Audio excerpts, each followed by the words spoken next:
City Commission Workshop of the City of Pahokee, Tuesday, June the 10th, 2025, to order at 5:05 p.m. May we please stand for the invocation provided by Commissioner Bolden, followed by the Pledge of Allegiance. Let us pray. Heavenly Father, we thank you for your grace and your mercy, for allowing us to see the light of a new day where your mercies are renewed towards us. We thank you for life. We thank you for strength. And we thank you for the love that only comes from you. I thank you, Father God, for this very day. And I pray that you continue to bless the city of Pahokee. I pray that your will be done. In Jesus' name, amen. Pledge allegiance to the flag of the United States of America and to the republic for which it stands, one nation, under God, indivisible, with liberty and justice for all. Roll call, Madam Clerk. Mayor Babb, Present. Vice Mayor Calvin Williams, Commissioner Bolden, Present. Commissioner McPherson, Present. Commissioner Scott, Present. City Manager, Present. City Attorney, and City Clerk is present. Thank you, City Clerk. Thank you, staff. Thank you, City Commissioners. And most importantly, thank our listening audience for being here to participate in our workshop of this Tuesday. The purpose of the workshop is the discussion of the audit finding and corrected action plans.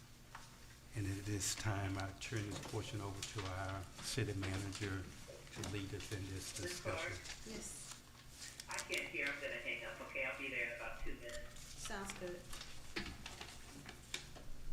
Hey, good evening, Mayor and Commission. As indicated, we're a workshop to discuss the audit findings and recommendations. It's not clearly defined by title of the audits, but this afternoon we're going to be looking at both the report and issuance from the Auditor General and also from the Office of Inspector General. We're going to start with, if it's okay with you, the Auditor General's audit. Just give you some background information.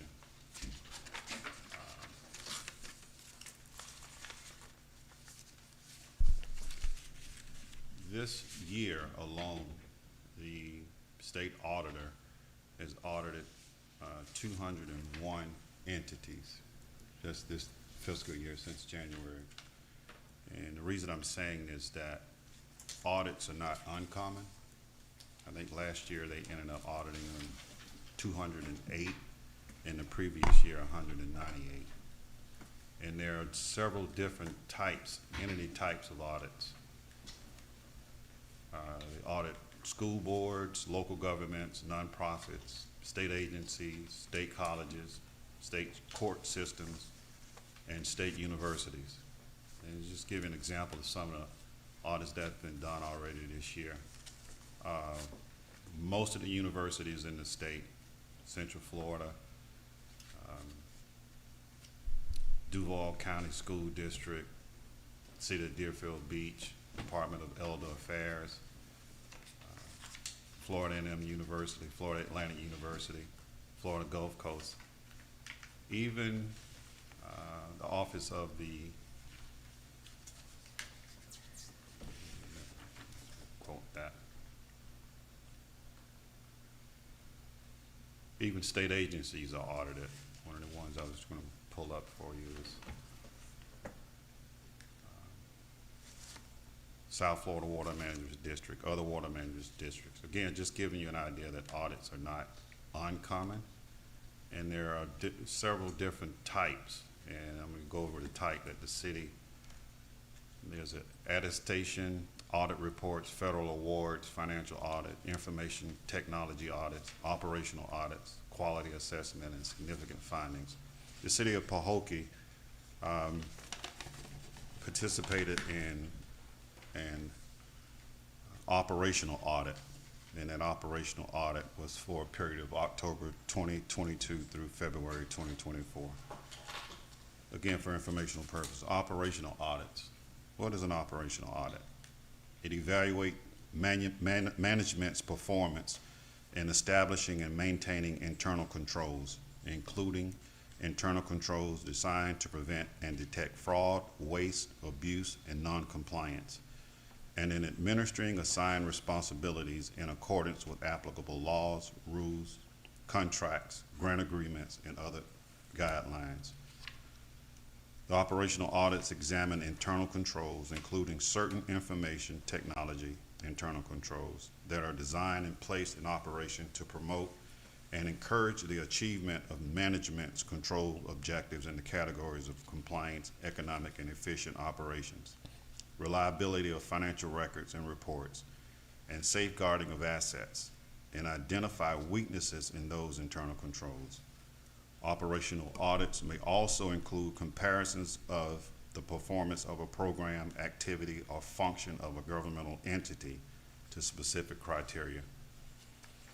So by definition, this type of audit is considered a management's audit. It looks at the overall management, in our case, of the city of Pahokee, again, during the periods of October 2022 through February 2024. I provided a copy of the findings. We'll go through. There was a total of 9 findings in this particular audit, and which each finding came recommendations for the city to establish and make corrections in these areas. And the first, and I'll go through the findings right now.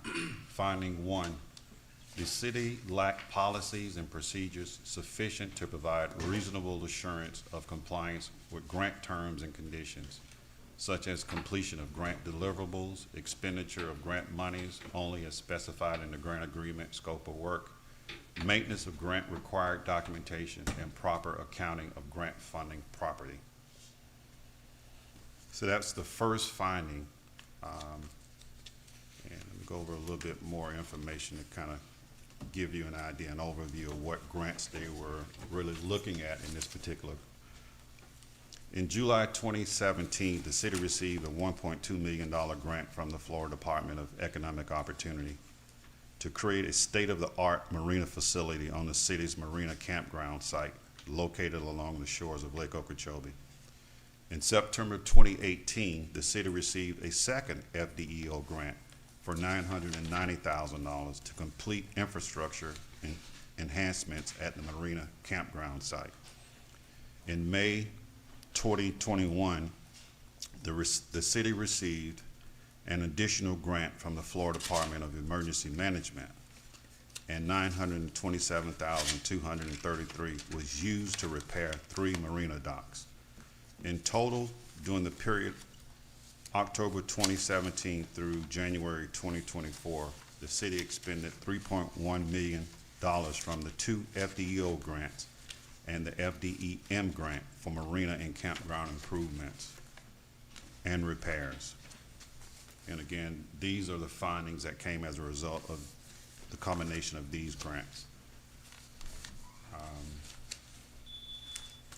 I'm not sure if you want me to go over each finding or all of the findings and do the recommendations after each finding. Mayor and Commissioner, what's your choice?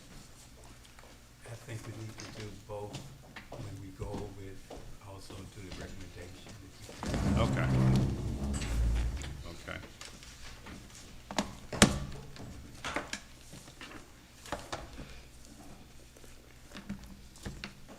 So again, the first finding stipulates that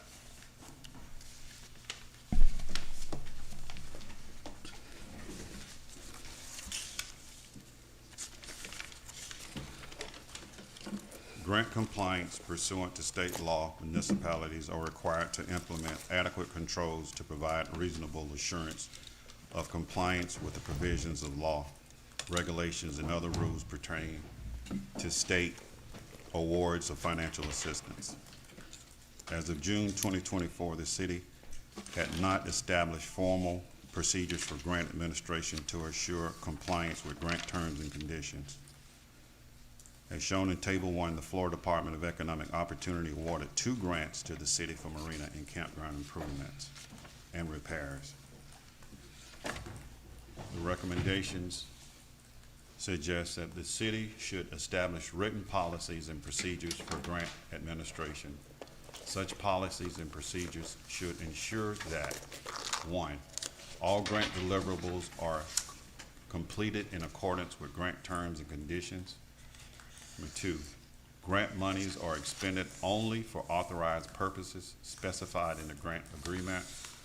Number 3, grant required documentation such as detailed invoices, fully completed design professional certification forms, and photographs is completed and maintained to demonstrate the satisfactory completion of all grant deliverables.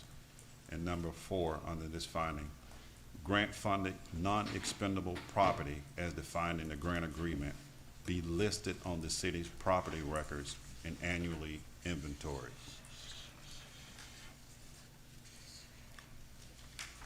Finding 2,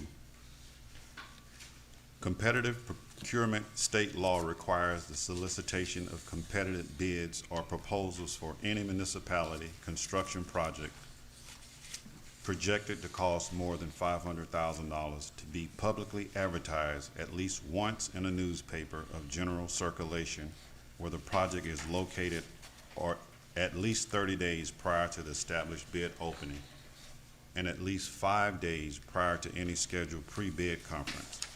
State law also states that design-build projects are subject to competitive selection requirements, and city ordinances and policies require competitive selection for purchases greater than $10,000.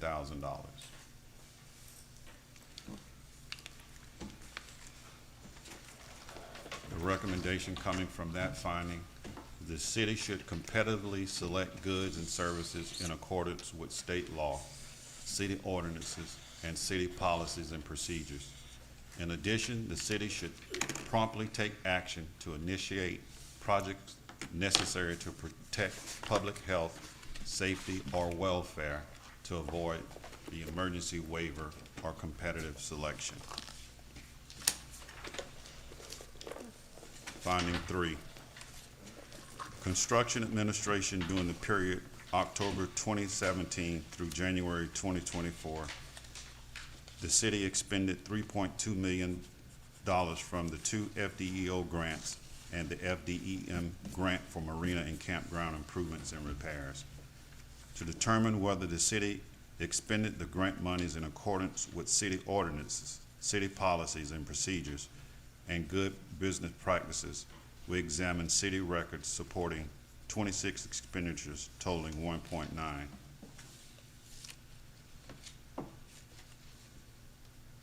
The recommendation for that, the city should enhance controls to ensure compliance with city ordinances and proper expenditure of grant monies.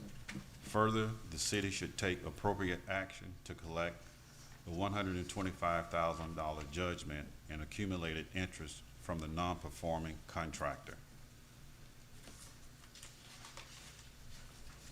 Finding 4,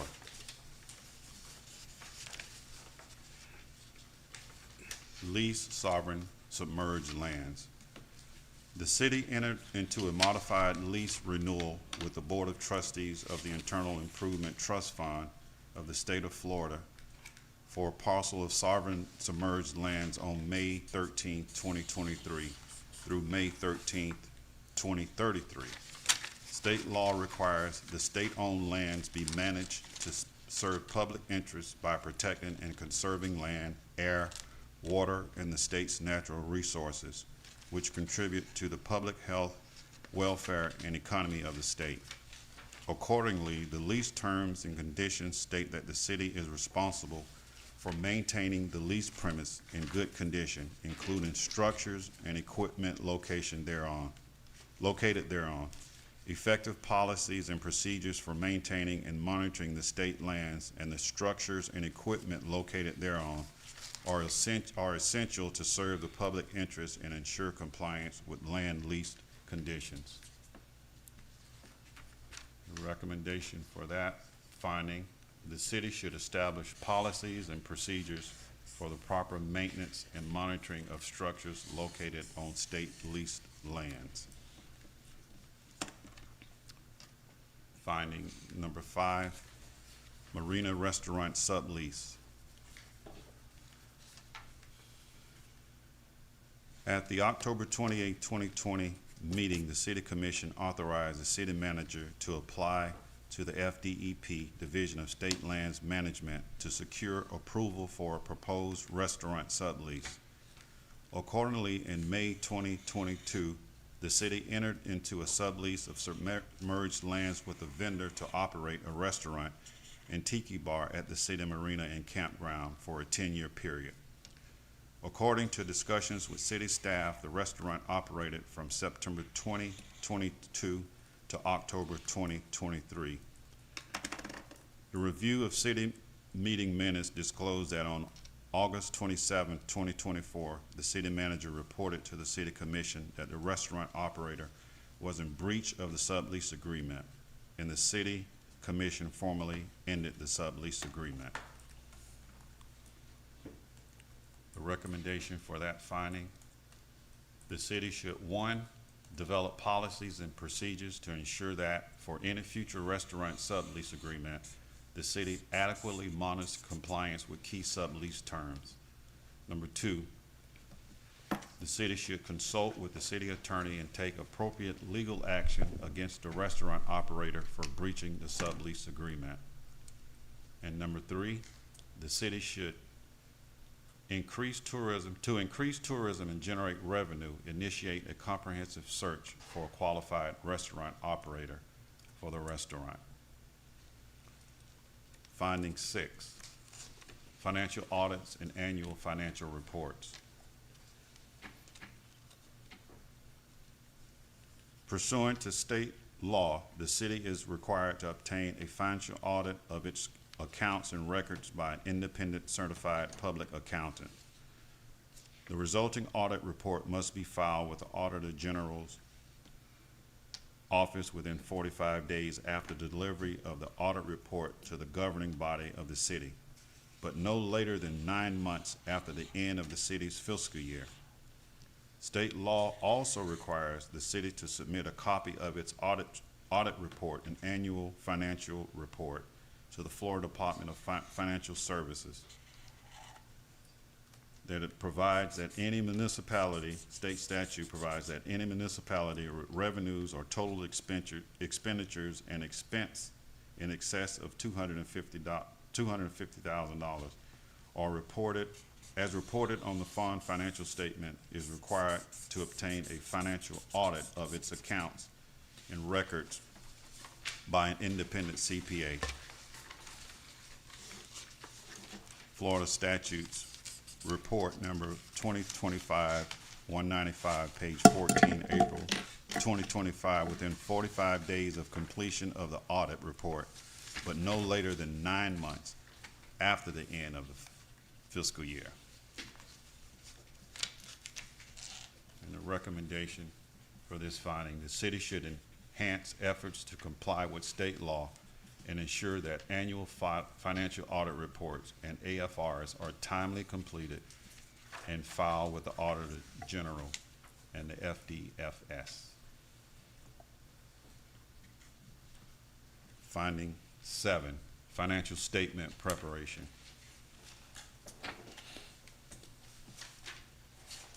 Government Finance Officers Association, GFOA, best practices recommend that local governments prepare their annual financial statements in accordance with generally accepted accounting principles and fulfill their financial reporting responsibility by hiring, training, developing, and retaining accounting staff with the knowledge and capabilities to produce GAAP financial statements.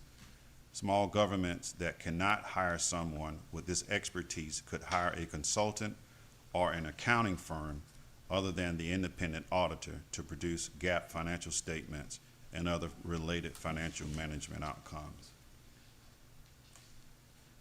Recommendation The city should take appropriate actions to hire, train, develop, and retain staff with the knowledge and capability to produce GAAP financial statements, or alternatively, ensure that accounting records are properly prepared and maintained and timely made available to a contracted CPA for financial statement preparation. Finding 8, auditor selection pursuant to state law. The city is required to provide for annual financial audits. Financial audits performed by an independent CPA give assurance as to the reliability and completeness of the city's financial statements, provide a means for evaluating the effectiveness of city internal controls over financial reporting, and include a determination of the extent to which the city complied with applicable laws, contracts, grant agreements, and city ordinances, policies, and procedures, non-compliance with which could have a direct and material effect on city financial statement amounts. Consequently, it is important for the city to use an effective auditor selection process to obtain the services of a qualified auditor with the applicable skills and experience necessary to ensure adequate and appropriate audits.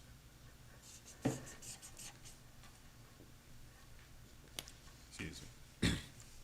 Recommendation.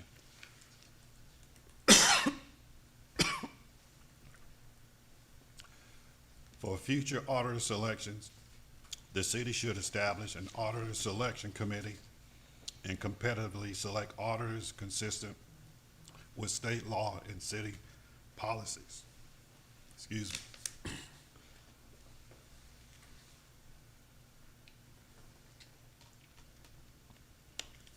I got a question right now too.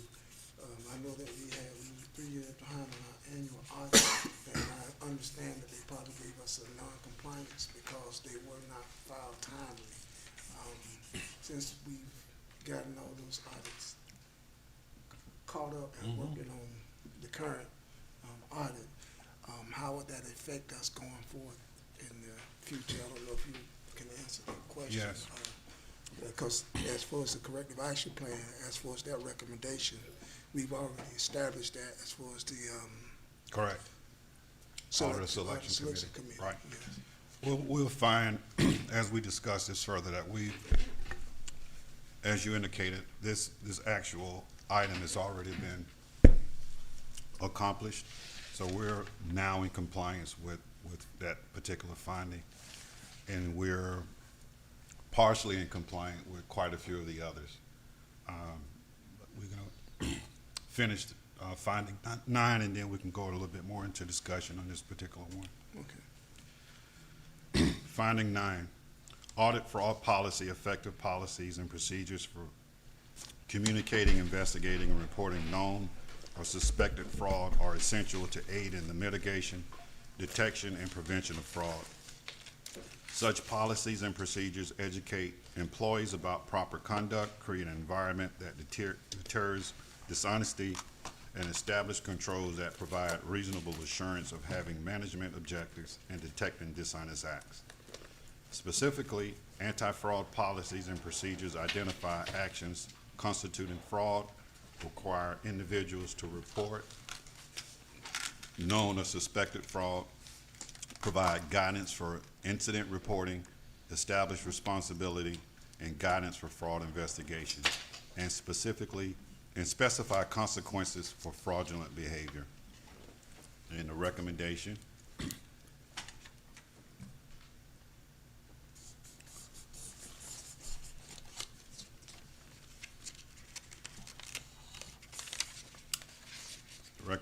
is the city should develop and implement comprehensive anti-fraud policies and procedures to aid in the mitigation, detection, and prevention of fraud.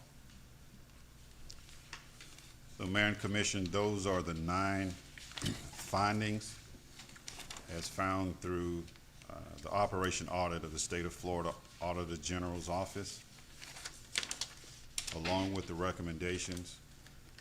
And as you very well know, and I think you all received a copy of the city's response. In that response, the city embrace the audit. Which one is And committed to addressing the audit findings, and also set a plan to put in place corrections for all of the recommendations that were provided through this audit process. So that's the first audit on tonight's agenda for the workshop. And if there's any other questions relating to this particular audit, we'll walk through those, and then if time permits, hopefully we'll get a chance to go through the OIG audit as well. Mr. Jackson, I don't see the response. What does it look like on which page? We're looking at this one, right? I don't see the response. Melanie, do you have an additional copy of it? It's the one with this in the front, saying who was the, There's your 82 of 86 Yeah. on the second page of that.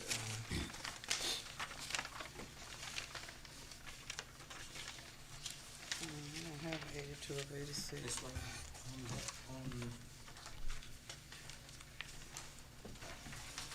This? Oh, okay, okay. Okay. Are we able to ask questions now, Mayor Bell? Yes. Okay, I have a question for the one we just talked about. Finding number 9, anti-fraud policy. I guess I didn't, did they say that there was fraud found within the audit when they did it? I'm just asking for them to put that here, that they see fraud somewhere in the audit. Because number 9, they said create an anti-fraud policy, effective policies and procedures for communicating, investigating, and reporting known or suspected fraud. So for them to put that in there, are they saying that there was some suspected fraud that took place during this time that they audited? No, they didn't say specifically that it was expected fraud.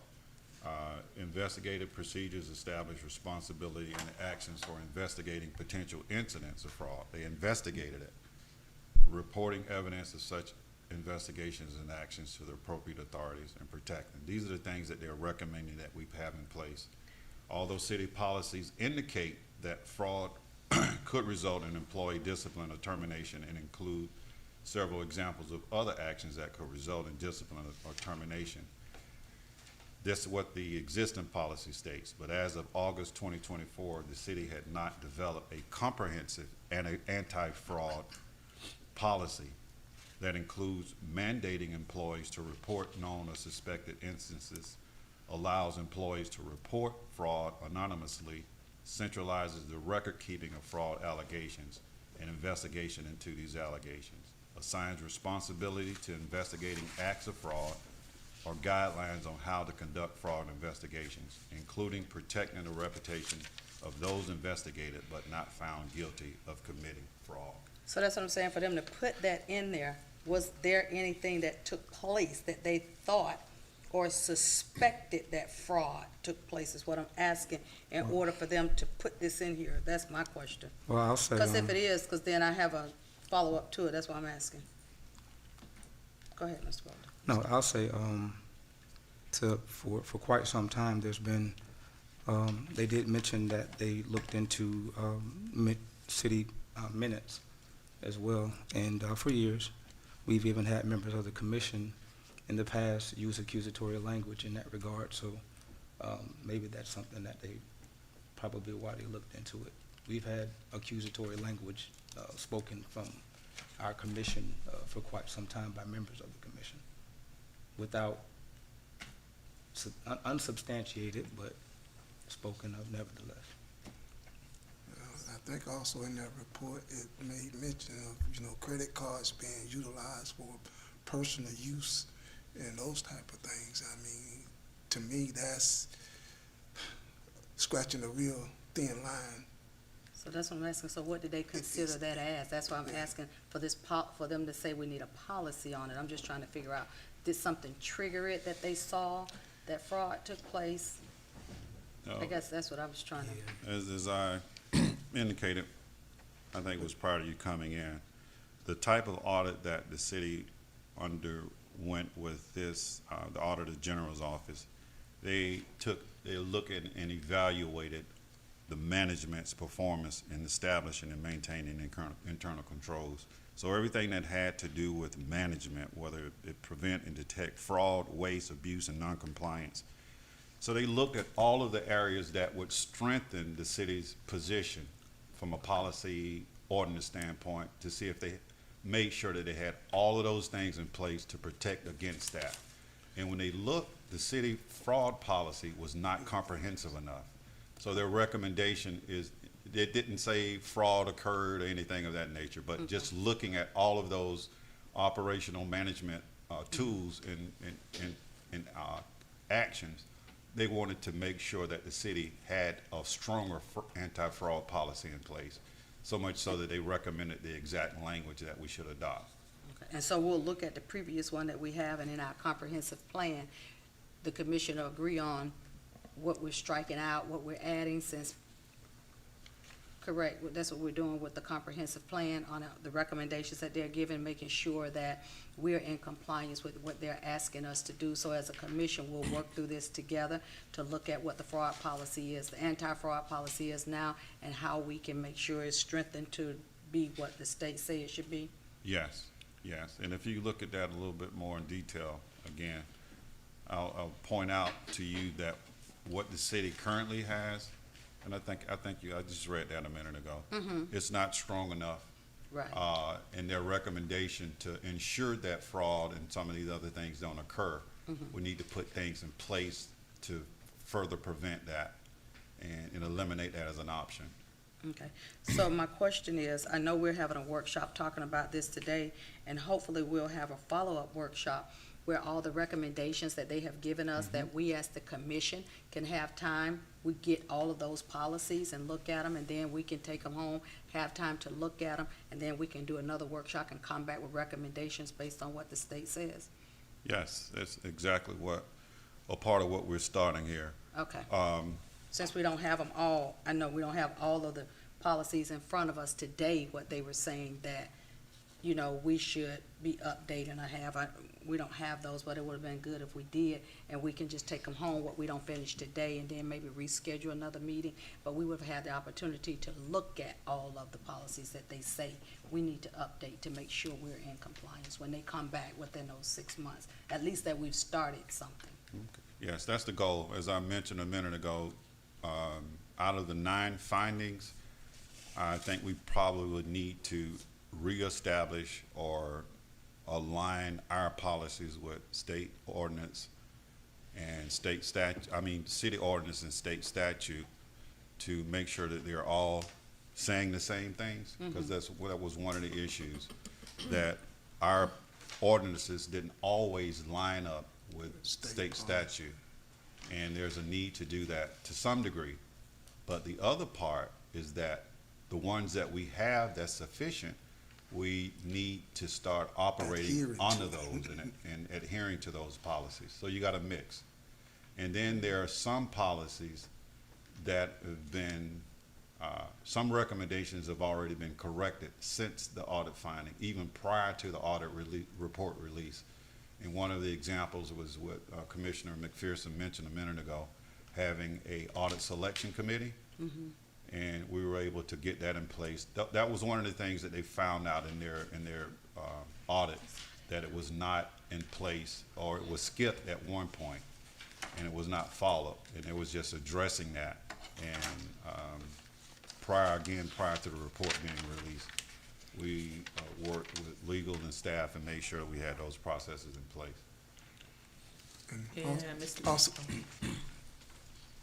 Also, I want to add to that too, even with the audit selection committee, that committee is only established for 3 years. So before that 3 years is up, we need to already have something in place so we can establish another committee. Whether I believe you can serve on the board again, but we still need to follow the policy or the procedures to make sure that those things is established. And our contract with the auditor is a 3-year with a 2-year option. So, as far as timelines, we need to make sure that we stay on Yes, top. sir. Hopefully they elect me again, and but Yes, I sir. have another question, Mr. Jackson, about number 1, grant compliance. I know this was something when we were going over the evaluation tool that Commissioner McPherson was asking about, and I know you said we have something. So we do have a written policy now. We do have a policy in place that says the city should establish written policies and procedures for grant administration, and that's for executing grants and things of that nature.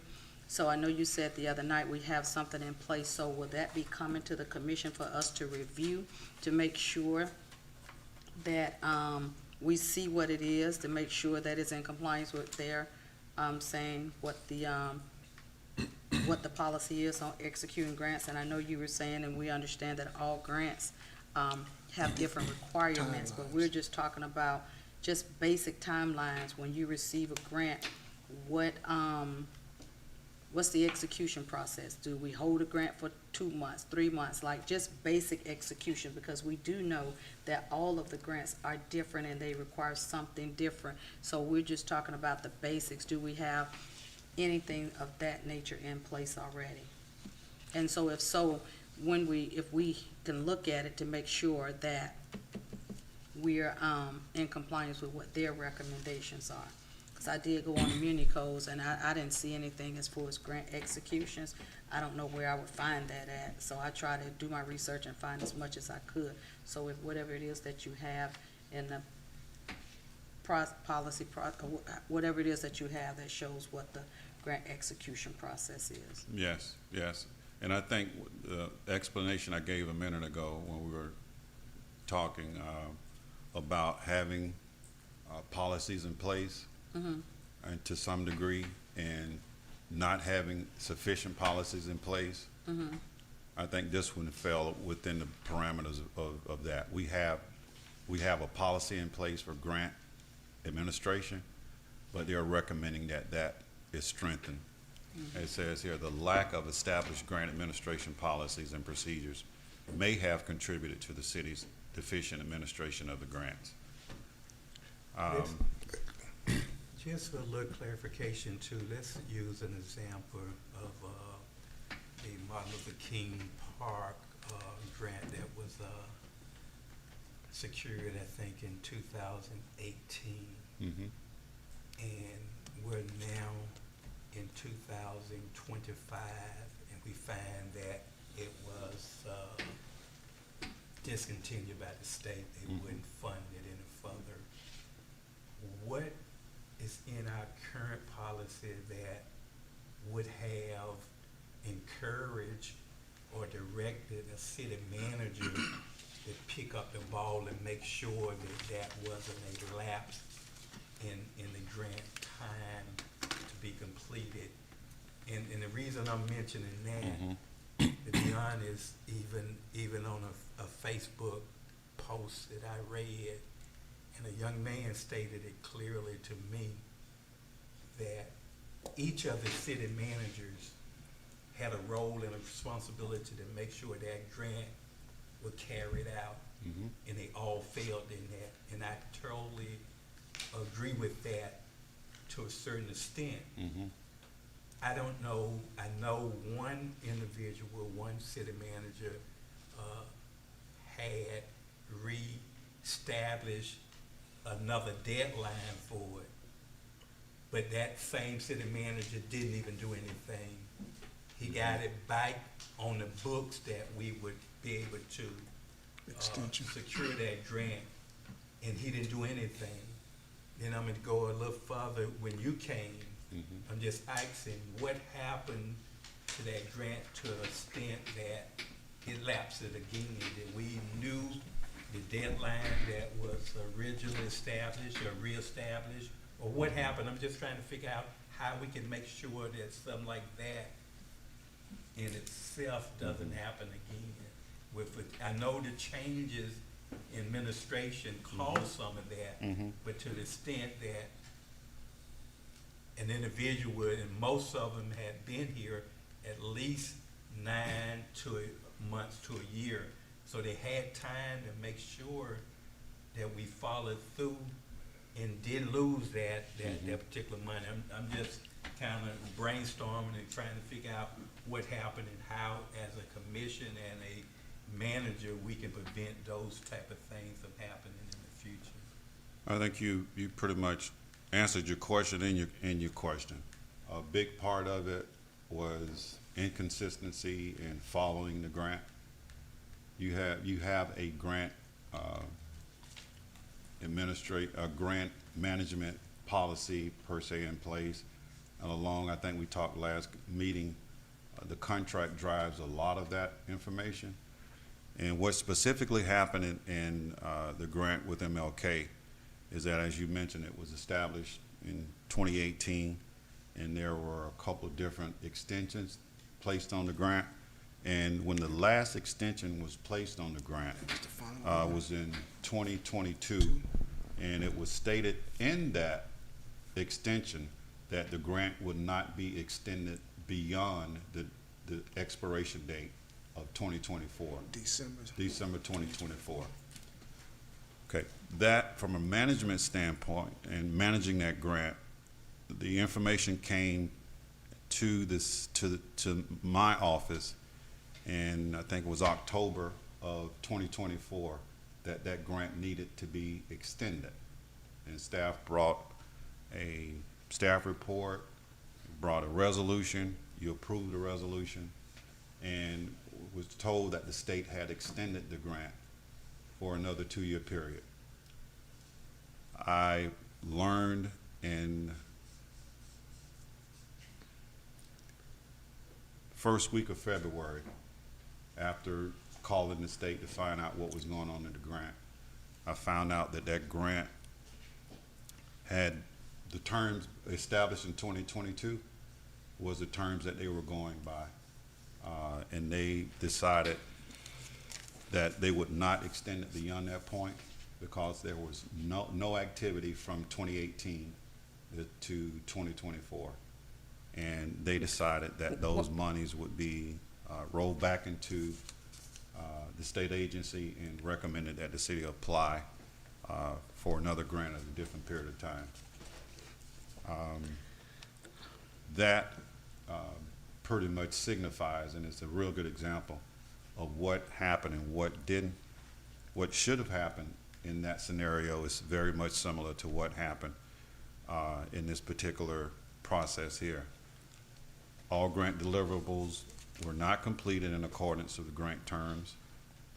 The grant monies were not expended for the purpose of the grant because there was no activity.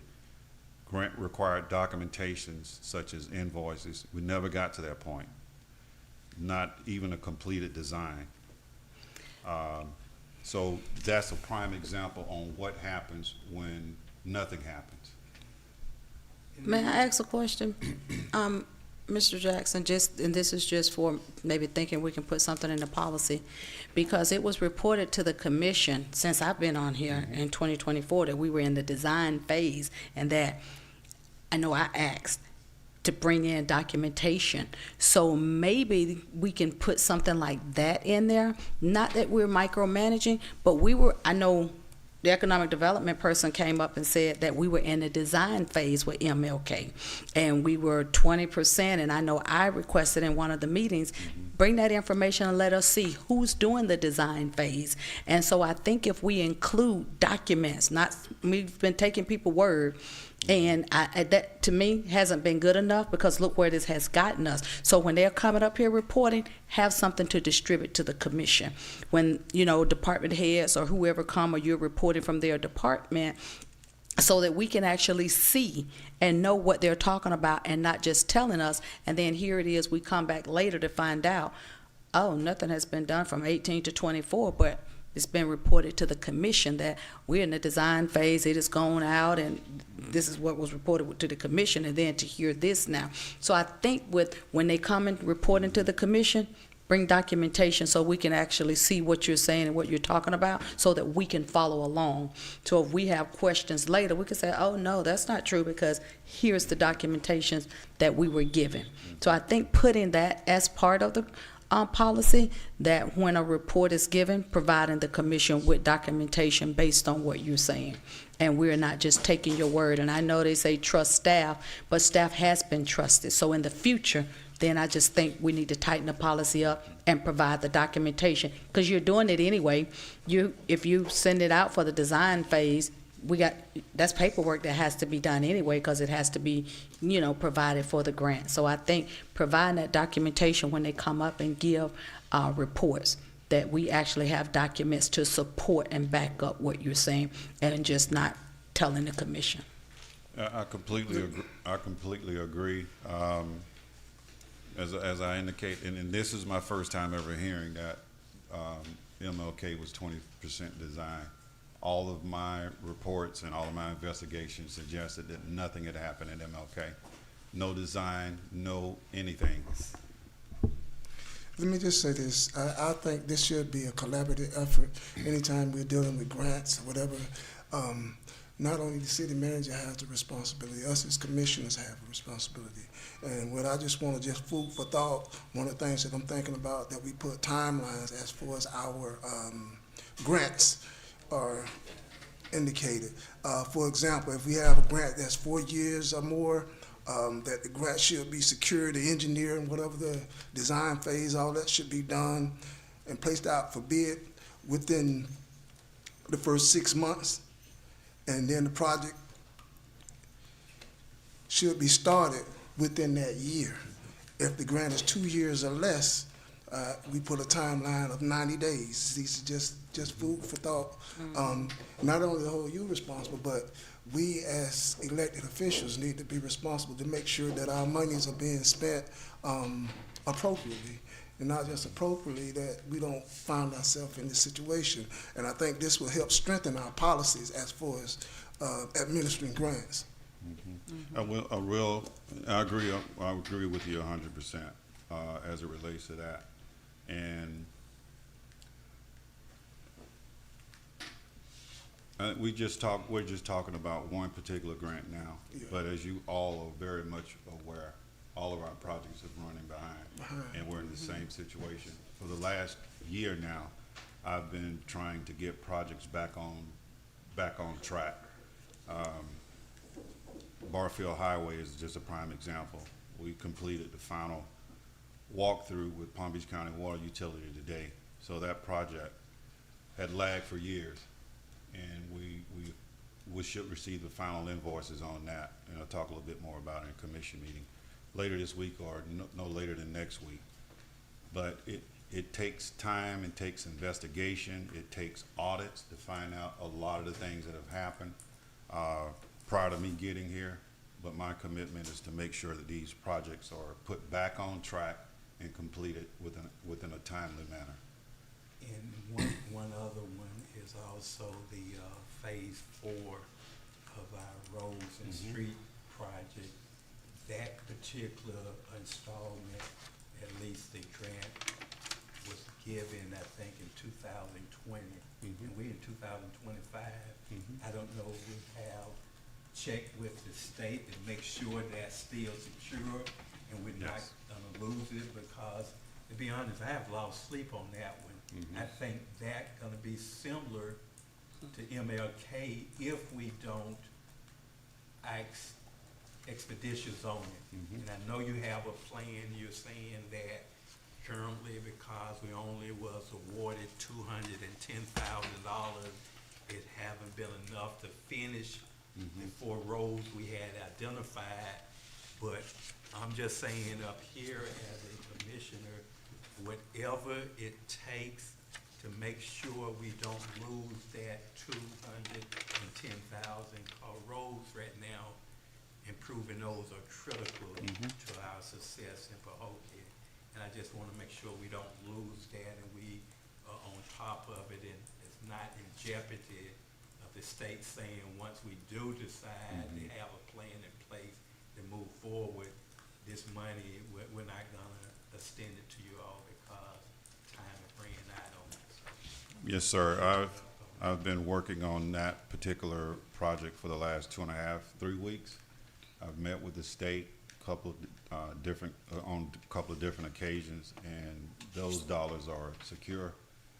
So much so that I think it was Friday, received an extension through 2028 to make sure that that project is done and gives us enough cushion to do those 4 roads. Not that it's gonna take another 2 years to do those, 3 years to do those roads, but I didn't wanna put the city in a position where if we had challenges with getting bids in again, that we'll run a risk of losing those dollars. Let me say this also. Are we able to apply for additional funding when we haven't completed phase 4? And the reason I'm asking, that grant really was basically established by a few legislators to kind of help small cities with the infrastructure, rural cities mainly too. So I'm just wondering, because since I think 2020, we have received another lot to say for phase 5 that we could call. And I'm just wondering, and I know that the person who was kind of overseeing that is no longer here with us, but do you have any information why and how that took so long to move that particular project along? And did it hinder us from applying for phase 5 and 6 or whatever? But I think it was a yearly, an allotment that the state for the next 10 years was giving small rural cities. And I don't see where we applied or even tried to get in some additional funding in addition to the 210,000. Yeah. Mayor, as you know, it becomes very difficult to go back to the same funder for dollars that you've been allocated and that you have not spent. In my meetings with the FDOT, this project has been extended 10 times. Oh, It's been extended 10 times. So this, in no uncertain terms, is the final time. There will be no more extensions. That's clear. There's little opportunity, if any, to receive dollars directly from that particular program until those dollars are expended.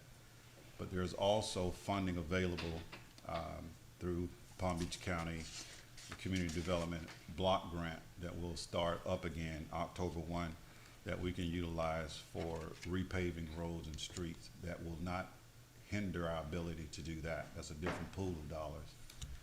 And also, depending on what happens with the state budget this year, there's a initiative from the speaker that concentrates on rural funding, with infrastructure being a major piece of that. There's opportunities to receive dollars, even though we're in an urban county. There's a set aside for rural communities to apply and qualify for funding. So we're hoping that that's another initiative to assist with the road and overall infrastructure for the city. Mayor Babb, may I ask a question before we close? And I know in the response that was submitted by, the response was submitted by you, right, City Manager? I just have a question from reading his response. It was saying that because of all the changes, but looking at this report, it says during the period of October 2022 through February 2024. That's 2 years that Mr. Lucas was here. Mayor Babb was the mayor, Clara Mervin served as the vice mayor, and Rodney Lucas served as the city manager. That was 2 years of stability. And we're saying from October the 22nd to 2022 to 2024, we had these findings, and we're writing and saying that we didn't have stability due to a change in staff. We did. But from 22 to 24, we had the same city manager there. So would that be an accurate statement to submit to the state?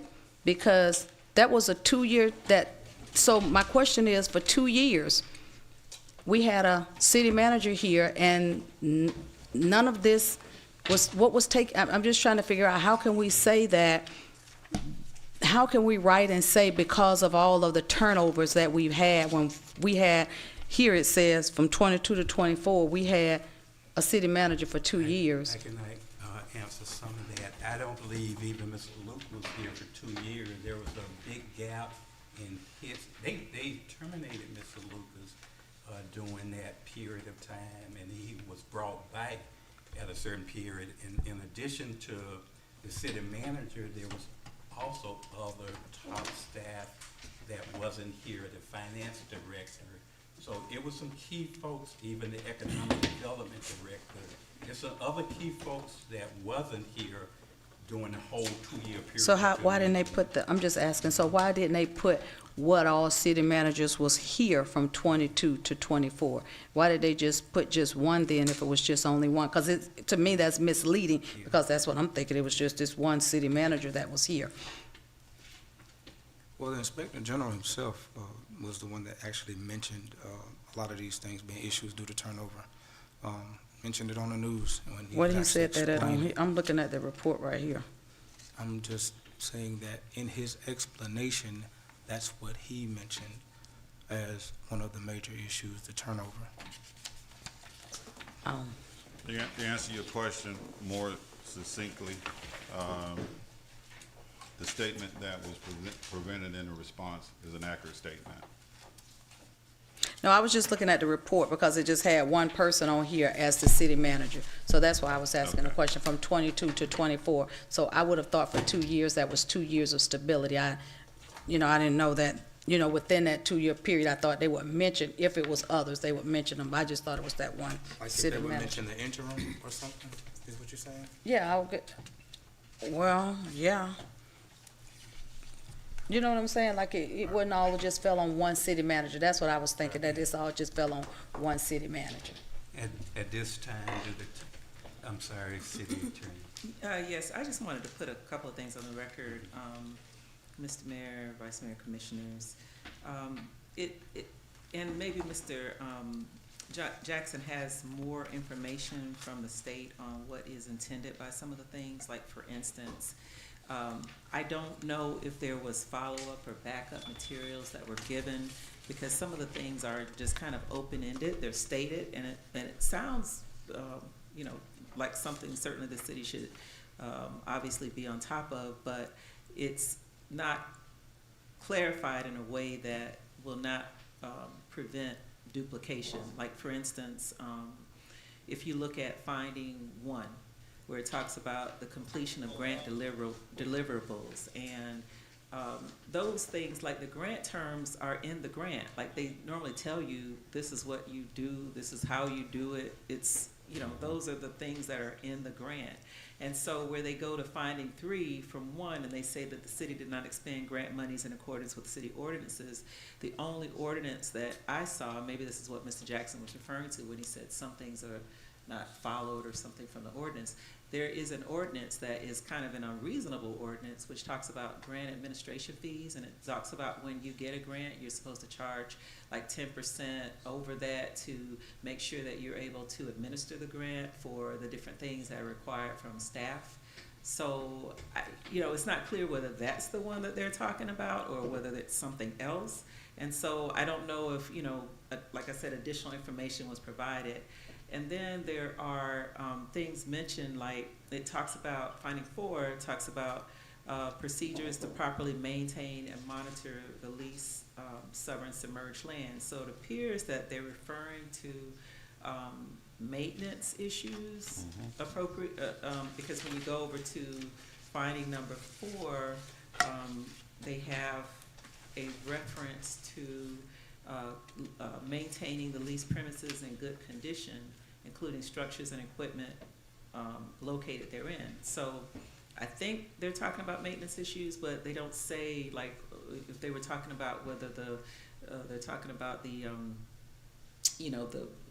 what do you call it, the banks, or whether they're talking about the docks, or whether they're talking about, it's not, I don't know if it's clear somewhere else. Yes. But it is clear somewhere Yes, else. it's Okay. spelled out that this particular one was referencing docs, D-E-N-F. Okay, is there like an appendix or something that they gave you? Because I'm just looking at the document that was printed for the commission tonight, and so I have a copy of that, and I don't see I don't see that reference here, but then let me move on. So, like, if you look at, finding number 5, it talks about taking appropriate action to monitor compliance with the Marina restaurant sublease terms. That Marina restaurant sublease is a voluminous document, so it's just really, are they just talking about failure to, adhere to the lease agreement itself, the Marina agreement that we have with the state, or are they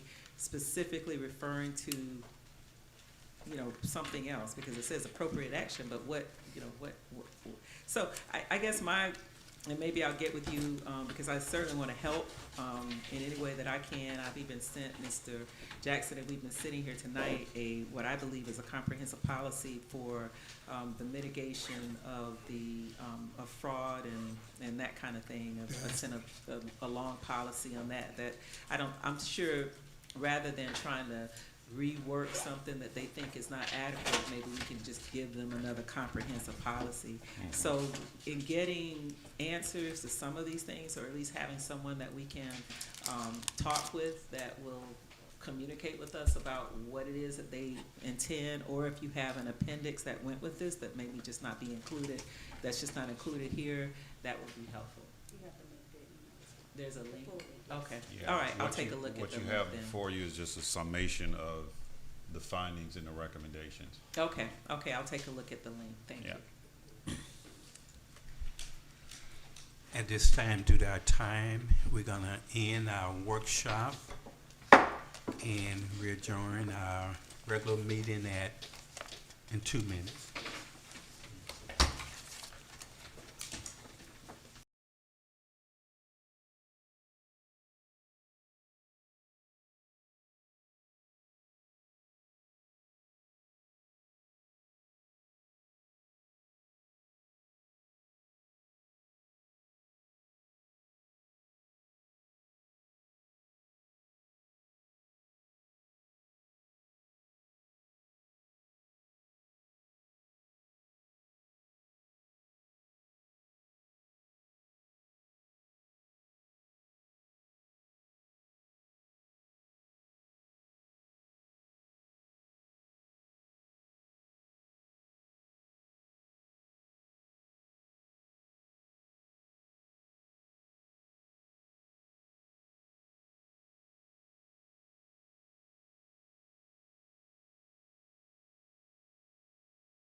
Absolutely great.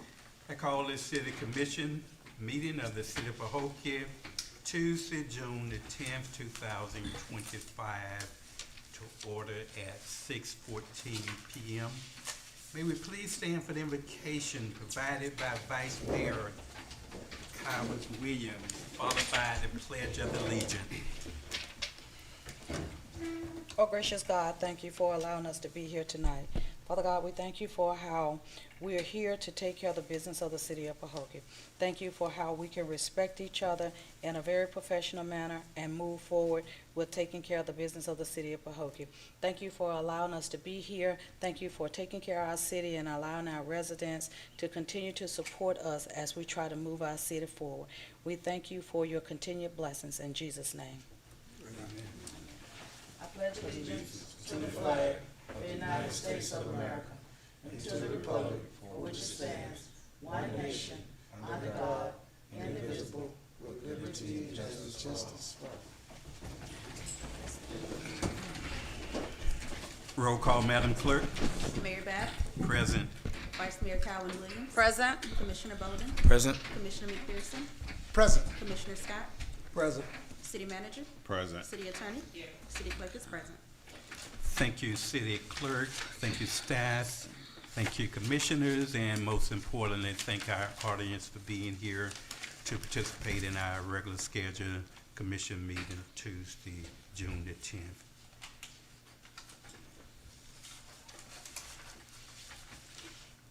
City Manager, are there any additions on emergency basis to the agenda? No, sir. Are there any deletions? No, sir. Thank you. City Commission, having heard there are no additions or deletion to our agenda that has been presented to us, I'll entertain a motion for the adoption of the agenda as presented. Mayor Bab, I move to accept the agenda as presented. Second. It is moved by Commissioner Bolden and properly second by Vice Mayor Cowers Williams for the adoption of the agenda. Call for questions.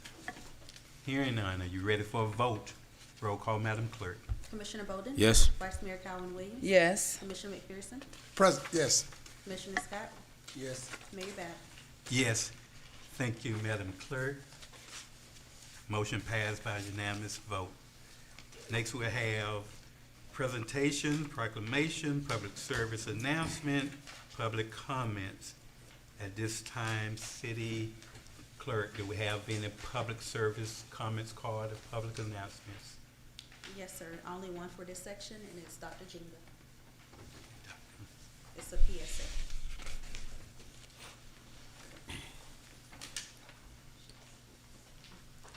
Good evening, Commissioners, Mayor, Vice Mayor, and City Manager and Clerk. As you know, my name is Dr. Jinga. I'm a nurse practitioner in Empower Healthcare. I come before you today as someone committed to the health and well-being of our community.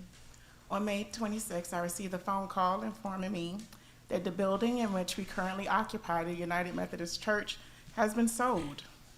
We were given 30 days notice with the final move-out date of June 14th. I found that out last Wednesday. I have submitted a formal request for an extension, but as of today, despite reaching out for assistance, we are still facing the very real possibility of being displaced with little time and even fewer resources. We are not just seeking a space. We are asking for a lifeline for people who we serve.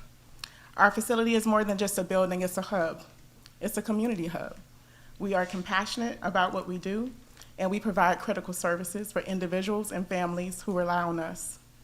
For many, we are the only point of access to quality health care, wellness resources, and community support. I'm here today to ask for your support, your leadership, to help us secure a new location. I appreciate you taking my calls and reading my emails. I sincerely do. So that we can continue our mission without interruption of services, critical services. As elected officials, I urge you to use your platform and your influence to advocate for the health of this community. We need your voices, your network, and your commitment, tangible commitment, to ensure that the people who count on us are not left without care. We are ready to work with you to find solutions and to continue to serve this community. I'm so grateful to be a part of it. but we can't do it alone. Please stand with us and help us remain a vital resource to this community. So the public service announcement is we have to relocate. They sold the church. Thank you. And on behalf of the Pahokee City Commission as mayor, and I think I speak for this entire commission on this particular subject, we're 100% behind you in trying to secure another location, and we want to do everything within our power to seek out our resources and make sure that that happens.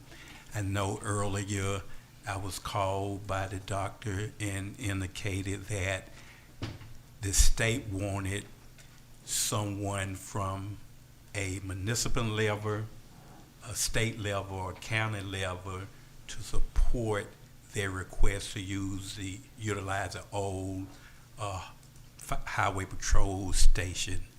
And I certainly, if we need to write a letter on that behalf, I hope that this commission would at least approve of that. I think Senator Harrah is initiating, if I'm not mistaken, that request, but if the city need to do it, I don't think we would hesitate to at least reach out and do that if we're able to. I just want to, Do we need to put that in a motion that we write a letter of support for that, for the old driver's license building? yes. And respectfully, if I may say something, we were just made aware that the county commissioner has petitioned to use and has been granted the ability to use the building for a county capital improvement program. What they're being used for, what does that mean? No one knows.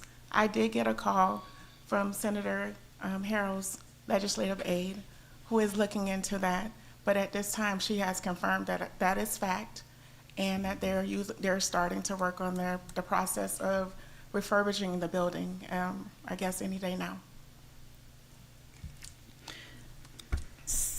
I have a question, Mr. Jackson. Do we have a available room? I know the school uses those rooms, but do we have at least one room over there that maybe can be available for Dr. Jingo to set up? Is that a possibility that we can look up, because that's a vital service we don't want the community to lose? Since the other doctor's office has closed and they're gone to Belglade, so on Barfield Highway, it's pretty much nobody, over there, and all the services are being moved to Belglade. And so since she's willing to keep the services here, can we look into see if we have one of those rooms over there available, and maybe she can make one of those rooms work?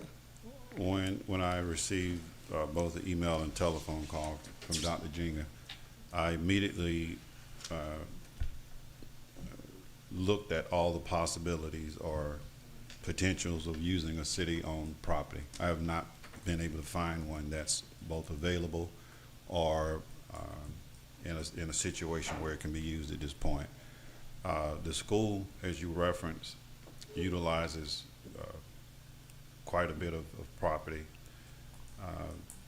I've had a couple of different requests over the last 6 months for them to expand what they have, so much so that they're considering or considered building portables because they're running out of space. So that space is not available as it stands now. It's being utilized 100%.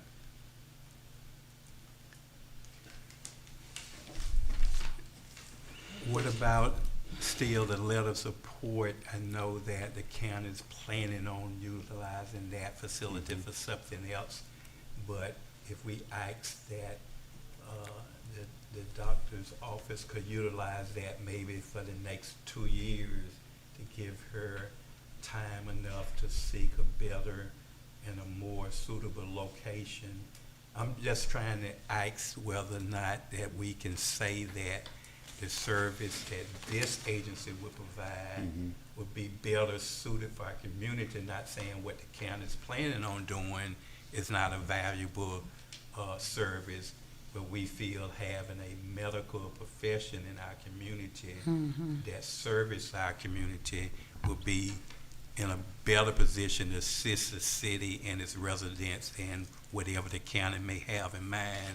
And I'm not saying that they should stretch their plan totally, but maybe delay it for a year or so, so that she would have more time and resources to have another location. That's just one thing we possibly can do to maybe stir the county position on what they was planning on doing, and we can do some other things outside of that. So do we need to put a motion on the floor for that, Attorney? Vice Mayor, if you all can agree by consensus Okay. to For letter request that the support. manager move in that direction. I have a question. Yes, sir. Do we have a senior program? Yes, we have a senior program. I mean, they come up here every day? Yes, we have a senior program.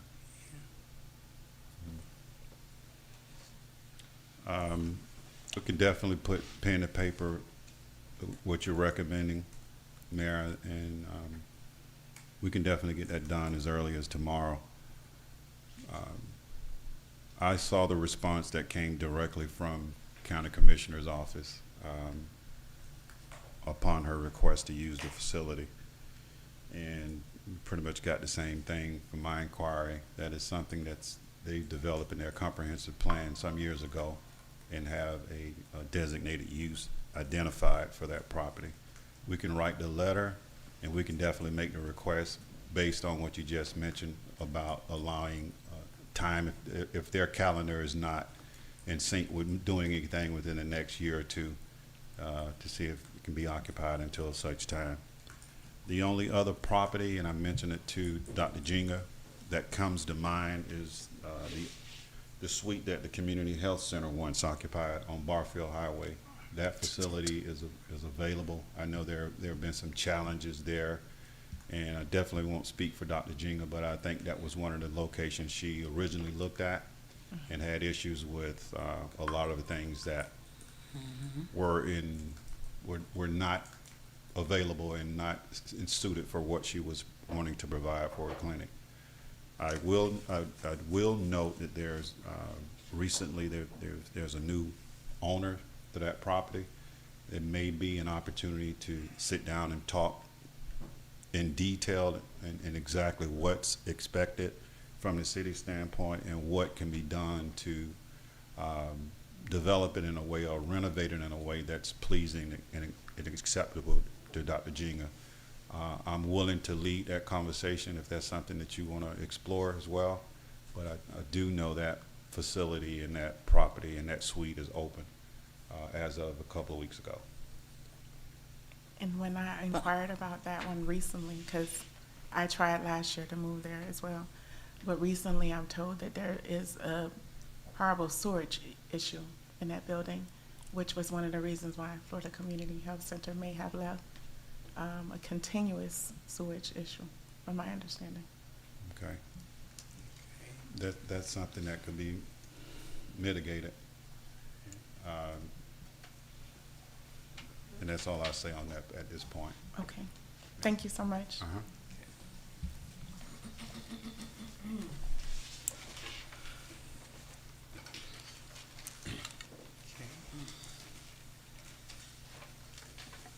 Next, we'll move to our next item, which is a presentation by NLC Services Line Program, and I have our city manager introduce the presenter. Yes, sir. Mayor and Commissioners,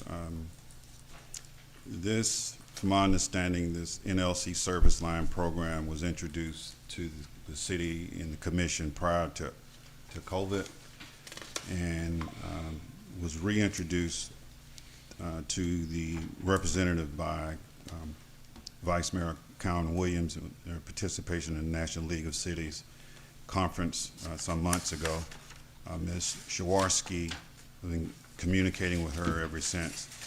She was scheduled to provide the presentation this afternoon, but I received an email just before coming that Mr. Mike Chambers will be providing a presentation on the National League of Cities Service Line Program. Again, I give way to Vice Mayor Cowan Williams if she wants to talk a little bit more about it and what she learned during that time, or would like to contribute to the introduction of Mr. Mike Chambers in absence of Ms. Shawarski. Good evening, everyone.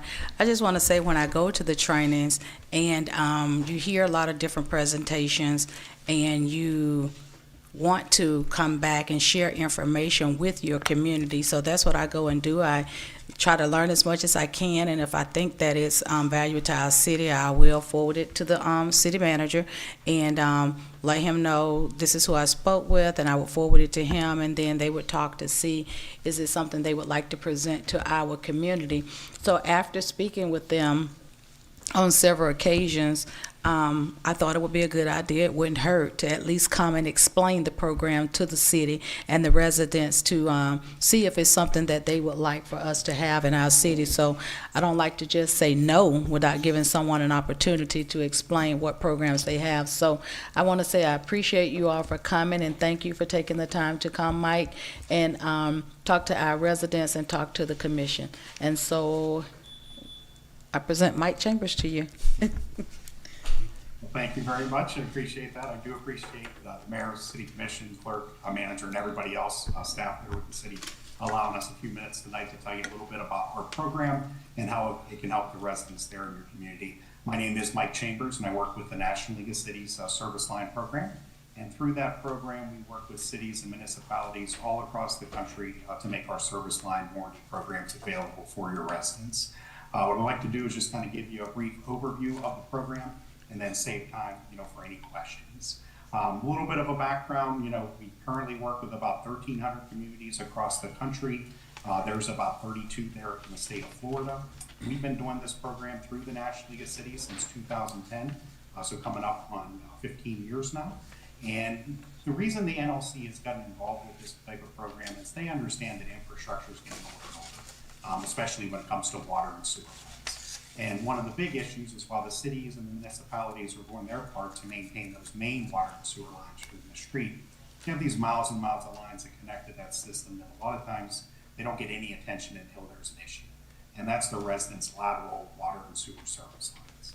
And pretty much everywhere we go, we hear the same story.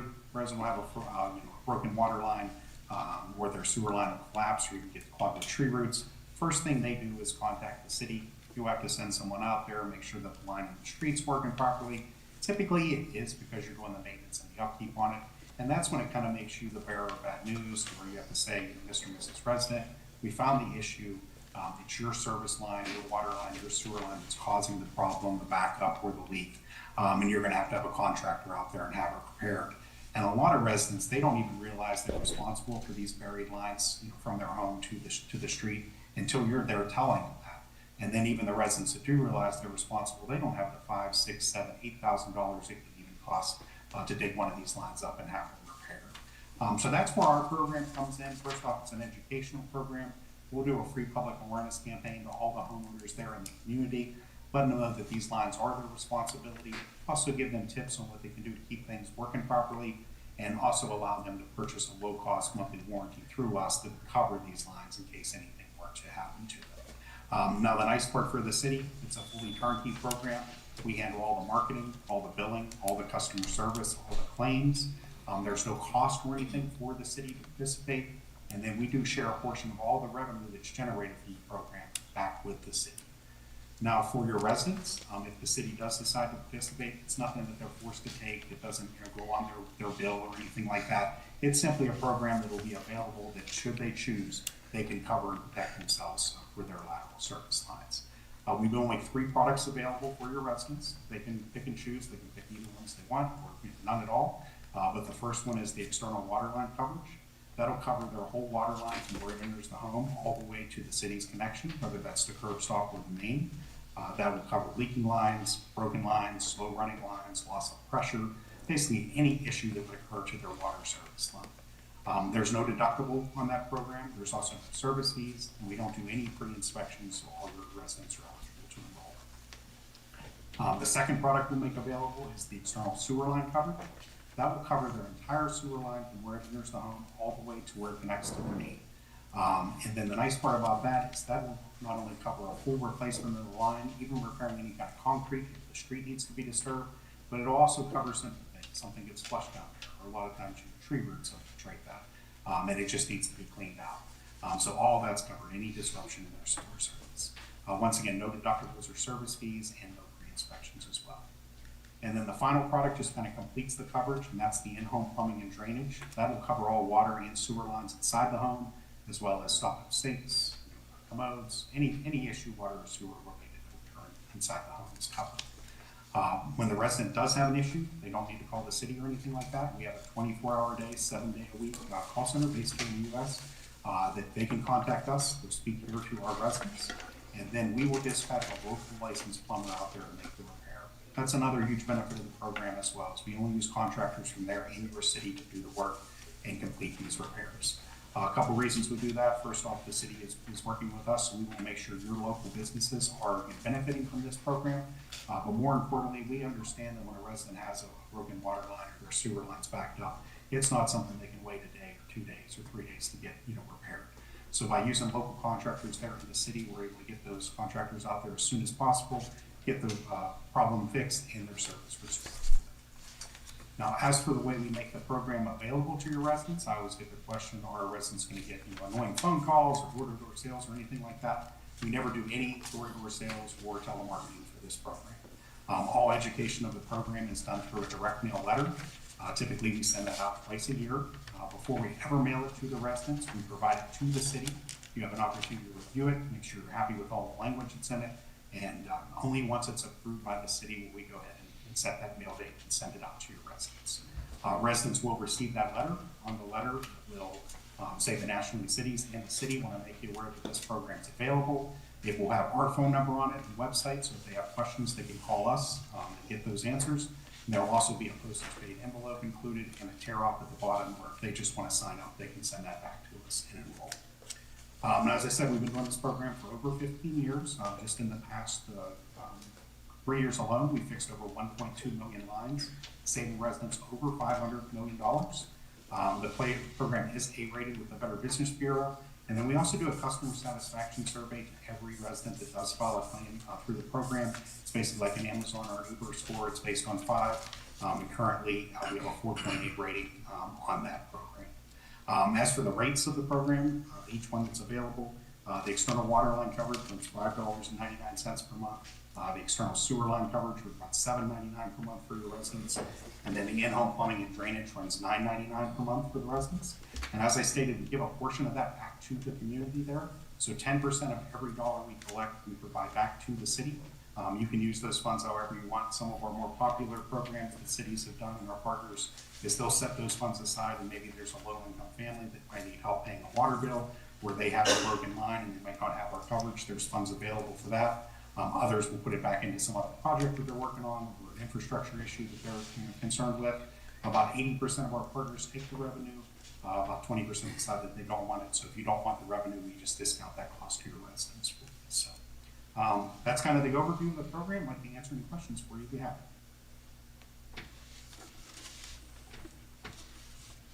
Mike, can you give those prices again? I'm sorry, you was going kind of fast. Yeah, no problem. Mike went pretty. I know it's a lot of information. So, the external water line coverage is $5.99 per month. The external sewer line coverage is $7.99 per month, and then the in-home plumbing and drainage is $9.99 per month.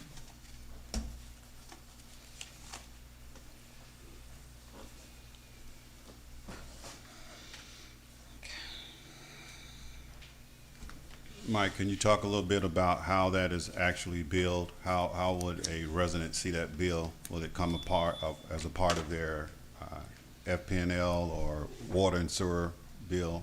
Could you go a little bit more in detail with that? Sure thing, for sure. Yeah, we actually bill them separately. We try to keep everything separate from the city. That way that when they do have an issue, they're not calling the city and you have to forward them over to us. So if a resident signs up for the program, they can let us know, how they want to pay. We have all kinds of billing options. Some residents will pay by the month, so we'll send them a bill every 30 days so that they can write a check and sign back up. Others will pay by the year if they want to do that, and they'll get a bill once a year. Others will pay quarterly or semi-annually. They also have the option if they want to put a credit card or a debit card on file, and we can just deduct that every month for them as well. But the big thing is we keep everything separate from the city, so that we're actually on the billing, so it's not something that charge or anything they would see on their water or sewer bill.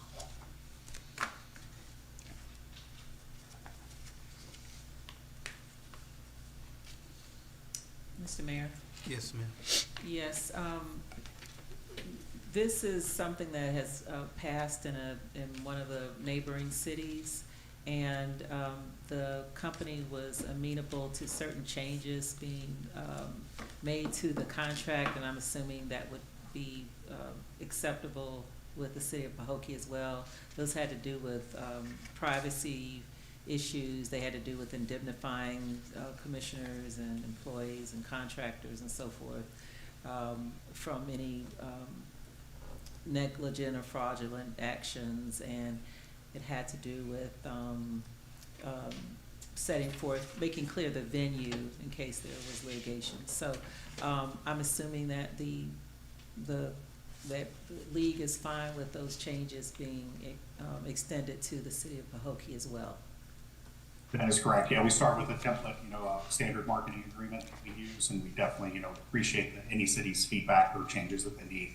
Best thing is just to let us know what you'd like to see in there, send that over to us, and then we'll get them to our legal department and have, create a clean version that incorporates all of your changes as well. Thank you. You're welcome. Are there any additional questions? Okay, we thank you so much for your presentation, and certainly we'll look into that to make it happen if we are able to. Perfect. I thank everybody for your time tonight, and I appreciate it. And we'll talk to you soon. Thank you so much. Thank you. Thank you. Thank you.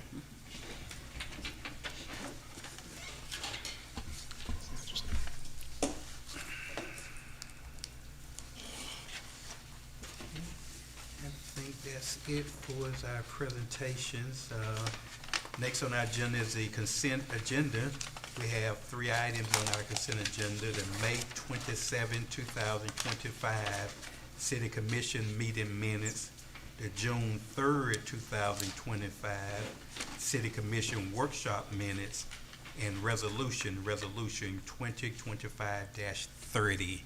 I'll entertain a motion for the adoption of the consent agenda unless there is a move to pull one or more of these items for any discussion. Mayor Bab, I move to accept the consent agenda, May 27, 2025 Commission meeting minutes, June 3rd, 2025 Commission workshop minutes, and Resolution 2025-30. Oh, second. It has been moved by Commissioner Bolden and properly seconded by Vice Mayor Williams for the adoption of the consent agenda item as presented. Call for questions. Hearing none, are you ready for a vote? Roll call, Madam Clerk. Commissioner Bolden, Yes. Vice Mayor Colin Williams, Yes. Commissioner McPherson, Yes. Commissioner Scott, Yes. Mayor Bab. Yes. Thank you, Madam Clerk. Thank you, Commissioners. Motion passed. The consent agenda item is approved for adoption. Oh, is it too late? I have a question. So with the workshop minutes, are we going to I know that the changes for the evaluation tool was in there. So does that mean when we get to that resolution, are we going to? Because I found a couple of things that were not added to the tool. So will we be able to discuss that when we get to it? We will. Okay, I just wanted to know. All right, next is our old business update of city projects. City Manager. Yes, sir. To provide an update, we kind of talked through some of them during the workshop, but the final walkthrough for the Barfield Highway project happened earlier today. We had representatives from Palm Beach County Water Utilities, CAP, CEI, Rosso Development, and also one of the contractors that worked, JD, that worked directly with the water components of the project. The bulk of today's walkthrough dealt with making sure that all of the water components were in place and secure. Prior to, all of the segments of the project had been evaluated. I'm sure most of you probably have gone by Barfield within the last Friday, but as of last Friday, all of the striping and signage except for one sign was put up and in place. So the project is conceptually completed.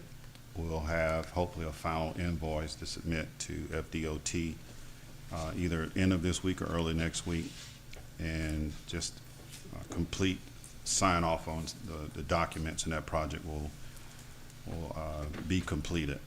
You know, I think it's something that the city and the residents will be very, very, very proud of. It turned out to be a very, very good project.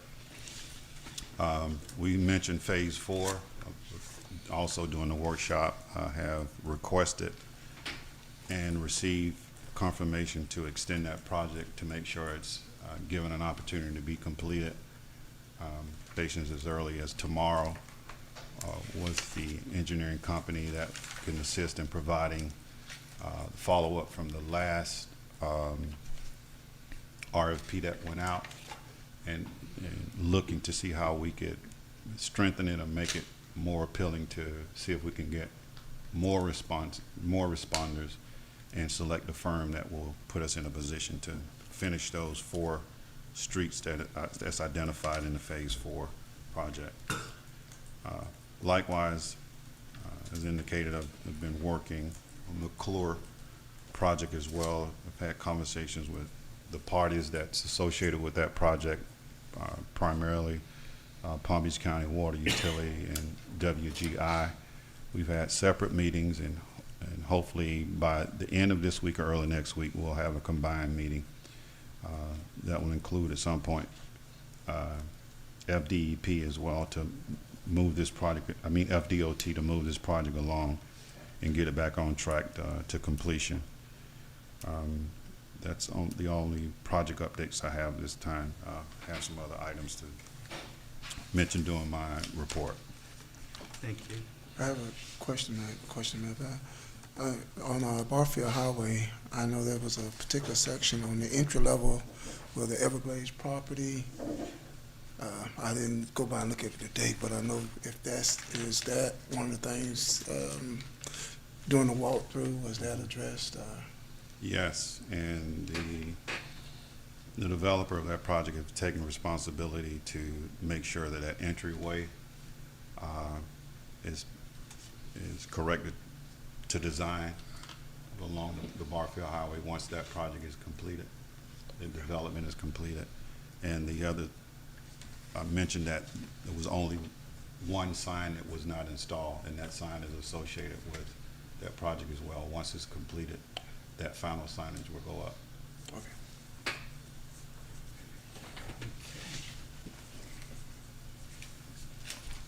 Right. Next, we don't have any public hearings or in our ordinances. We have several resolutions. I believe we have at least 5. First resolution is Resolution 2025-31. City Attorney. A resolution of the City Commission of the City of Pahokee, Florida, appointing 1 alternate member to the Zoning Adjustment Planning Board, providing for adoption of representations, providing for an effective date. Thank you, City Attorney. City Manager, could you give us a brief explanation? Yes, sir. This resolution, if approved, appoints an alternate member to the Zoning Adjustment and Planning Board.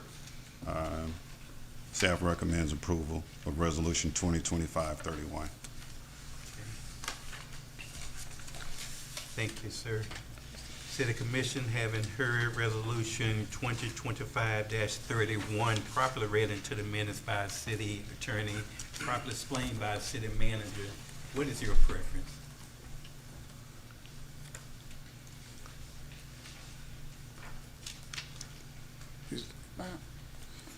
Who's the person that's being appointed? Who's on the board now? I'm just asking before we. Oh, it's an alternate. No, who? Oh, it's in the resolution. No, who? The current members are Francisco Alcala, Carl Booth, Tamara Dardell, Patricia Wallace, and Eleanor J. Babb, with Octavia Munez currently serving as an alternate member. And so we need 2 alternates? Yes, the Yes. board calls for 2 alternates. So, it's only 1 vacancy for an alternate position right now. I just have a question. It was put out to the community. Everybody knew that there all the boards, everybody know all the openings for all the boards? It's a standing item on our website, so I'm. Okay. Okay, I'm just asking. So, you need a motion? Yes, and let the record reflect who would be the alternates that's on here. Says, whereas the City Commission of the City of Pahokee desires to appoint one additional alternate member, Clara Mervin, to the Zoning Adjustment and Planning Board. So, you need the resolution? Yes. So Mayor Bab, I move to accept resolution 2025-31. Are there a second? A second motion.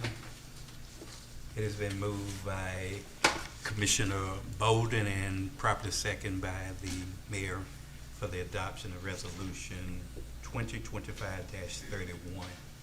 Call for questions. Hearing none, are you ready for a vote? Roll call, Madam Clerk. Commissioner Bolden, Yes. Mayor Bab, Yes. Commissioner McPherson, Yes. Commissioner Scott, Yes. Vice Mayor Calvin Williams. Yes. Thank you, Madam Clerk. Thank you, Commissioners. Motion passed by unanimous vote.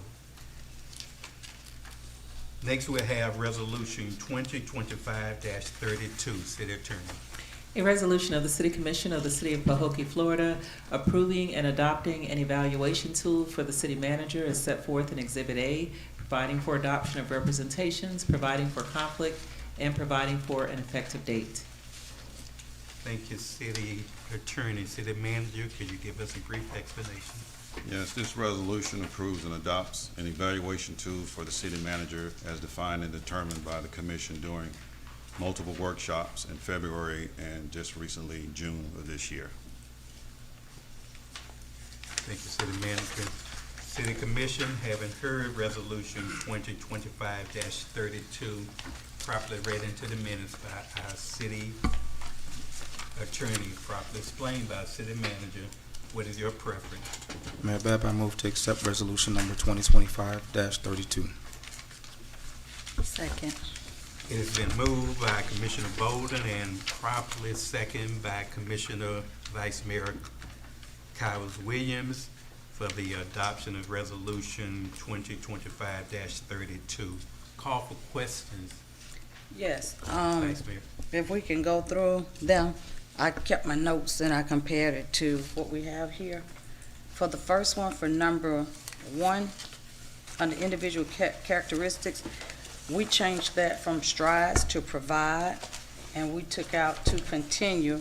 We had provide professional development opportunities and training to staff. Number 1, individual characteristics.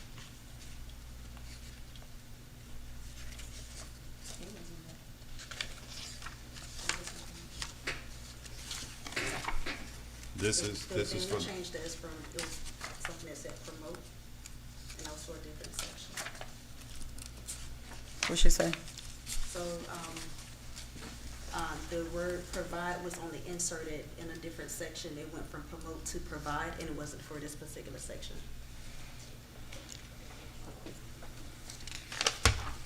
Okay. All right then, That's so, number 7. that's for number who? We changed under staffing, the last one, to provide and promote. Under staffing, We changed it to for provide. number. Number 7. That was, yeah, that said provide annual training. That's what number 7, that's what that one should have said. there was Yeah, change to that. that's the section that was changed. We didn't, Okay. Number 6.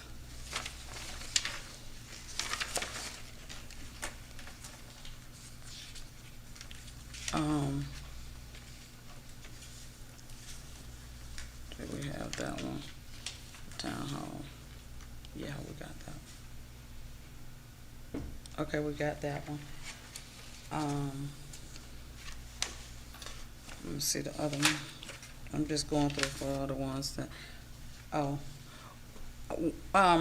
one of my recommendations was, and I think I asked this question when we were in the,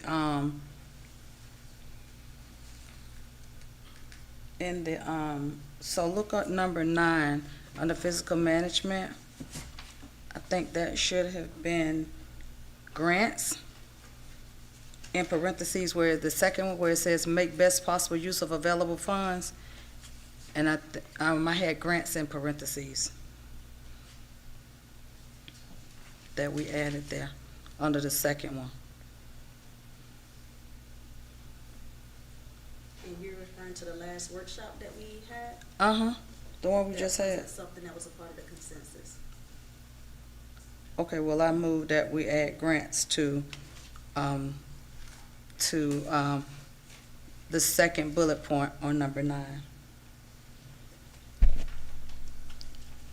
Second. It has been moved in second. We just want to make sure we have a consensus to add any language changes. It's been moved in second.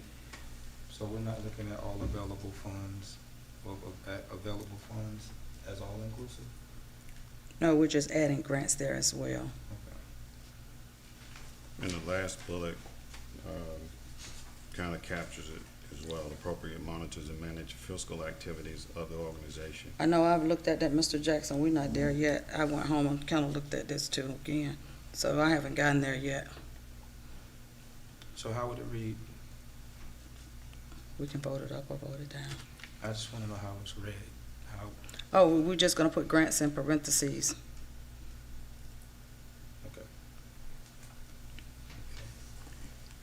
So there is a request. And I guess we can put to include grants. We can just add language then, the local government effectively and officially to include grants.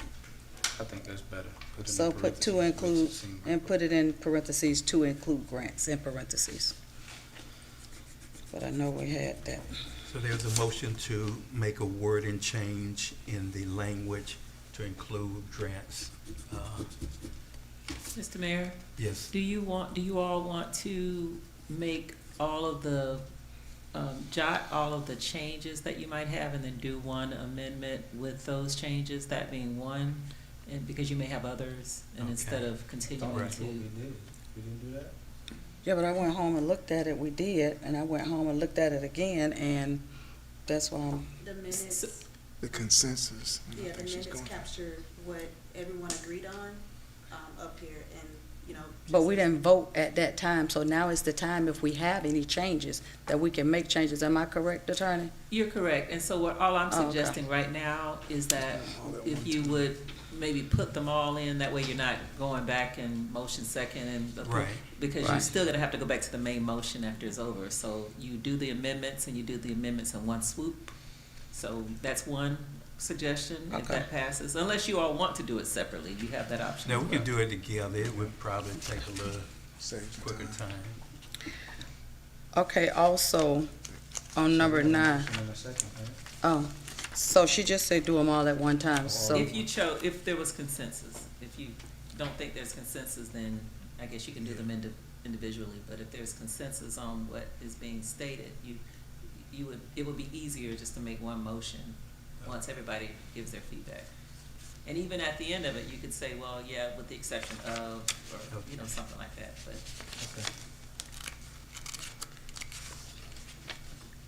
Okay. okay, on the other one, the next one, that's, the last one that says, appropriately monitors and manage physical activities of the operation. I know we agreed to add, execute grants appropriately, so what we can do to get rid of all of those words where it says appropriately, we can just say appropriately execute, monitors and manage physical activities of the organization to include contracts and audits, and then we won't have to have that last one that we wanted to add.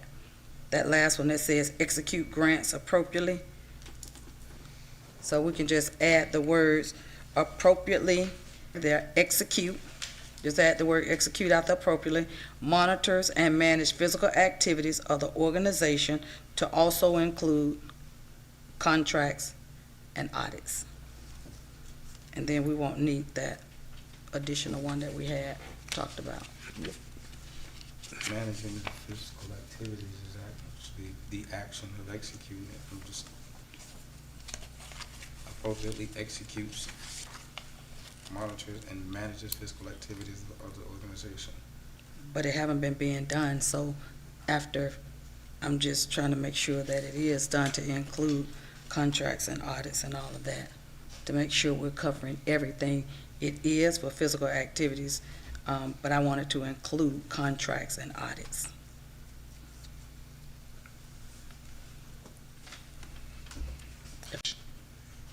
Physical activities of the okay. organization to also include contracts and audits. Contracts and audits are fiscal activities of the organization.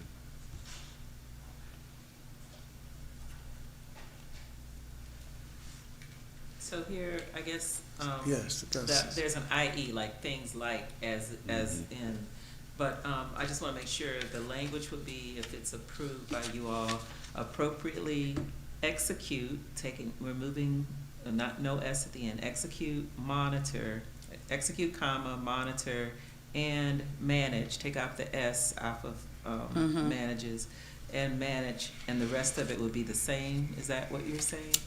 Mm-hmm. Okay. But i.e. contracts to add, you know, The IE is there, so. mm-hmm.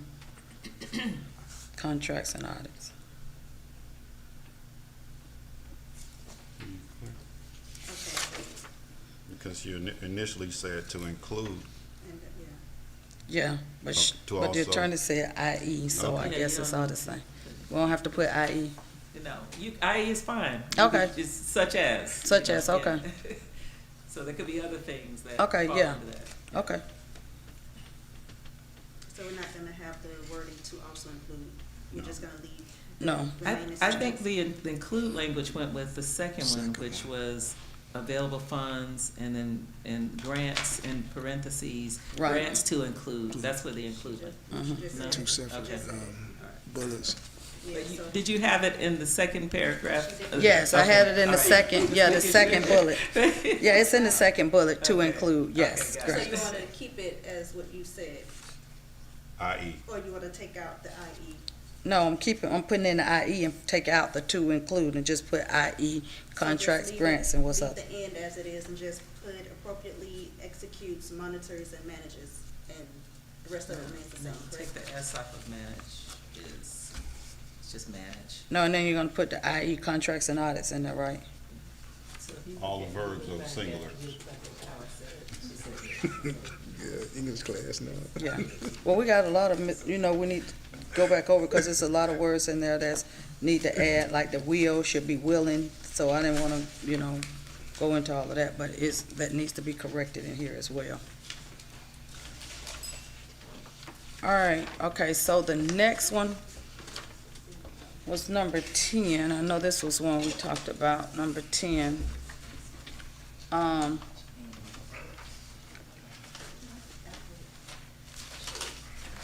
Number 10. Item 10. Which, Palm Beach County, Legislative development. Palm Beach County, Division State. and She never said it yet.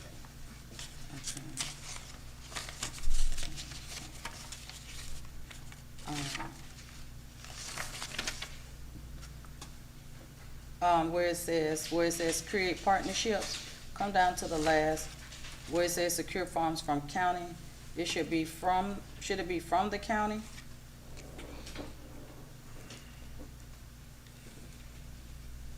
And create interlocal agreements, so should we add Palm Beach County there, or just the county?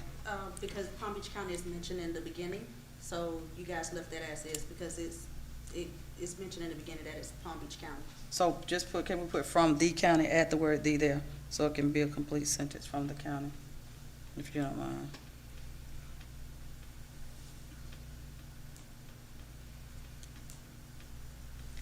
And successful address, future priorities.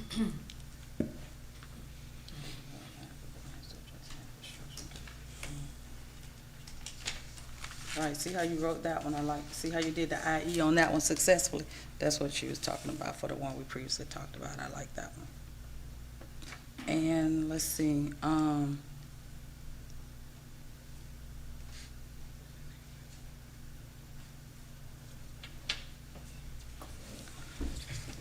Okay, okay, and my last one, that was and then the next one I wanted to talk about was number 8. I know we talked about this, and my question was, reading this, and I know Mr.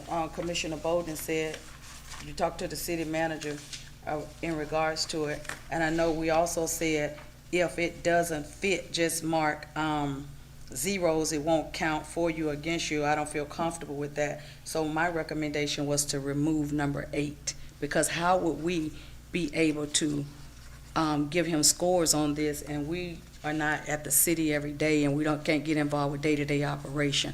So how would we be able to give scores on number 8? So my recommendation was to remove number 8.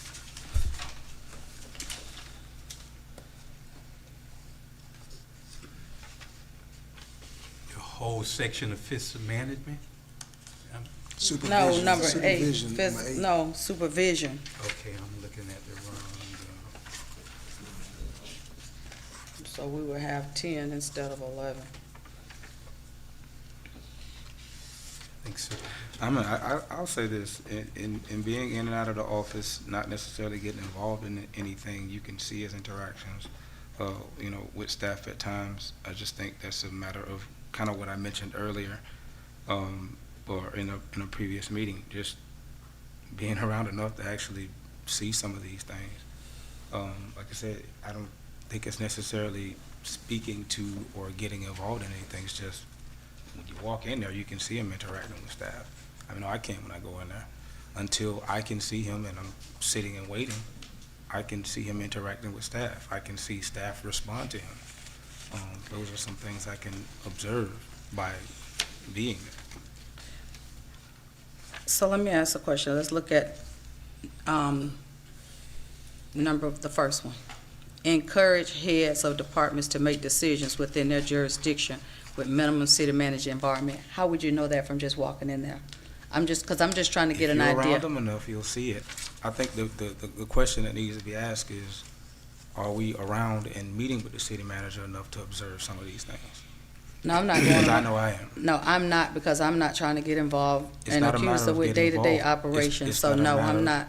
I don't really go up to City Hall like that. I don't.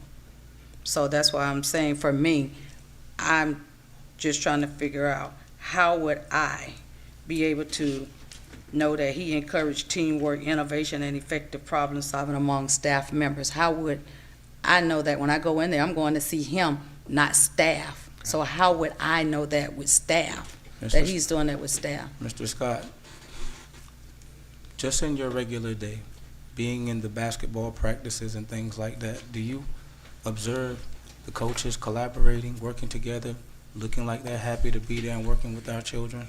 Are those some of the things that you observe while you're just simply at the gym? Yeah, but the difference is, if I'm sitting there, I can see them collaborating, I can see them, working out strategies and doing stuff, but what she's saying, it's the same way that I feel. I don't really go to the city hall, because I believe that the city manager know his job. I don't have to control him, I don't have to, Absolutely. he don't have to look over his shoulder and say, oh, well, Scott, come today and no, I'm not supervising him from that. And I understand what she was saying too, when it come down to the staff.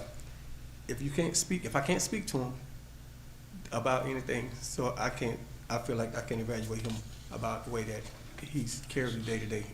I mean, for what I see, they seem happy to me, but I'm just still saying I don't wanna evaluate him from that. This pretty, the rationale that's being discussed now, pretty much, you can look throughout all of these areas and apply the same thing. So I'm not suggesting that, you're suggesting that we throw all of the sections out, but just look at number 7, based on your rationale, Vice Mayor. Number 2, applies an appropriate level of supervision to improve any areas of substandard performance. How do you measure that? I can measure that if I'm looking around, I'm gonna use Public Works. If I'm walking around the city and I'm looking at the city, I can tell whether supervision is taking place or not, because if they're being properly supervised and we're walking around and we're seeing the city that looks a certain way, then I know. When I went into City Hall the other day, staff up front eating. So I'm just saying, for examples, if that, to me, if supervision has been taking place and this has been gone over, then I would know that, hey, yeah, I can. Not necessarily. For me, I'm just saying for me. Okay, well, for me. based on what you're suggesting here, I can supervise, in that same scenario, I can supervise department heads in any department. The actual carrying out of that supervision becomes an act or non-act of that department. It does not reflect my supervision of that department. Who does it reflect? Who would it reflect then? It reflects the carrying out of the supervision.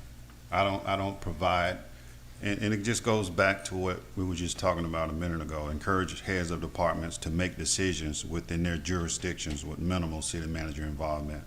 Just like Commissioner Scott mentioned a minute ago, he's not in the business of micromanaging the manager, nor is the manager in the business of micromanaging department heads and staff.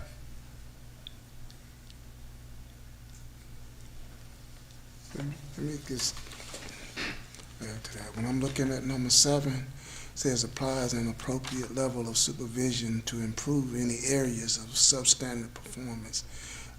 As commissioner, sometimes I'm riding through, as a commissioner, sometimes I'm just riding through the city, and I may be just looking at certain areas like park or whatever.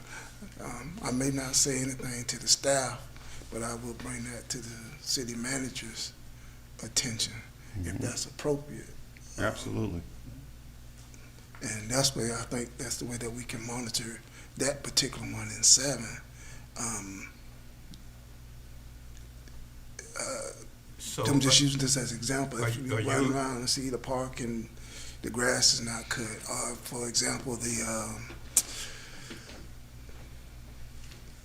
water park is not operating during the normal hours that it should be operating, and different things like that.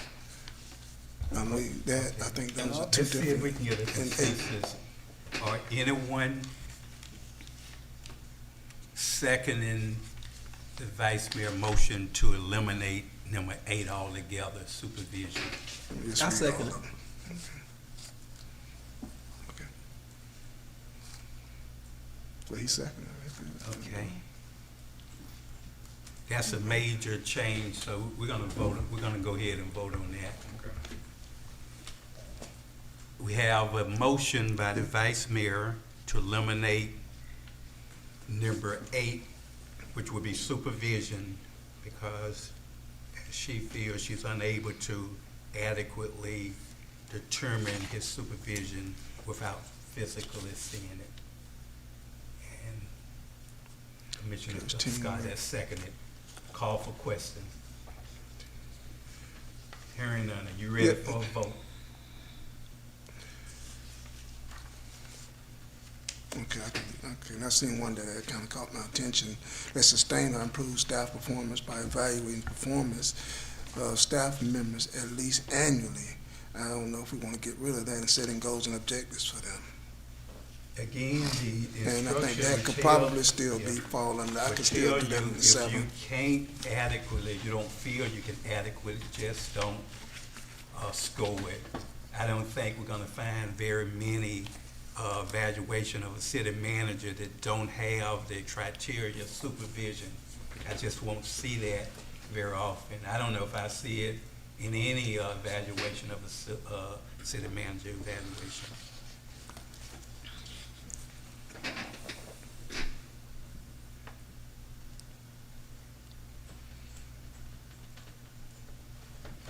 Any additional comments or questions?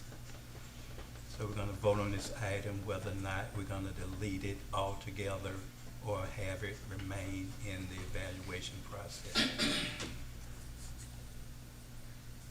Call for a vote, city clerk. Vice Mayor Calvin Williams, So we're voting to delete, correct? Yes. Yes. Commissioner Scott, Yes. Commissioner Bowden, No. Commissioner McPherson, Yes, Mayor Bab. No. motion passes, this item will be deleted from the city manager evaluation under supervision. And I have one more question and I'll be done, Mayor Bab. Now, I noticed that the, part was removed, like how you add up all the scores and then you divide them. So how are we going to divide them and what are we going to do as far as to come up with a score? Because I noticed just initials has been put there. So how are we going to do that? Because we're not keeping that where you take all of, where you take each, one, like number 1 has 1, 2, 3, 4, 5, and you have a possibility of getting a 25, and you take that score and divide it by 5. So I noticed that has been removed. So how are we going to use a grading system to determine what their score is going to be, since that has been removed, which I would agree with going back with what was on the samples that we were given, where you take and add up all of the values, subtotal, and then divide them by how many that we have. Because I noticed just initials have been put there. If I may, just point of correction, it wasn't removed, it wasn't there. Well, okay, So when well, it was provided, the scoring wasn't there for the city manager's evaluation. okay, well, then I move that we add, for the, each category, that, we add that we can add up the values above and then divide it by however many subcategories how many bullet points that we have. So does a score of 0 hurt the city manager in the evaluation, or are we not? Well, How are we adjusting? Yeah, if they get a 0, it's added in, because I know that's why I want to take out the supervision part to be fair, because I don't want to have to give a 0 for something that I'm not evaluating on, so whatever is on here will count. I'm asking, but for that item that you place a 0 on, are you counting Yes, it will be that? yes, it So will be if it's counted something because it's that a you part. cannot evaluate, you're going to penalize the city That's why I manager? was asking that everything that I can evaluate, that's why I was asking, that's why I, as a commissioner, was asking that it be removed, that we should only be putting things on the evaluation tool that we can evaluate, so we shouldn't run into that. So Because we I can't think divide by anything the that's number on, of scores that we actually have and not penalize with an for average. something we can't evaluate them on personally? no, I think everything that's on here, we agreeing to it, this is our evaluation tool, that we should be able to evaluate them on, that's why we're creating an evaluation tool. So if we can't see it, that's why we're talking about it now. If we don't think we can see it, we should be removing it. Which means that you're saying everything that you cannot evaluate personally should be removed from there? That's what I just, Like I I didn't said. see anything else that I could not evaluate on from going through it, after going over it, looking through it again. I have a question. Why are we using 0 when if it doesn't apply, we can put NA if we have anything that's left on here? And not Because penalize. my understanding, But there's no 0 anyway, it's 1 through 5. So I guess yeah, you that's what I'm put saying. NA. Somebody said 0, but my question is, we're gonna be doing an average. I mean, say we go through, say 1 through 5, give a 1 through 5, and then at the end of that, you're gonna get an average score. For each category. Not for each category. Your total score is gonna equal up to a certain amount. If I'm understanding this Commissioner correctly. What I was Somebody- asking huh? was, will you put your NA, which means that It won't apply. it won't count against, that's what I was asking, that's the question I was asking. Does the NA count against the city manager in the evaluation, or do you not count that particular item when you're tallying and dividing up your numbers to get the average? This is what I'm asking. The instructions as presented tonight and conceptually approved on the workshop, if you do not have enough information to rate the city manager on a particular characteristic, leave it blank. Blank, yeah. Blanks will not be included in the numerical scoring, Thank you. but the number of blanks for that characteristic will be recorded. So that's what this saying, and we're trying to fix it now, right, city manager? The commission, we're trying to come up to an agreement whether we're going to keep these directions, or we coming up with, that's what we're coming up with our own now. This evaluation form includes 2 parts: a quantitative score sheet covering multiple categories of performance criteria, and a narrative comments section. A summary of the score sheet results and all narrative comments will be distributed to the commission members and will be used as a basis for city manager's overall performance. In the score sheets, again, as conceptually agreed upon, each of the categories contain multiple statements that describe a behavior standard in that category. For each statement, rate the city manager's performance along the following scale: 5 to 1, with 5 being excellent, 4 above average, 3 average, 2 below, 1 poor. As it stands now, there is no zero numerical number assigned to the instructions. So we just leave it blank, but we don't count it. Right. So can we put NA instead of leaving it blank? Can we just put NA then? So can it say, instead of saying blank, the city manager on a particular characteristic, can we just put NA and take the blank away? Really doesn't matter.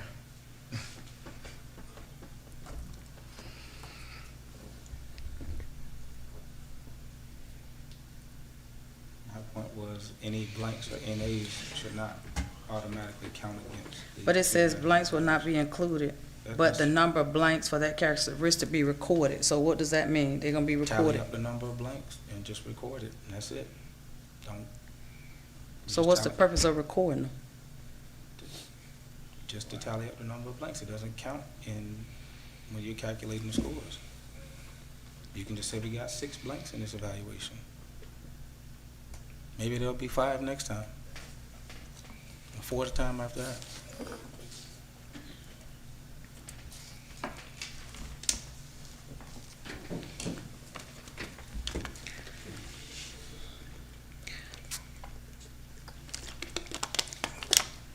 Okay, so how are we gonna do each one? We add them all up and then dividing them?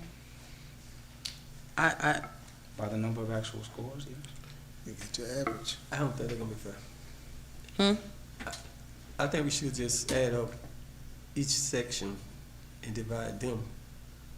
And then at the end, add all your totals up by and then divide them by the 12. You could probably get a more accurate score. Minus the blanks. Yeah, you can't count blanks. Yeah, that's what we're talking about. So we won't have, Tell me we'll if you have do every only section. 10 now.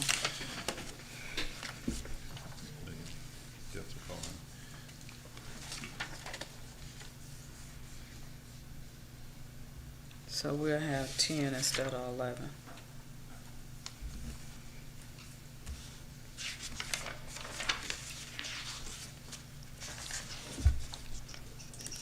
So you're saying have a score for each characteristic, for each subtopic? They're gonna be different because if you leaving it blank and someone else filling it in, their score gonna be higher. Right. And you got blanks there, your score gonna be lower, but they're gonna have, just say, in section 1, you can get 25 points if someone give them all 5s. And then you only do 3 of them, and you give them all 5, you get 15 points. It ain't gonna add up to the same number of points. That's why you have to do sections. Okay. If we're making a record, I think what we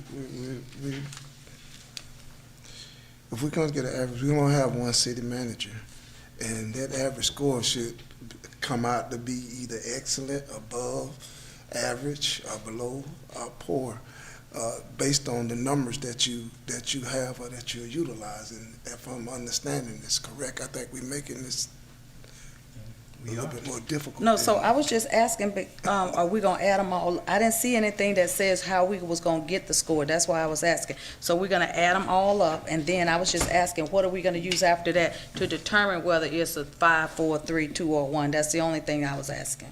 So what are we doing? So yes, we're gonna give them all the scores, but then how, I was just asking so that everyone can be clear, how are we going to determine it?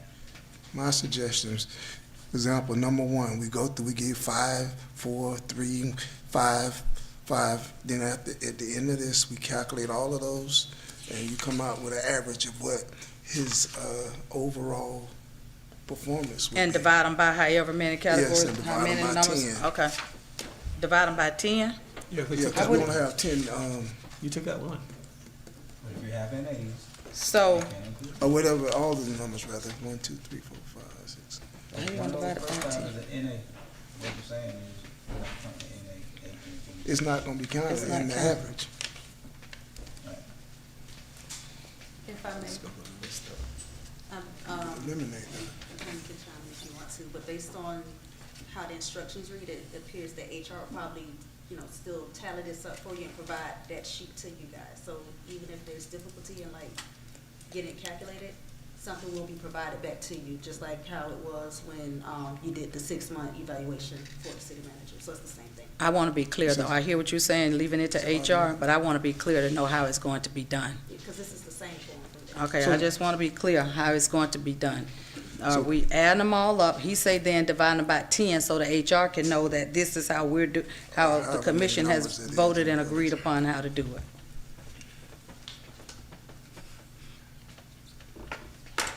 No, my question, well, I was trying to wait till she finished, but my question is, this thing, once we turn these in, there's an automated system that's gonna calculate Absolutely. everything. That's, Okay, so And we I don't have believe to that's do why it. the instructions were written. Exactly. Do what? What system gonna automatically do it? Sheets. and we would get a copy of that, Yes. Yeah, the once instructions the, spell that out. the calculation. So my question still is, how is that system going to calculate it? That's what I want to be aware of. How is the system going to do it? I know McPherson say divided by 10. Is that what that system they're using going to do? Basic mathematics provide, the regular mathematics, how you would come up with an average of the total amount or whatever your scores are, however many bullets you have, and you divide it by that. And, Oh, I know you said 10, which one? well, 10, it'll be more than 10. It's because more you than got 10 more because you than- got all those bullets, right? More What than you're saying, one if thing, bullet if you in each score one. 10, then those are the ones that you're going to count. the 10 I think, scores. I think without being repetitive, we have an HR department that will score and evaluate and calculate your findings. And those results will be clearly explained when you get your results back, how it was calculated, what methodology was used, if you want to be that specific in details. And it shouldn't be a hard understanding on how the scores are developed. It's not, but I want to be clear, Mr. Jackson. I don't want the HR department to decide how it's going to be done and tell me about it later. I want to know upfront, because this is our responsibility to come up with an evaluation tool and how we're going to come up with the evaluation for the city manager and the clerk. So I want to be clear on What's how it's going unclear? to be done. What's unclear? Because there are several different ways that we can do this, so that's why I'm asking. I don't want her to tell me later, oh, I decided to use this way, and oh, I decided to do that way. I want to know from this commission. What do you recommend, Vice Mayor? What I recommended was that we take each category, like number 1, we have 1, 2, 3, 4, 5. It's a possibility that you can get 5 points. Okay, so whatever your score is, just say if it's a 20, divide that by 5. There's the score for that area. Because when we look at the other questions, it asks about areas of weakness. And so if we have a score, and say your score for number 1, I'm just gonna say is a 2.5. So it asks about what are your areas of weakness. You see what I'm saying? Or what are your areas of strength? We will be able to look at it and say, oh, okay, in 1 he made a 2.3, or in 3 he made a 3.5. And so what I'm saying is, do it that way, and then when we get to the end, take whatever your score is, all of them, and add them up, and then divide them by that 10. Whatever your score was for each, all 10, whatever that total is, and then divide it by 10. That's what I'm suggesting. Yeah, that's a commission decision. I have a question. The program that the human resource use, is it possible that that can be sent to our computer and we can do our own thing, then it'll give us our calculation and wanna give do us the my option own. whether we Yeah. want to turn out, we can turn it in the paper and let him input it, or we can take it as a program where he can share with us on our computer, where we can go in and do it. And it, because I'm familiar with the process that we used to do in the Department of Correction, everything was automated, and then you just, when you did it, you just printed it out. Right, because I want to do my own. That's my responsibility. I don't want the clerk to do mine for, No, no, I mean, no, not I'm the saying, clerk, you but will be HR. doing, you will be doing your own if it's automated. I don't know if we have that capability. I'm just asking a question. No, That way I it think could so. eliminate a lot of wondering, because you'll see your score, it'll automatically tally it up. Okay. So that was my suggestion. I Just don't from know. the Could we sample. just check and see if? That's like, I was just looking at using that sample that Mayor Bab gave us when we did the one for the clerk, and they did theirs the same way. That's what I was suggesting that we use. From the sample that Mayor Bab gave us for the one for the clerk, that we use that same, how they would come up with the score, the same way. So that's what I was suggesting. Well, you add the value above and enter the subtotal and divide it by how many, you know, what your score is for that category. Okay. Vice Mayor Kywers Williams has suggested that we change the way that the scoring is calculated by using the same method that we use for the city clerk. It's not on hers though, so we'll have to look at that when we get to it, because they did theirs, that one the same way as the city manager, so I don't know if that would be the appropriate motion, Mayor Bab, because it's not like that on hers. She's using the same one as the city manager, the scoring system. So I guess it was from this sample, but the way it's typed up, it's not typed up like this. Hers is typed up as the same as the city manager, but this is the one that I was suggesting that we use like the sample you showed. And just point of order, in the workshop in, February 18th, you guys instructed that we use the format from the city manager, so I just transferred everything over with all the respective categories that everybody requested. So, and then it was not, those scorings wasn't adding there because based on the instructions, it's not gonna add up, so. What you In the mean it's same not gonna format add, that- what do you mean it's not gonna add up? It's not gonna add up if it's telling you to leave something blank. So I used the format based on what you guys told me back in February, the same format. Right, the format, but not the, instructions. You yeah. guys used the sample as a guide, but you told me, you said. to Yeah, use- that sample, but Yeah. for as, for as the, getting the scores, that's what I'm suggesting, yes. So do you want to just add blank lines at the bottom? Two No, I blank want you to lines with add- divide, and then No. you come up with your scoring? How And I would want you to add the values above and enter the subtotal and divide by whatever that however many in that category equals, and that's the score for this category. That's what's on this here sample. I'm reading it right from that, so that's what I would like for it to say. Yes, I understand that, so. Huh?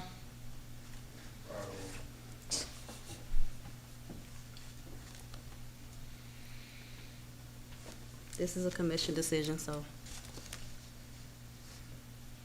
They can vote it up or vote it down. I mean, Are there a second to Commissioner Vice Mayor Williams' suggestion of how we should score this evaluation by utilizing the sample that was used during our discussion of the city clerk evaluation? I don't know if everybody following it, because I'm not even following it, but I'm trying to. oh, well, I brought mine with me to look at from the workshop. Okay. I'm just asking, was there a second? If not, we're gonna use what we currently have. If you got a second, then we can at least vote on it. Okay, for lack of a second, we're gonna continue with this going and align the city HR person to calculate our scoring based on our rating. Let's move back to the. So I have another question then.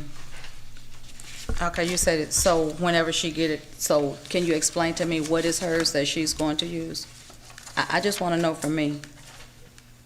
We can, I think the city So can the city manager- manager explain to me what is it that HR is going to use? I'll provide that to you through the clerk. So how we vote on something that we don't even know what she's using?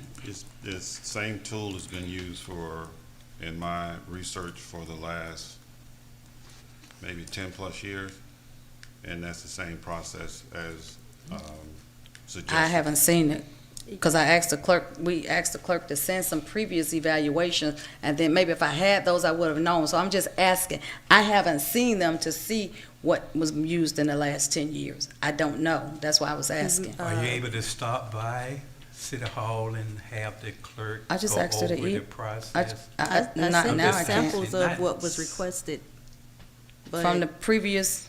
that wasn't requested. What was requested was samples for the evaluation tool. That was sent. No, But we Carlos said in the last Manuel- meeting, Mayor Bab, I said, can you please send some that the last commission, I did ask that, and I said, can you please send some from the last commission where they've evaluated city managers and just deduct their names?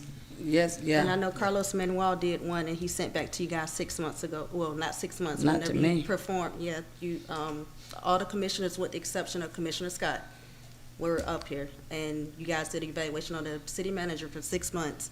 That was provided to you guys. So Yeah, and in addition to that, the document that we were working off of during the workshop, it was the exact same document that we've used in the past 10 years. The only difference was that there were no previous city managers or city clerks' names on the document. It was the exact same document.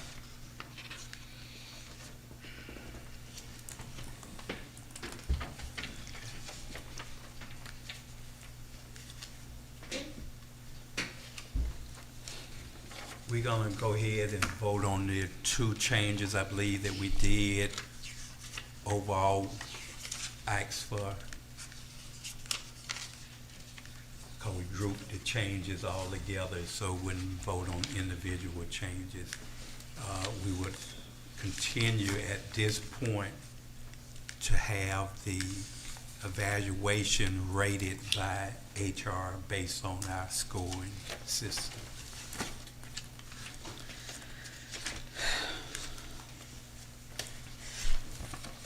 And if needed, we can request through the city manager that the HR director can come at one of our meetings to explain that, so we'll have that information up front. Mayor at the Bab. well, I have a future agenda. question, Mayor Bab, before we vote on the narrative questions then, because it look like they're different as well. We have 3 questions, and I thought one of them was, I see the first one says, what would you identify as the city manager's strength? And I also thought there was one for weakness, but I noticed that one is not there anymore.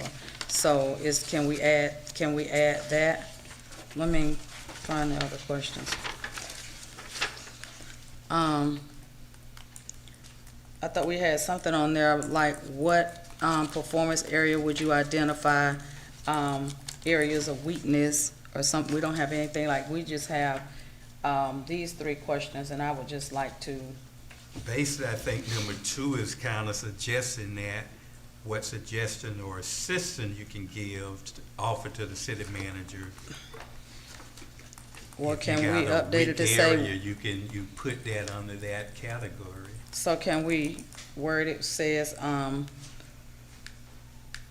what areas would you identify most critical for improvement then, something like that, or areas of weakness? What? Because then this says, i.e. priorities, expectations, or specific objectives for upcoming year. But I'm talking about like areas of weakness for now, not the upcoming year. Could we use the same question as the first one and just put weakness instead of strength? We Keep can, it simple. we can.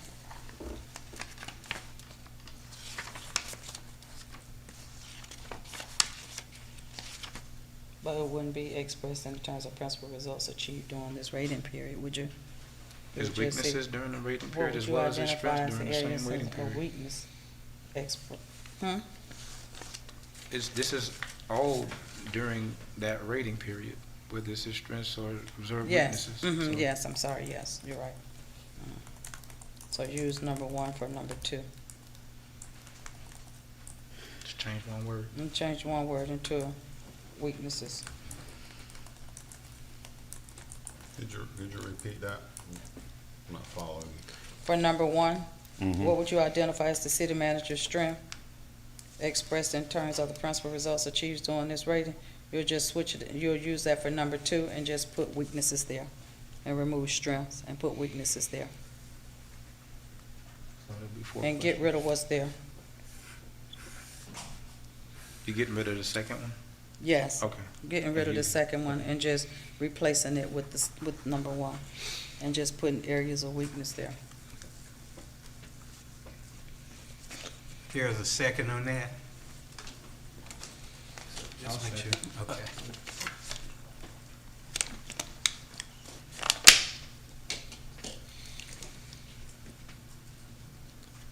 Okay. Let's make a motion, Vice Mayor, and just list the changes that you have suggested. Okay, I including the move that last on one. the narrative evaluation, that we strike the second question. What suggestions or assistance can you offer on the city manager, i.e. priorities, expectations, or specific objectives? We strike that and add, what would you identify as the city manager's areas of weakness expressed in terms of the principal results achieved during the rating period? Not achieved, in terms of the principal results during the rating period. Scratch achieved. Include the other two that we're adding, so it'd be one motion altogether. Oh, okay. So, for clarity, and I think you've said it, but I just want to make sure I understand what you're saying, or you suggesting. So under the narrative, there's no, what suggestions or assistance can you offer the city manager, i.e. priorities, expectations, or specific objectives for upcoming year? You're suggesting to eliminate that question altogether? Yes, And my suggestion would be to keep it and just still add a second bullet point, which would be the weakness. It's no use. okay, well, that's fine. Need to then, if really you wanna just do that. take that out altogether. So we're gonna keep that narrative part, but we're gonna add to the narrative, we're gonna have 4 bullet points. The second one would be weakness. Just how we got the same statement up top that shows the city manager's strengths, we're gonna have a second category for weakness. Same sentence, basically. The only thing different is say weakness versus strength. We're gonna keep strength, we're gonna add weakness to the second one, and we're gonna keep the third bullet point and the fourth one. So we have 4. 4 areas of, narrative, yes. We have a motion in a second. He told me to add the rest of them. And also under number 9, physical management, to include in the second bullet point at the end, to say to include grants. And at the last bullet point, to say appropriate execute, monitor, and manage physical activities or the organization, i.e. contracts and audits.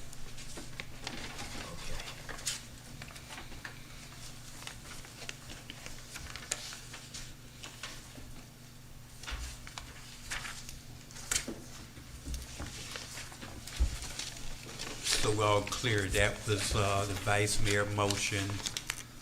Who's seconding that for the Second. total? Second. Commissioner Bolden, second. Call for questions. Hearing none, are you ready for a vote? Roll call, Madam Clerk. Vice Mayor Calvin Williams, Yes. Commissioner Bolden, Yes. Commissioner McPherson, Yes. Commissioner Scott, Yes. Mayor Bab. Yes. Thank you, Madam Clerk. Thank you, Commissioners. Motion passed by unanimous vote.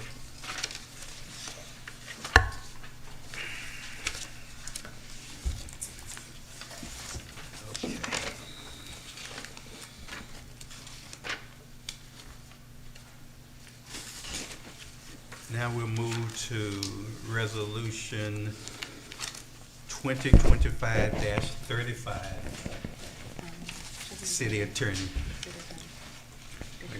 33? Yes. Mr. Mayor, you need to, 33. if you don't mind going back to the main, Okay. motion, please, for passage on the main motion. You've done the amendments. Right. To go back on the main motion and To accept the resolution. Stated the in the resolution. Okay, and that would be 33, right? 32. 32. All right. And it was motion by Commissioner Bowden and second by Vice Mayor Calvin Williams. I thought we just voted on it. No, you voted on the changes. Those were the You voted on amendments. the amendment. Okay, now we move to resolution 2025-32 to include the amendments that we made. Second. We already had a second. So we just voted. So We just need to vote. Okay,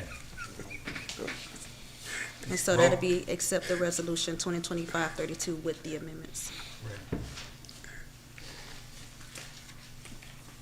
We need to vote on it. Yes. Roll call, Madam Clerk. Commissioner Bowden, Yes. Vice Mayor Calvin Williams, Yes. Commissioner McPherson, Yes. Commissioner Scott, Yes. Mayor Bab. Yes. Thank you, Madam Clerk. Thank you, Commissioners. Motion passed by unanimous vote.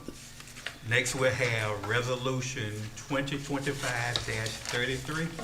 A resolution of the City Commission of the City of Pahokee, Florida, approving and adopting an evaluation tool for the city clerk as set forth in Exhibit A, providing for adoption of representations, providing for conflict, and providing for an effective date. Thank you, City Attorney. City Manager, could you give us a brief explanation? Yes, sir. This resolution, 2025-33, does the exact same thing for the clerk as you just approved and adopts an evaluation tool for the city clerk as defined and determined by commission during multiple workshops in February and June of this year.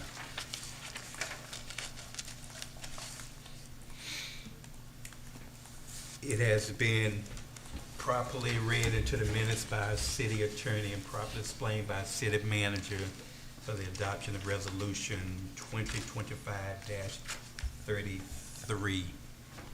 I'll entertain a motion. Mayor Bab, I move to accept resolution number 2025-33. Oh, I second. It has been moved by Commissioner Bowden and properly seconded by Vice Mayor Williams for the adoption of this resolution. Call for questions. Yep. Number 7, where it says, I don't understand that, city clerk completes the city manager's agenda posting process in accordance with the city. Would that be commission?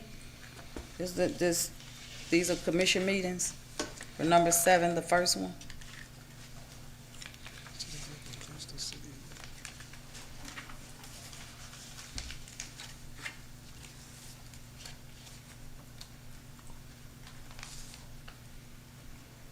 No. City clerk completes the city.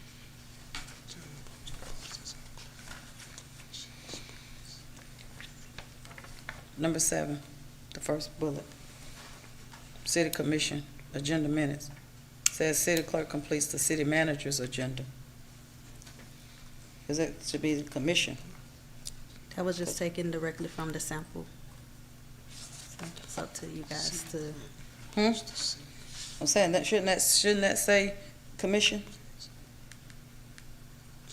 Because the commission are the ones, these are commission I think she said she just meetings. pasted a copy of it up. So, City yeah, we Attorney, can you can change it. give a little I know, but it still clarification. need to be She's like, corrected. so should that say city commission agenda or city manager agenda? I guess it depends. If it is the city manager putting together the agenda for the commission, then I think that's what that's intended to mean, but you all can change it to whatever you want to. So Or- if you wanted to have city commission agenda, you can Just change say it to that too. agenda. Yeah, it can be the agenda then, yeah. We'll just say agenda without being specific. That's it. But with city policy, take the commission out of there. Uh, According to city policy. Yeah, I didn't understand this other part where it says, if other department staff has provided their work products on time, I don't understand that part, where it says if the city clerk gonna complete the agenda, posting process in accordance with the city policy. Explain that other part to me. Does that mean if, I guess, she doesn't get it in time, whatever she's supposed to be getting? So to post the agendas, I guess my question is, she has to get stuff from the department, the staff, in order to post the agenda? Help me understand that part. Yeah, as I explained last workshop, the city clerk does not complete the agenda in a vacuum. It's dependent on the city manager, city attorney, city clerk, and department heads. All play a part in developing the agenda. So then this part need to be scratched in, because that's saying if she doesn't get it, it's not gonna be posted on time, so who's gonna be held responsible for getting it posted on time? Because on here it's saying, I mean, this is how I'm interpreting it. If other department staff has provided their work products on time to the office of the clerk. So it's saying if she doesn't get it, she's not gonna be able to post it in a timely manner. That's based on policy. That's what I'm reading here. Okay, if it's not provided, then she won't post it. The agenda? She won't post that particular item. But that's not what this is saying. This is talking about the agenda. This says the city clerk completes the city agenda. We're talking about the agenda. I know in the workshop, it probably should have been removed, so if you guys want to remove it, just take it out. I'm just asking the question. So does that mean the agenda will not get posted? No, it's not, this does not mean that. It means that if, and ultimately it's gonna be removed, and I recommend the same, but this means that one particular item where it might be on the agenda, it can't be on the agenda if it's not provided in a timely manner. It's not saying the whole entire agenda will not be provided. But that's what we're talking about, Mr. Jackson, the agenda. So we'll remove that. Yeah. Okay. Or just use the word items, agenda items. I would just rather have it Okay. removed.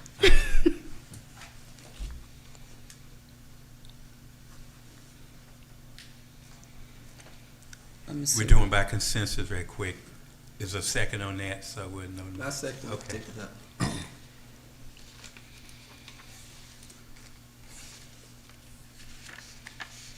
Any other changes, Vice Mayor? Yes, I saw on number 2.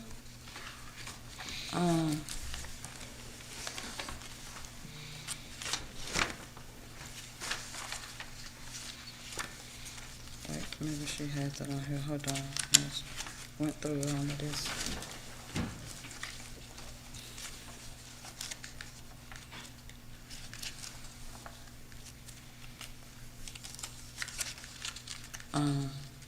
Where was it at?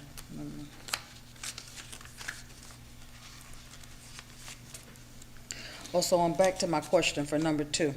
I know we were in the workshop and it didn't, so are we back to the part I want to add it? So I guess here, I guess we can vote on it whether we want it or not, where it said what I was asking.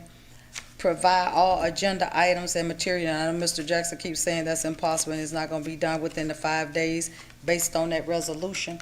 Are we, you said, Mayor Babin, I know you said just because it's a policy, it doesn't mean that we have to follow it. So we can vote it up or vote it down. I would still like to add that to make sure that we're following policy.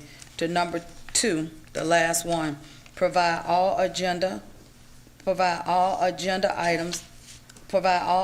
and materials within the 5 days based on the resolution that we have in place. So we can vote it up or vote it down. I know, given the challenges, or we did discuss that being an actual goal. And I basically have that as a goal for the, well, not so much the 5 days, but as, Well, in we a can- timely manner. I'm talking about the 5 days. I'm talking about the resolution that we have. We can vote it up or vote it down. So I move that we add, provide all agenda items and material within 5 days based on the resolution. We can vote it up or down. May not get a second. I think that goes back to what I mentioned a minute ago. This is an evaluation tool for the city clerk. The city clerk, again, is not the only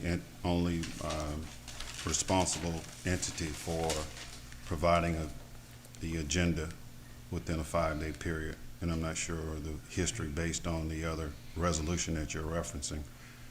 But it becomes quite difficult, and I'm not speaking for her, I'm actually speaking for myself as well, and for the city attorney. It becomes difficult for one out of the three to be evaluated on something that all three, and to some extent, staff plays a role in. I think that was the bulk of the conversation, and most of it went towards making that a goal as opposed to an evaluation tool, as a part of the evaluation tool.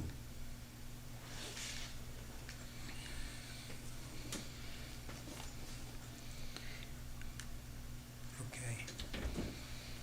Vice Mayor, you heard from both the Vice Mayor and the City Manager, his explanation of that, but we have to give due process, and if there's a second, we'll move this for as a vote to include the 5 days.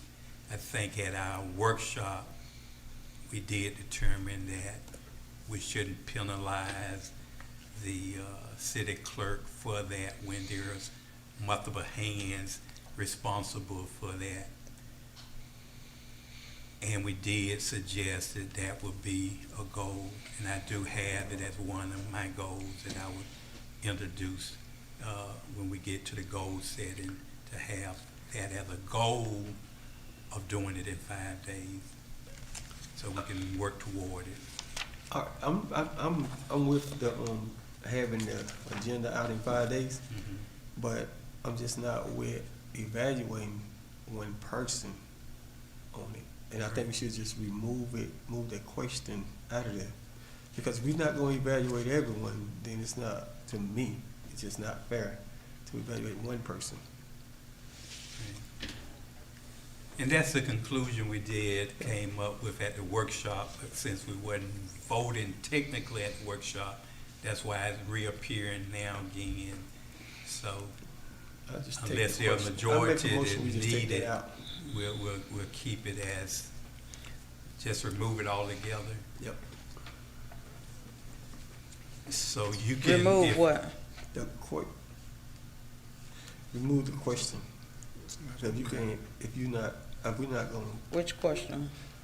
the one about the agenda. It's not on there. It's not on now. Just making a motion. Okay. It's not even on now.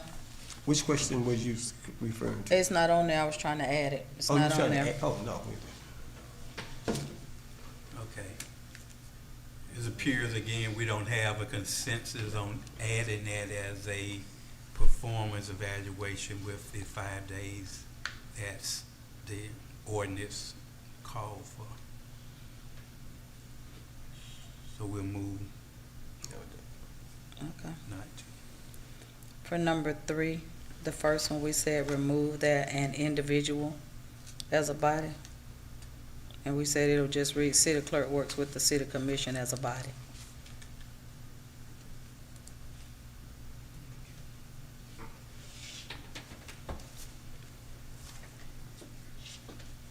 Just a quick second if we can Second. get there, okay.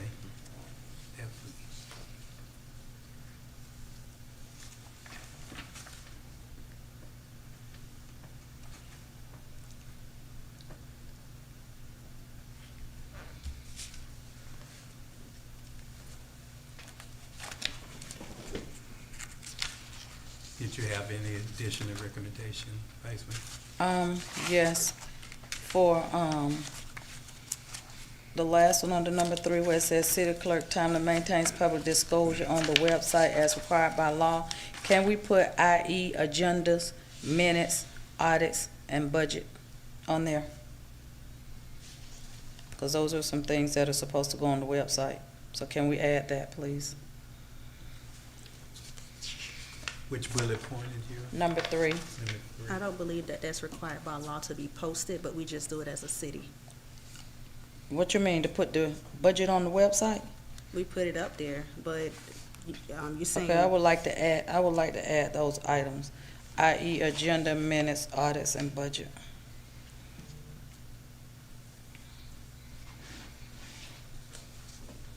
Do we have a second on that? Second. Before we reference it as law, could we Well, do- take the law part out. I Okay. would just like to have that, added. Agenda items, minutes, audits, and budget.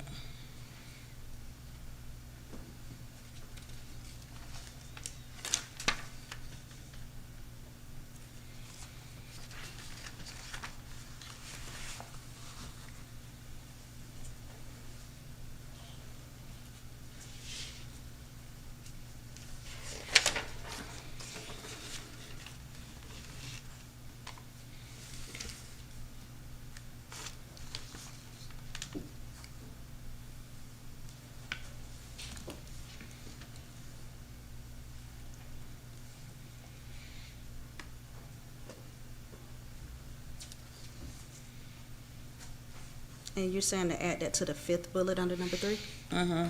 Because a public disclosure would be more like a notice. Number, what was this at? Number 3, the last one at number 3. Where it says city clerk timely maintains public disclosures. Mm-hmm. On the Those website. are like notices and legal notices, public notices and legal notices. Okay, I know I said something about the website, you know, Yeah, that- and this yeah. is what I was talking about as far as this kind of stuff being put on the website. But those That are, was something that I wanted on there. yeah, but the public disclosures as required by law is like legal notices. It's not agendas. Okay, well then, maybe I need to add another bullet then. Okay, city clerk ensures that the agendas, minutes, audits, and budget is posted on the website.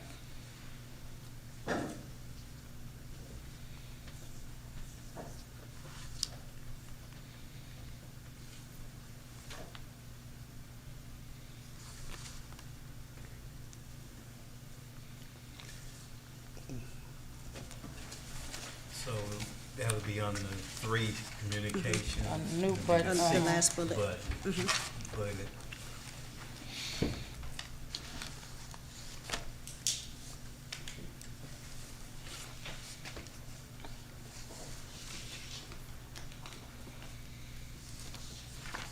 anything else, Vice Mayor, are you gonna need to sum No, the 3 pretty much. changes up and for a vote? I think that was pretty much, let me just make sure.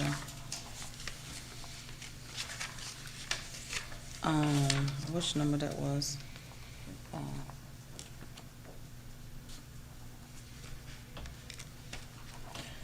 Let me ask a question for number 7, where it says commission minutes are provided to the city commission for approval within a reasonable time period. Can that say, which I know she's been doing it, but can it say city commission minutes are provided to the city commissioner on a monthly basis? Meaning make sure that we get them monthly? I know we have a reasonable time period there, but to make sure that we keep up with them and they don't fall behind. So I would like for that to say on a monthly basis. City commission minutes are provided to the city commission for approval on a monthly basis. That's established by state statute, and it's not that detailed. That's So- fine, but that's what I just But for what you me. can't do, Vice Mayor, is supersede state statute by your recommendations. And we don't want to confuse any process that we develop in it being in conflict with state statute. So can you explain to me what is reasonable then? State statute defines it. And what does that state statute say reasonable Let is? me just jump in here. So state statute doesn't specifically define it. It does talk about a reasonable time.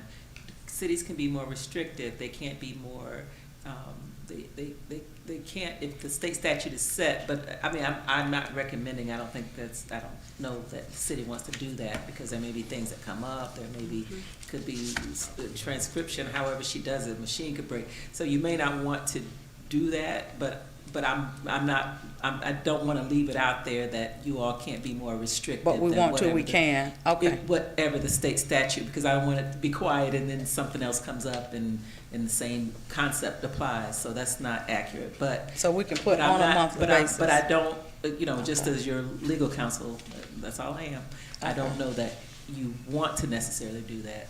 however you could do it if you chose to do it. Okay.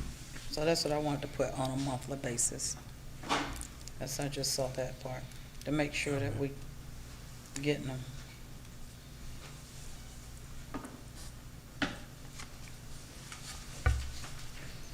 We're gonna actually, anything that seemed to be unsure whether there's a consensus for a overall vote, we'll vote on it.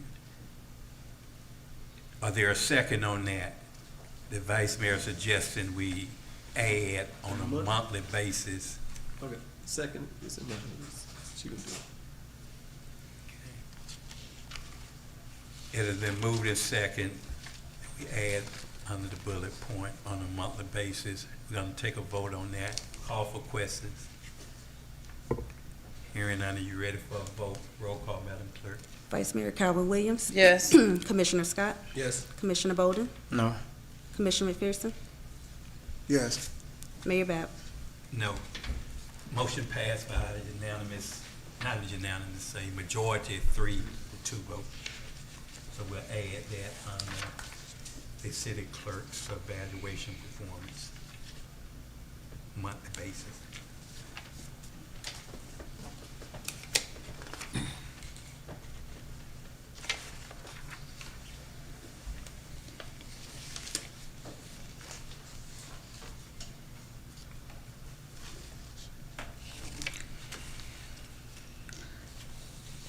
I have a question for number 9. The second one that says, board and committee agendas are provided to the applicable boards and committees within 5 to 10 days of an applicable meeting. And then it has, if other department liaisons have provided their work products and time to the office of the clerk. Much the same thing, just not too long ago. Does the clerk have to be at all, at all, board, I mean, she has to be here, but what about committee meetings? And will that be her responsibility? Doesn't the boards, I know like the ZAP board has their own when they have all their members, they have a secretary, so would that be her responsibility? Mr. Mayor? Each board may have. Yes. So, generally speaking, the city is responsible for the minutes, keeping the minutes for meetings. So I'm not aware of, like, maybe you can assign somebody else from the city other than the clerk that might take minutes. That's done, but still the city in general is responsible for it. So all of the things would go to the clerk. Let's say if it's a board and it's the planning and zoning board and it's the planning and zoning department, a staff person normally takes the minutes or somehow from that board, and it's not the clerk. Those minutes still would need to be transmitted to the clerk for, whatever proper format and to be kept in the records and all of that. So it may not be necessarily the clerk. I'm not sure how the manager handles it here, but it doesn't necessarily have to be the clerk. But you have to assign somebody has to be assigned to every single board, because the city is responsible for maintaining those minutes. And so it has to be responsibility of somebody that the manager assigns. So specifically, It's the city's responsibility to maintain that data. So that's why I'm asking that, because then that mean, will she be able to be at all those, meetings? I just know for the ZAP board, when I was on the ZAP board, I was the secretary. The clerk didn't have to be there, but I would type up the minutes and then send them to. That You should can't- happen. so what about No. the agenda though? Does the clerk have anything to do with the agenda for that board or advisory board? The clerks generally post the agenda, so yes, they generally post the agenda, they notice it, make sure everybody's, available, the quorum for that date, all of that. That's what this So is the clerk about. is doing all of that. But in terms of the minutes, which I thought, the question was about, you don't want residents keeping your minutes. So that mean, I go back to my question then, so that means she would have to be at, anytime there's any kind of advisory board, you're saying she would have to be there? She She or would. someone, Take the minutes or or someone someone. appointed by the manager. It's working fine as it is now, Vice Mayor. We have city staff at ZAP board, we have city staff at any, board that's function under the city's purview.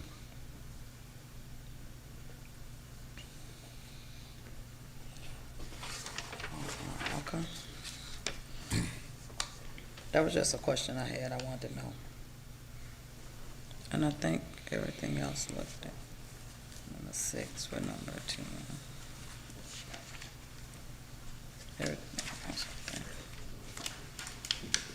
I think everything else was fine.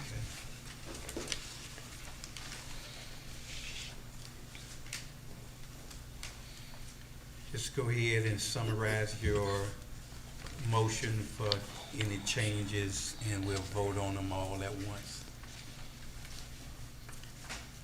I think there are 2, if I'm not mistaken. I don't.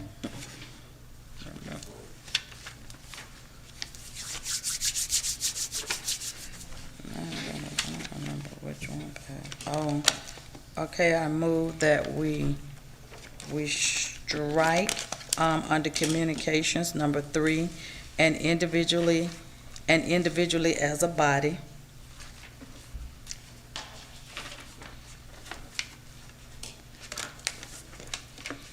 That was one thing. Under number 3, the last one, we added city clerk posts agenda minutes, audits, and budgets, to the website. And under number 7, the city clerk completes the agenda. We striked out, city managers. And we striked out if other department staff has provided their work products on time to the office of the city clerk. She said So, strike that out. yeah, number 7 was taken out completely. The person was taken out. Yeah, I think that was completely To my, taken. if other department, No, the whole thing was taken out. First one on the number 7. huh? No, we didn't get rid of the city clerk completes agendas posted in accordance with the city commission policy. They did. We didn't get rid of that. We got rid of the 5 days. No, The they 5 got rid days of- didn't pass. They removed the entire thing. When? About the agenda? So the Yes. city Yeah. clerk is not gonna, No, you took it Come- out. huh? You took it out. Which number 1? Yes, number 1 was agenda. removed. So who gonna do the You didn't take agendas that then? out. We didn't take, so You who's gonna do said- the I think you made agendas? some adjustments on it. The city clerk completes the agenda. Posting process Posting in accordance with the process in city accordance commission with the policy. commission So if the policy. city clerk doesn't do it, who's gonna And we do it? scratched out that last removed- part, That was if removed any at the other beginning of the departments. conversation. Okay. Which one you want to say? My God. So we got rid of, Which one you want? one number 7 at the Number top. 7, number 1. We didn't get rid of that. That was the one they said to, The We city voted on that? completed this. that was No, the I thought We she consensus. just voted took- on I- that? No, I think she just stopped that, just ci- agenda, complete The agenda. parentheses Then was they took out scratched out. commissioner and they took out manager. And it should read, the city clerk completes the Agenda. agenda. The agenda posting process in in accordance with the city accordance with commission the city policy. commission. Yeah, cause it took out policy. commissioner and took out And we manager. scratched out, I thought And the then whole we thing had the was whole removed. discussion about, Yeah, that I was thought the those 5 days were, we that just, she made a motion that didn't. prior to that.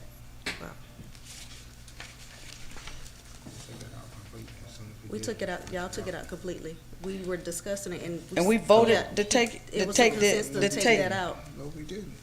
how we can vote that out? Who would do the agendas then?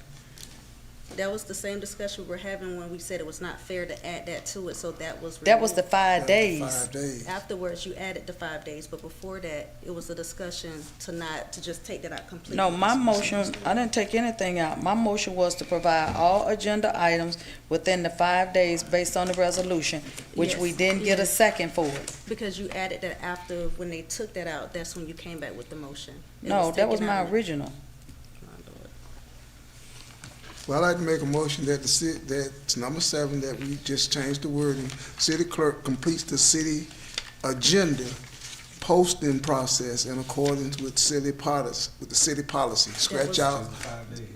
That's the But same, just that's the why five- that was that's the removed. same thing. That's the same, yeah. But the 5 days ain't on this I though. know, but. No, that's that what was it the is. 5 day. That was a totally different discussion.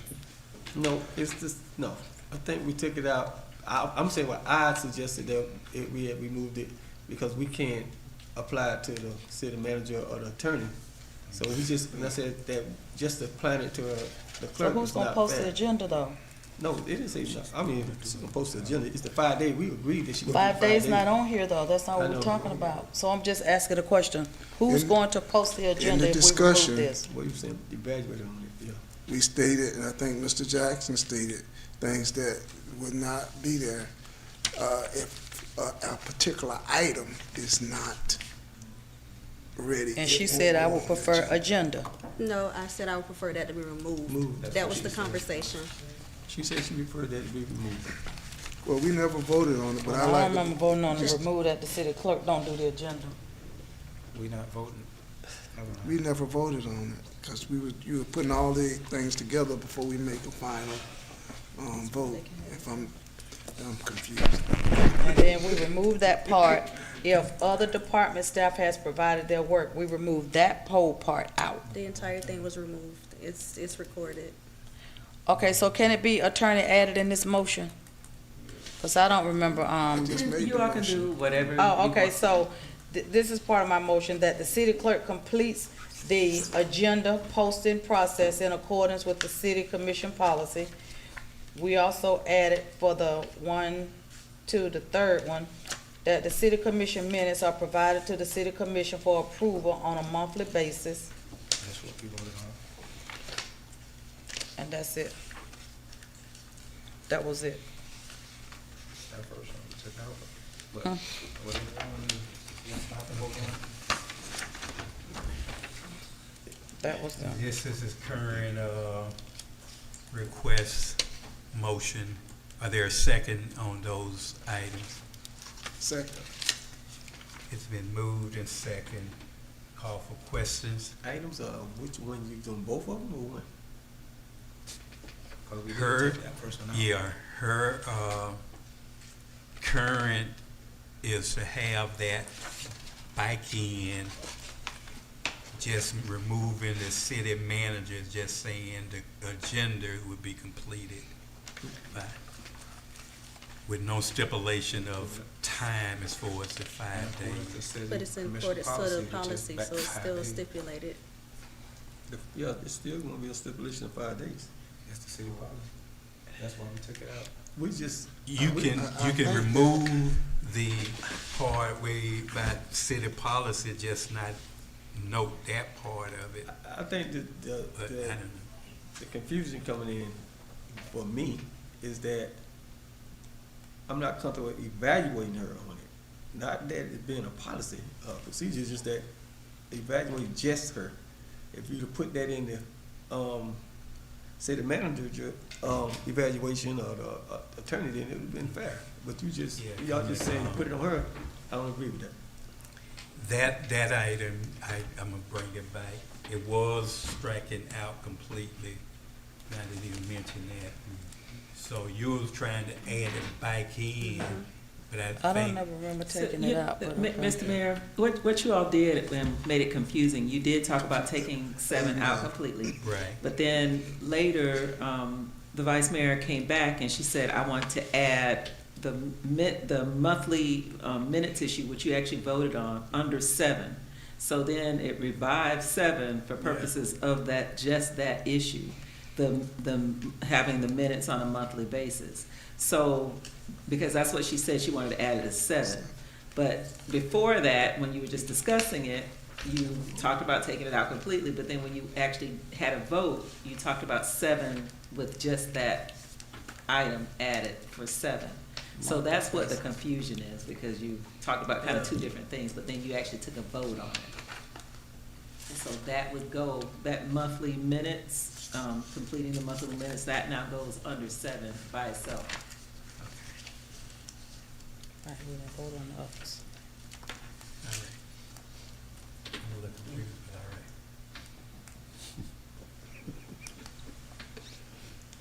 got a second. Are we ready for a vote? Hopefully. So, what Go are we ahead voting for on? clarification. Go ahead. What are we voting on? State your motions again, Vice Mayor, so we'll know exactly what we're voting on.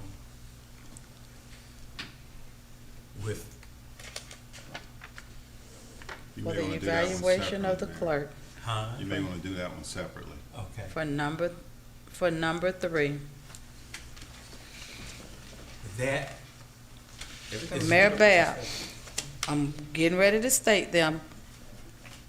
You said we're putting them all together, right? Or are we voting them separate based on what Mr. Jackson says? What is this commission's pleasure? And I think we would have more clarity if we do that last and separate in Okay. itself. Okay, so the city clerk works with the city commission as a body. We removed and individually as a body. We added under number 3, the last one, that the city clerk post the agenda, minutes, audits, and budget to the website. We'll vote on that, those items there. Done. That's it. No, the other one has to be by itself. So we'll You clear up also, any you also confusion. added a number 7 as described by the city attorney a minute ago regarding the minutes. We voted for that separately already. We voted on that one already, said That's yes. already clear. Right. Yes. You seconded? Second, yeah. Go ahead.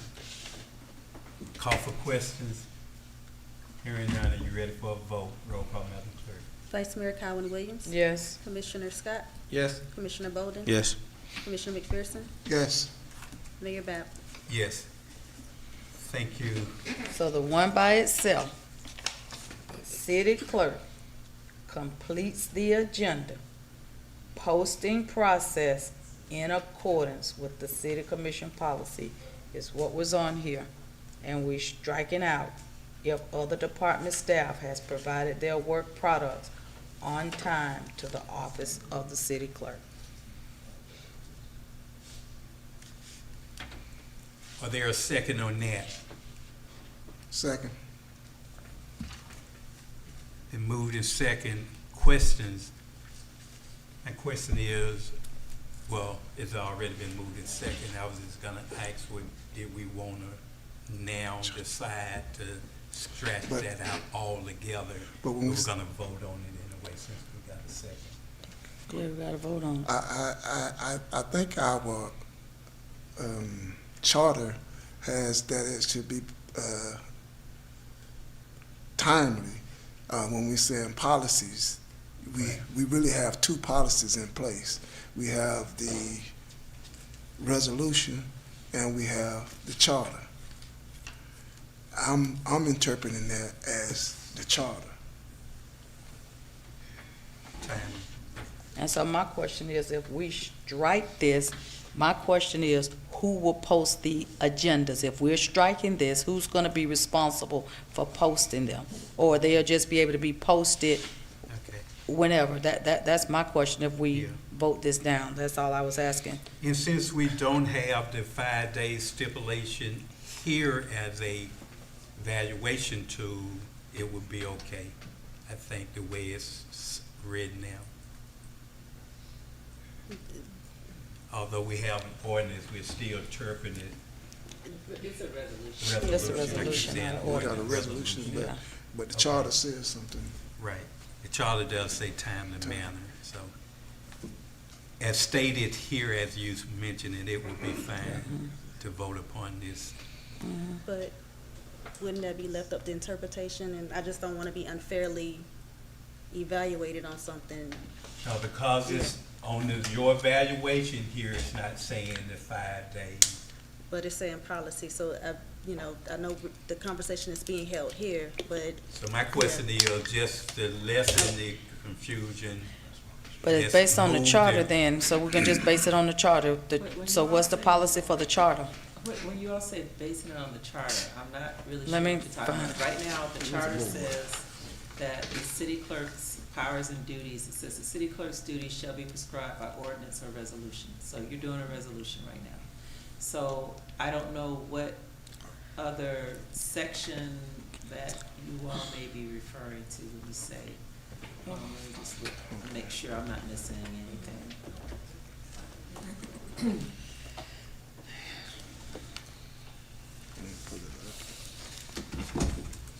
There's a section that deals with appointment, office hours of the city clerk, powers and duties generally, which have to do with the seal and custody, attendance at commission meetings, to attest to all ordinances and file all ordinances and resolutions and keep a proper index of all ordinances and resolutions. Has to do with, to give notices required by the various city ordinances, such as notice of elections, notice of applications for bids and all, and also advertise other matters required by ordinance, not specifically delegated to some other city official. Recommendations as to the operation of office, to make recommendations from time to time as to any suggested improvements in the operation of the office of the city clerk. It has to do with clerical assistance, to provide assistance to the city commission and commissioners. Has to do with administer oaths and issue subpoenas, and that's a long paragraph. Has to do with let's see, appointment of deputy clerks, to appoint deputy clerks as needed, such as appointments shall be approved by the city commission by resolution. Supervision, the city clerks shall serve under the direction and supervision of the city commission, and both the city manager and the city commission shall evaluate the city clerk. Supervise of elections and the duties there, and then finally perform other duties prescribed, such as duties from time to time as may be delegated by the city commission.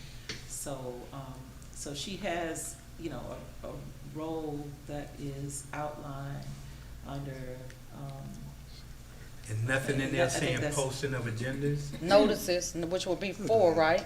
Notices given, to give Yeah, all so- notices required by various cities ordinance, such as notices of election, notices of application for bids, and also advertise other matters required by ordinance not specifically delegated to some other city official.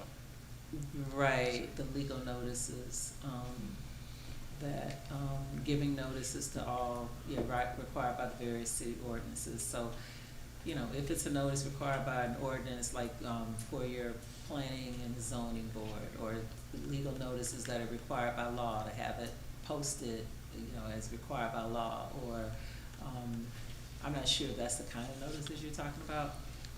But the city does have on its website, it keeps like I think through the Civic Plus or whoever, or maybe it's whoever y'all use, is it Civic Plus? Civic Plus, they keep all of that stuff is like listed, the minutes and the videos and, and you put that up? I Okay, post so them, the yes. city clerk is posting that right now. So those are I read that to you, so you all were going back and forth with what it says with this, that's specifically what it says. So, these are the other duties, I guess. So she's required to do certain duties that are prescribed by charter and by ordinance. But then these things that you're doing right now, I guess some of these have to do with other duties as from time to time as may be delegated by the city commission. So some of these things are fit within that category. So, but that doesn't alleviate the, you know, the duties that she does anyway as part of her charter responsibility.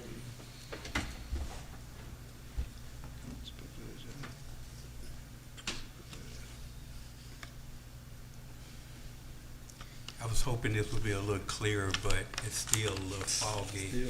I would think at this point, someone can make an amendment to just delete that item altogether so we can get it more refined. floor, you gotta vote it up or No, you can make an amendment to a motion, even if it's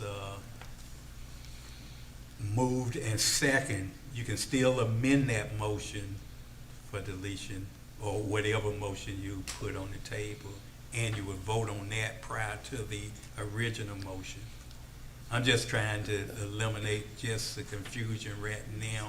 There's only one item we're talking about, and it causing some confusion right now, that's all. Just to clear it, just eliminate it, because I think we did come up with a consensus that originally we had eliminated it through the process of discussion. And we're just not trying to bring it back again. I'm just saying, to eliminate the confusion, let's eliminate that item altogether in her evaluation. And if we won't try to grab it next year, that's fine. I'm just trying to move this a little further down the line. So we have a motion, we can vote it up or vote it down. Yeah, we'll make it a goal. Because we already have a resolution in place for it.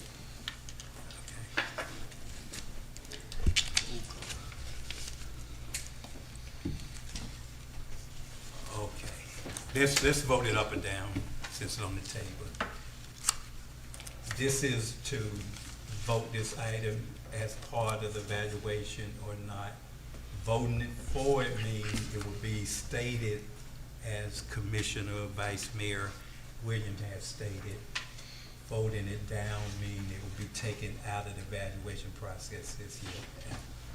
And then, Mr. Mayor, how are you gonna deal with the item that you already voted on, because that was item number 7, so will this, are you reconsidering that, so that it's not confusing later? So you already have, you said for 7, you voted? It was just this particular one that they were removing. Just the one, but Yeah. they're talking about taking it out, so it's. I think it's that one. Take it a different one This out. particular one, Oh, I'll okay. just take this whole Okay. thing. Yeah, out. yeah, yeah. Hearing no additional questions, are you ready for a vote? Roll call, Madam Clerk. Vice Mayor Calvin Williams, Yes. Commissioner McPherson, Yes. Commissioner Scott, No. Commissioner Bolden, No. Mayor Bab. No. Motion did not pass. That item will be taken out of the evaluation for this year. So I just have a question, Mayor Bab. So then, okay, we're not evaluating her on it. They said they're gonna set it as a goal. So when we get the agendas or whenever we get it, I guess whatever was deemed a reasonable time, that's what we have to go with? I'm just asking a question. Yeah, I would think so, yes, at this point.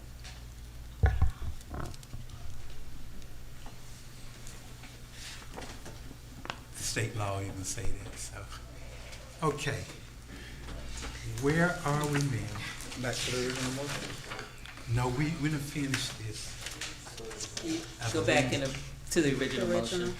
The original motion You'll finish is, it right at the last vote. which is the original motion, 33? Yes. Okay.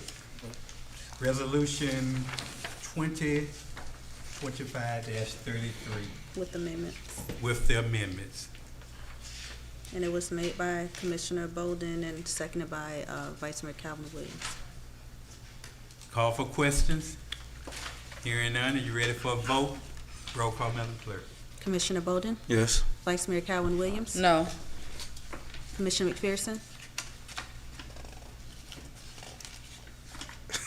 Could you repeat the motion? it's approval of resolution 2025-33 with amendments. Yes. Commissioner Scott, Yes. Mayor Bab. Yes. Motion passed by a majority of 4-1 vote.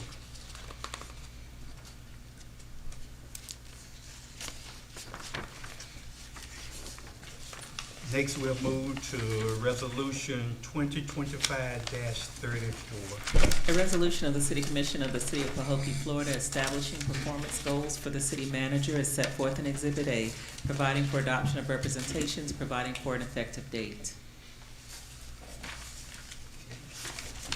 Thank you, City Attorney, City Manager. Can you give us a brief explanation?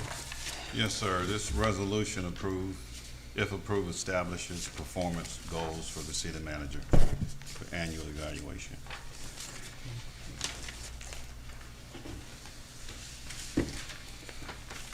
And I think that the consensus was that each commissioner bring back goal. one goal, and then the manager provide 2 additional goals. And we also say that we would list our goals to be voted on prior to the resolution, so they'll be inserted in the resolution. So each of. Well, Go Ju- ahead. Just a correction, Mr. Mayor, I'm sorry. You all were going to, because you can't, violate the sunshine law and have any communications prior to, so you were just going to have them with you and then state them tonight, Right. if that's what you meant. Yes, And ma'am. if, I apologize for interrupting. Okay.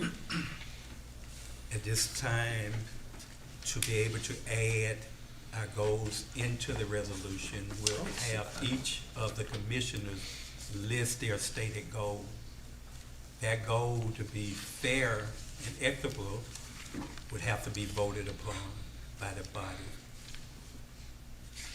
And I start, Mr. Scott, We're doing the goals for whom? the clerk? city manager at this time. I haven't even considered it. I haven't even thought about that yet, honestly. Okay, Don't have any. we'll come back to you, maybe after Yeah. listen, you can come up with one, if not, we'll add it at a certain time. Vice Mayor Kyler Williams. Mine would be to obtain grant funding for infrastructure.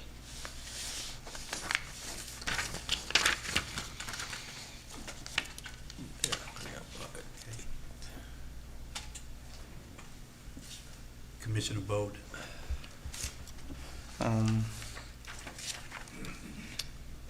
Mine would be to identify and implement cost-saving measures that reduce general fund expenditures by at least, say 5% without reducing essential services. I know that could take some time. I wanted to get a little input from the city manager in terms of what would be reasonable. Read what you said again, Mr. Could you restate it? I'm gonna get the full of it. Identify. Could you restate it? Identify and implement cost-saving measures that reduce general fund expenditures by at least 3% without reducing essential services within the next, allotted, well, I wanted input on you, from you about the, time frame.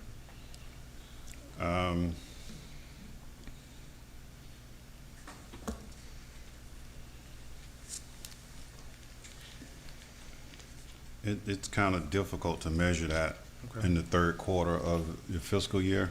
Okay. That normally happens, or something like that normally happens at the beginning of a fiscal year, and you Okay. can measure it over the totality of the year. With that being said, based on what we're looking at in terms of the goals for the evaluation tool, I'll be evaluated in January, I believe, so maybe December 2025 of this year. Okay, So we'll use the calendar year as opposed to the fiscal year. okay.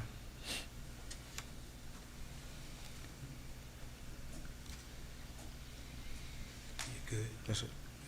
And my goal would be to have the city manager enhance communications and collaboration. Continue improving communication between the city commission, and the Pahokee community about the status of key initiatives, city projects, and critical incidents. It could be measured by the city manager ensuring that commission package and materials are prepared in a timely manner with clear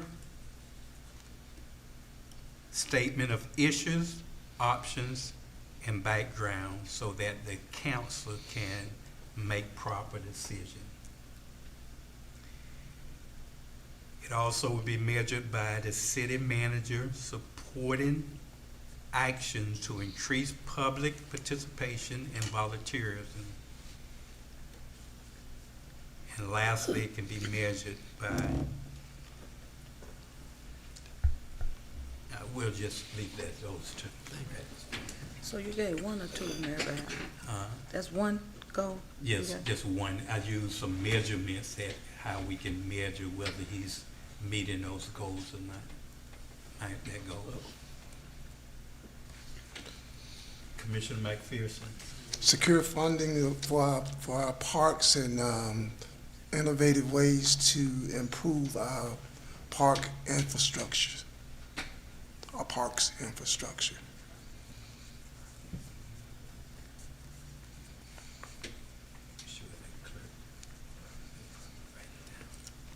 Commissioner Scott.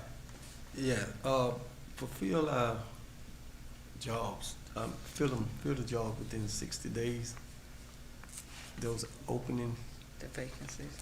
vacancies on, job vacancies. I would like to see those get filled.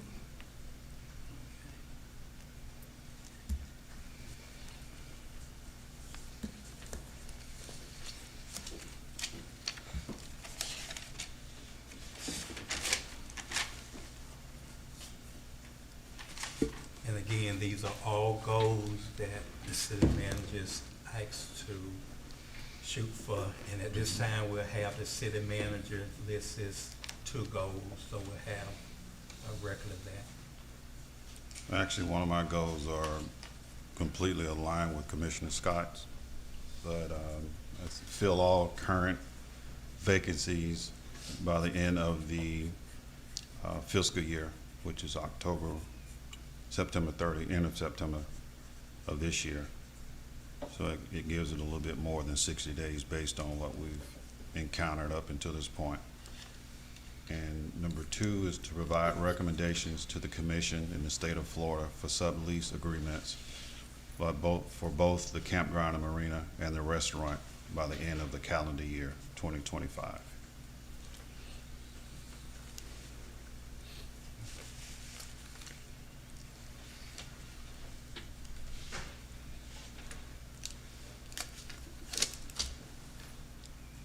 Having the total of 7 goals now, we would now vote to include those goals into this resolution and vote upon the entire resolution at this time.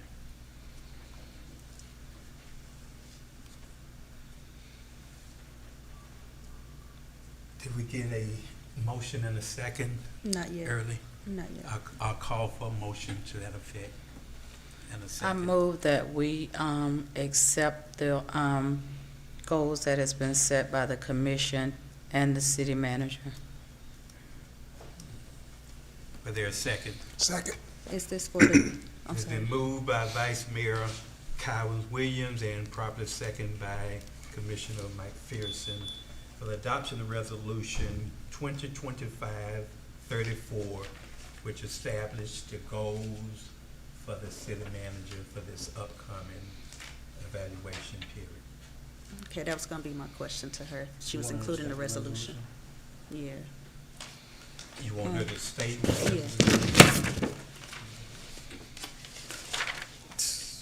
No, not the goals, I'm good. I just needed to know if she was including the actual resolution with her motion. Yeah. That's all, Okay, yeah. Yes, resolution 2025-34. Thank you. Yes. Call for questions? Hearing none, are you ready for a vote? Roll call, Madam Clerk. Vice Mayor Calvin Williams, Yes. Commissioner McPherson, Yes. Commissioner Bolden, Yes. Commissioner Scott, Yes. Mayor Bab. Yes. Thank you, Madam Clerk. Thank you, Commissioners. Motion passed by unanimous vote. Our last resolution is Resolution 2025-35, City Attorney. A resolution of the City Commission of the City of Pahokee, Florida, establishing performance goals for the city clerk as set forth in Exhibit A, providing for adoption of representations, providing for an effective date.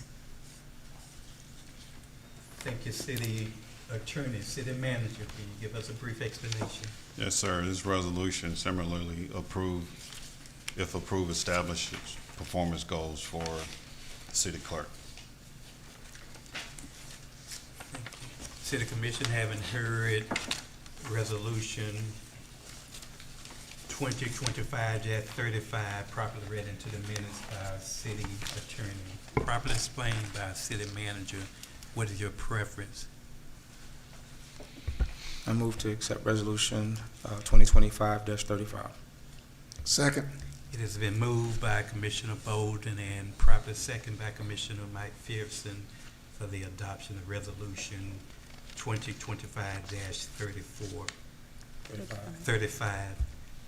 Prior to the vote, we will now list our individual goals for the city clerk, and she will list 2 goals for herself for a total of 7 goals. And we'll start with Commissioner McPherson. That the agenda be prepared within 5 days according to our resolution that we have in place.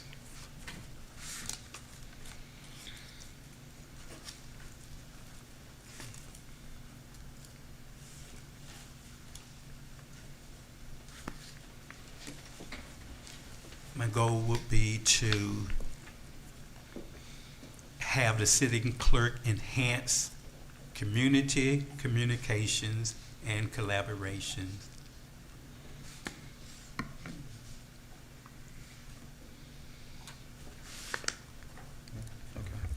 My goal is I would like for the city clerk to implement at least one new technology or process improvement to enhance department efficiency.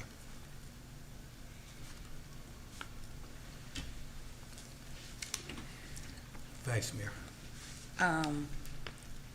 I would like for my goal to be having a more effective recruiting for our boards vacancies. For it's like maybe putting out a newsletter, having a newsletter, and for its recruitment and getting our residents more involved. I'm sorry. For my goal, I wanted to kind of get some input from you as well in terms of what a reasonable time frame would be for implementing a new technology or process for efficiency. As far as the technology is concerned, that will go back to the budget to ensure that we have the funding to do so. Or process, it doesn't have. Probably say maybe 6 to 8 months or so. Okay. May I just ask a question for clarity, because maybe I'm kind of confused. Is this for this year, right? The goals that we're setting, therefore, this term from July to October, right? Or no? I just thought it was a tool, from my knowledge. It's for this year, right, Mayor Mab, or is this for next year, or? I'm just asking because I noticed Mr. Bowden asking for a time frame, so I just wanted to know, they have the rest of this year to, I'm just want for clarity, the rest of this year? What we need to do is vote on that and determine this rating period, whether or not it's gonna be up until the end of the Annually. fiscal year, or we're gonna have a complete year for these goals to be accomplished. Okay, okay, Yeah, I just we'll wanted to vote make on sure. I just didn't want to, Okay. I wanted to, be Right. reasonable and give her ample Right. time to Right. carry it out. And since we Okay, talked 'cause that's about what I was thinking it was technologies for. too, I sent you and Mr. Jackson a suggested way that we can get the community Who does, even the engaged website? Who in designs our doing website? Who does or that? working with the city. I don't know if you recall that or not, but I don't know if you look and see how much that would even cost, but it was something that a lot of cities were going to, and just by cell phone, they can actually look up anything that they need to connect the city with, whether it's job, whether it's boards, minutes, anything. They had that technology was there right in their hand, and it wasn't supposed to be very costly, but I didn't look at the cost. Yeah. That's something you all can look at in the future. I looked at and it. see. Okay. I looked at it both times you said it. Okay. Oh, I see. And I responded. I remember responding Okay. both times. We looked at that. We actually had a series of meetings with the company that provide that resource, And we have the ability to add it to our existing software, but it's, at this point, it's cost prohibitive Okay. if we were to add it. That's an item that we will consider putting in for 2026 budget. Right. And that should, if approved by the commission, we'll start utilizing that resource. Okay. Yeah. Mr. Jackson, who does update our website? Our IT consultant, along No, with I do, yeah. the city clerk.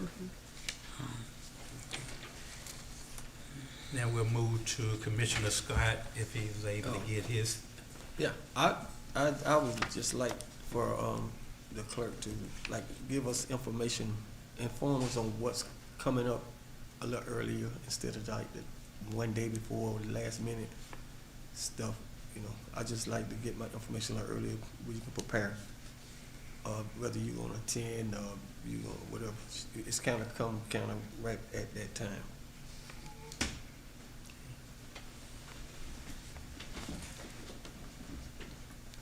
In city clerk, which you now include your two goals. Yes, so my first one is to digitize legacy records. And so that's by improving access to and preserving of the city documents, preservation of the city documents. And then the second one would be to develop a records retention training for departments. Thank you. Now I would entertain a motion to include a recap of the goals, or to include in there the goals that been set by the commission and the city clerk for the city clerk position. Mayor, Go ahead. Mayor Bab, I move that we accept Resolution 2025-35 with the goals that the commission has set, along with the two the clerk has set. I'm sorry, there was a motion to accept the resolution previously already? Do you want Yeah, to? to include, The goal. include the So- goals, we just incorporating the goals in that, into the. Okay, someone had already resolution. done it. It was by Bolden and then seconded by McPherson. So you want them to, Oh, yeah. So you want to just include it? But I don't think we had put the goals out. I think Right. No, it wasn't done So at just that time. amending Yeah. it to include the goals. Okay. Right.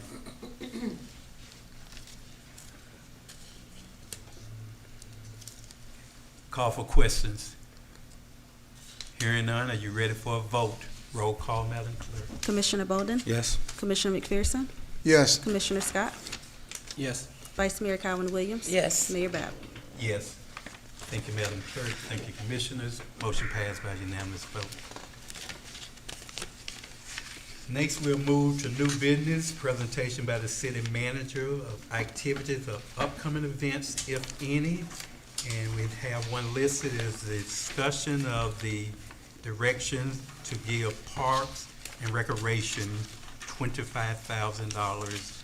This came from, originally from Commissioner Scott's recommendation. Yes, sir. That's the only item I have on the new business tonight. And I wanted to update the commission on information I've obtained since Commissioner Scott recommended this item. In my research, I've found that most cities, including the ones in the Glades, there's a cost associated with participating in sporting activities. It may not be, they're called different things and they're assigned different connotations, but it boils down to if a kid or youth is participating in sports, there's a cost associated with it. That likewise is the case as it stands for the city of Pahokee. There's specifically for the football program, I think that was the lead-in of the discussion, and it went on to other sports as well. The current amount to pay to play football through the city's program is $150. And again, I will say that no other city in the Tri-City area has a city-sponsored football program. Other communities have football programs, but they're not city-sponsored.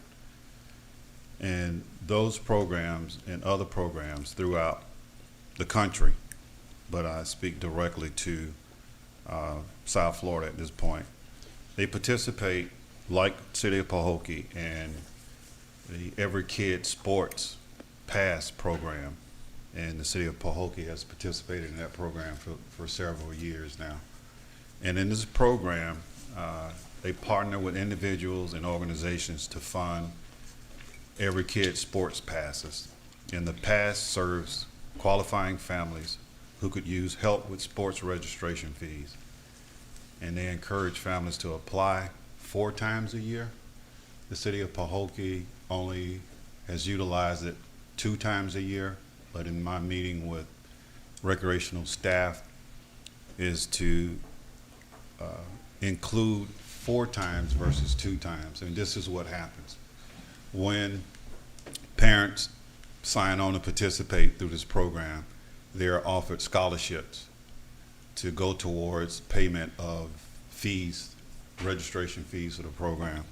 As it stands now, they qualify, as I mentioned, $150 is the amount that's being charged for youth to participate in football.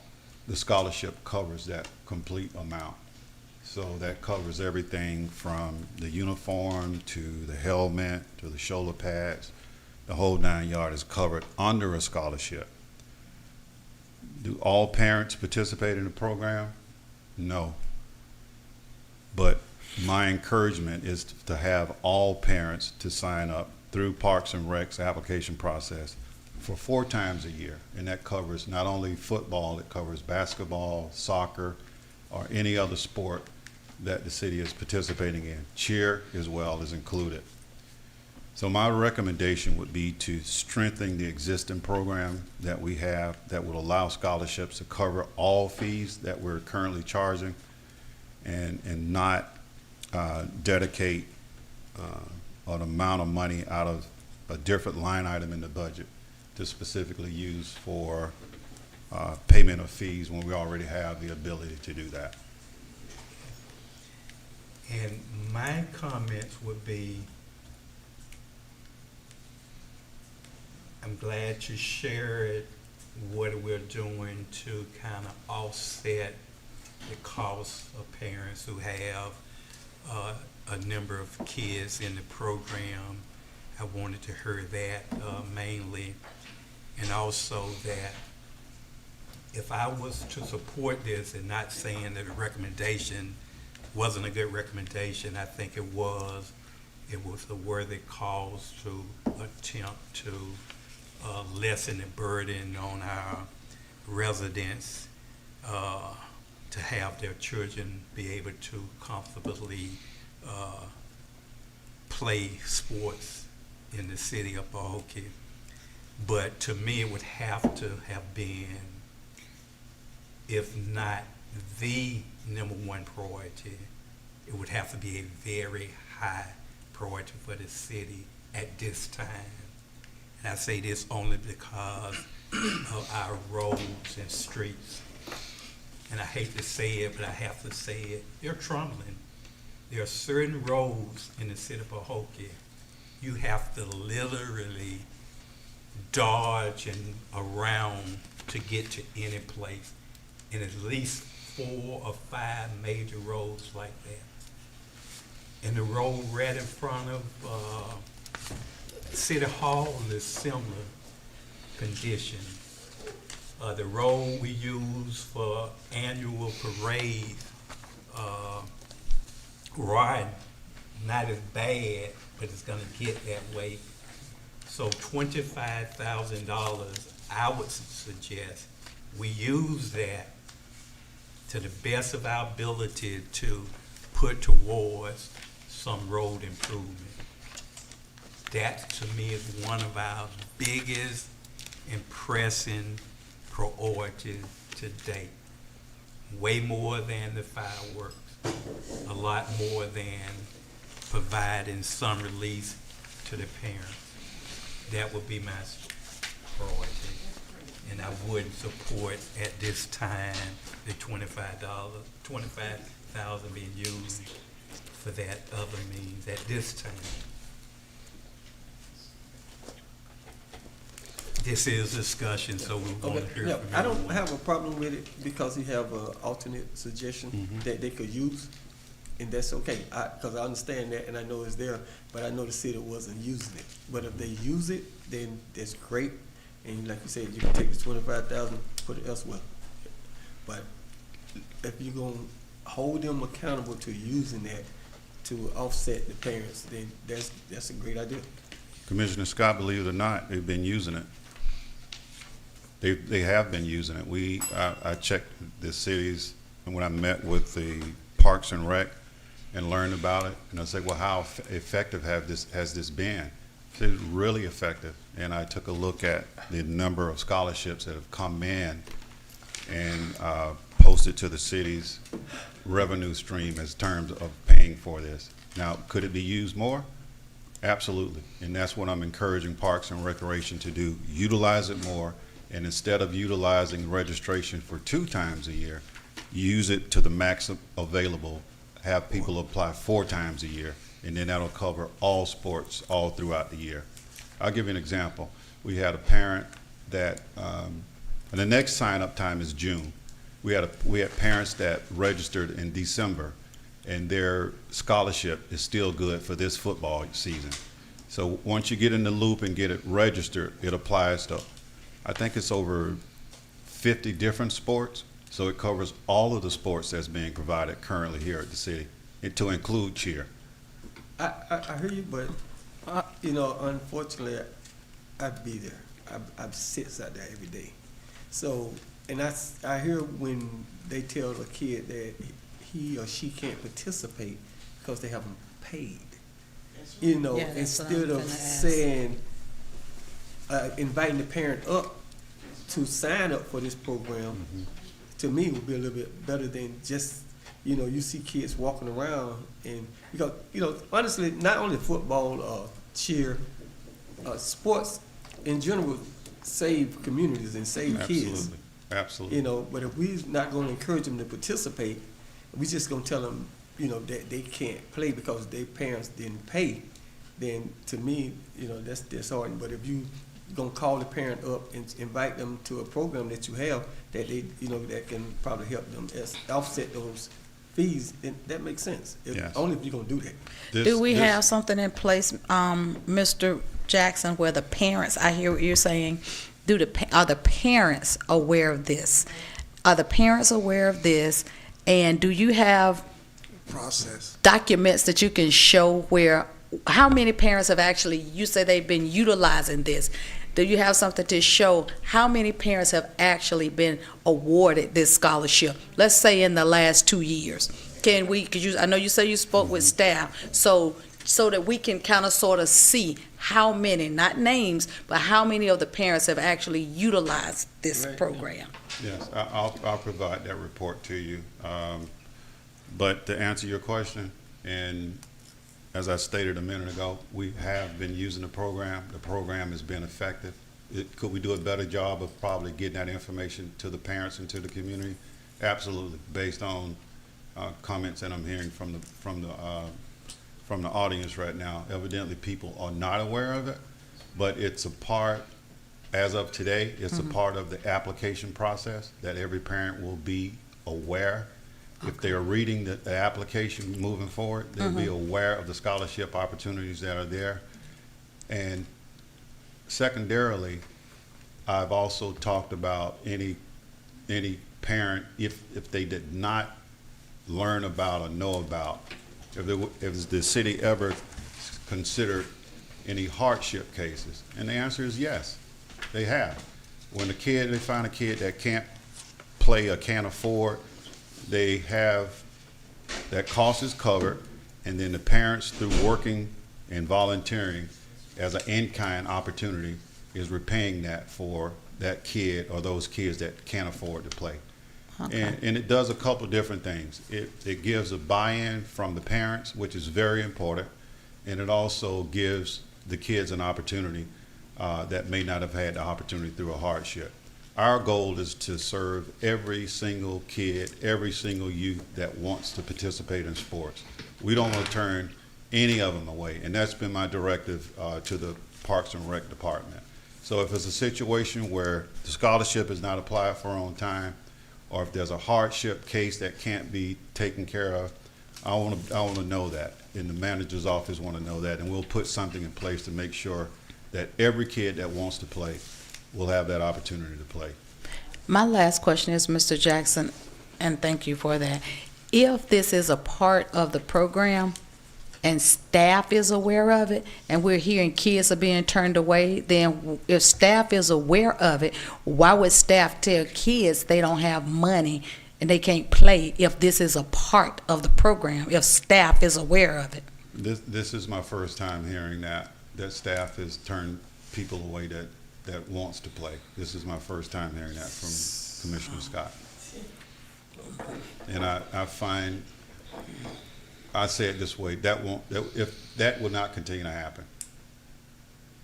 No, I was just asking if it was part of it and this is part of the program, why would staff, if they know the funding is there, why would they turn a kid away if they know that this program is actually there? If they work in Parks and Recreation and this is part of, we're saying a program that we have that we're utilizing. That's all I was just under. It's not exclusive to anyone. It's an application process, and if you qualify, and if you first apply and you qualify, the funding is in place. City of Pahokee does not have any control of the scholarship process. It's a national organization. You make application through that national organization. That scholarship is forwarded to the parents, and the parents utilize that scholarship to pay for youth and city. Oh, I thought it was something the City of Pahokee. I No. didn't realize it was another No. program. So he's asking for the $25,000 for the people who may not apply for this program that's out there eligible. Okay, so okay. Yeah. I didn't know Everybody- that. Okay, Everybody has an opportunity to apply for the program. okay. But I'm saying, your staff not advertising that. They're not putting it out there to let the parents know that. We're gonna do better. We're gonna do better than that. Okay. Any other comments from the commission? No, I got a better understanding now. All right. I didn't know. I thought it was a city program. And so do we have something in place though, Mr. Jackson, for the ones who do not qualify for that program? Do we have anything in place, the city? Yes, we have something in place I just described. If any kids find themselves in hardship, we'll make funds available to make sure that kid plays. But I'm just saying, is this like something that we have in place, or is just a as-needed basis? I guess that's what I'm asking. It's more of an as-needed basis. It's no dedicated funds to cover That's what I fees was for asking. parents, no. Okay, that's what I was asking, okay. Okay. Now we'll move into the, Oh, wait, Mayor Bab, okay, we on the $25,000, so I wanna make a motion with the $25,000. So I know you said you wanted to go to roads. Now that I got a better understanding of the program, I wanna make a motion that we take $10,000 of the $25,000 and have it in a fund for the kids that don't meet the requirements for that scholarship program, that we have a pot of funds available.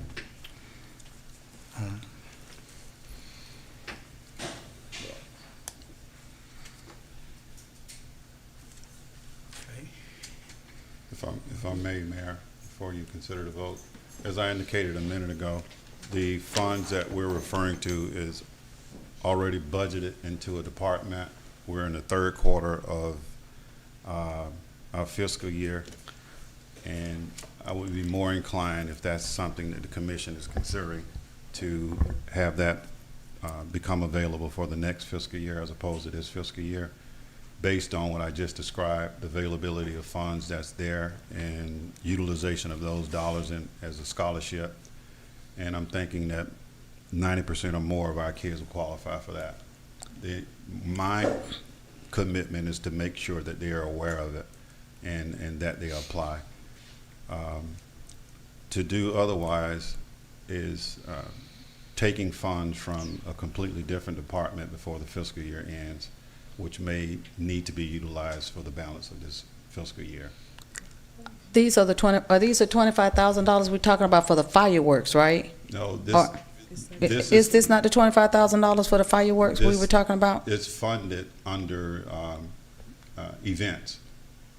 So it's not only fireworks, it's funded under the events. We were Oh, gonna- I thought we were Mr. gonna Bolden use- said at the last meeting that we were funded, that it was on a line item for fireworks when he asked, and he said, don't we have $25,000 for fireworks? And I thought you said yes. And that's when Mr. Scott said, Commissioner Scott, I'm sorry, said, let's use those $25,000 for,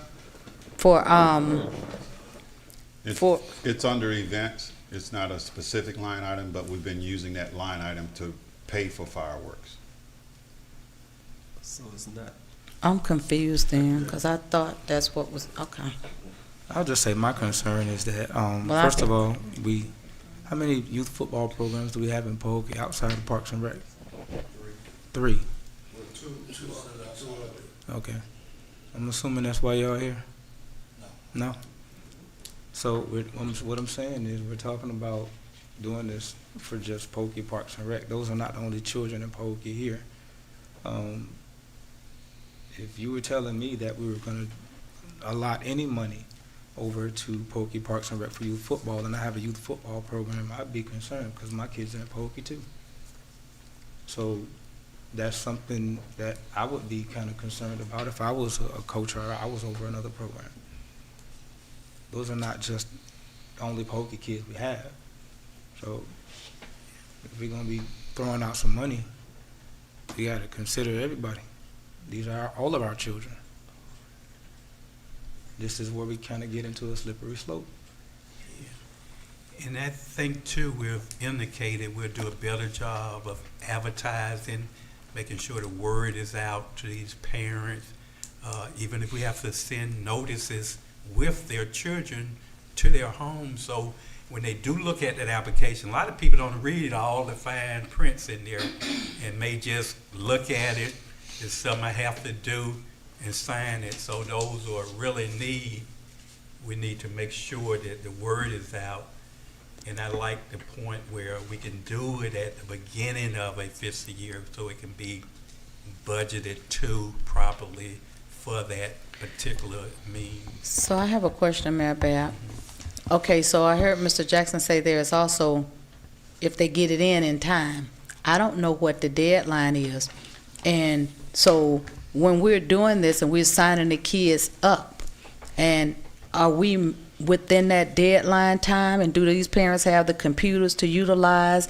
Do they know the website to go to and all of that? So are they getting to be able to do this in a timely manner though? So I don't know when the deadline is for the application. I didn't even know. I thought it was something, a program that the city itself had. I didn't know it was an outside agency. So we have to look at that as well.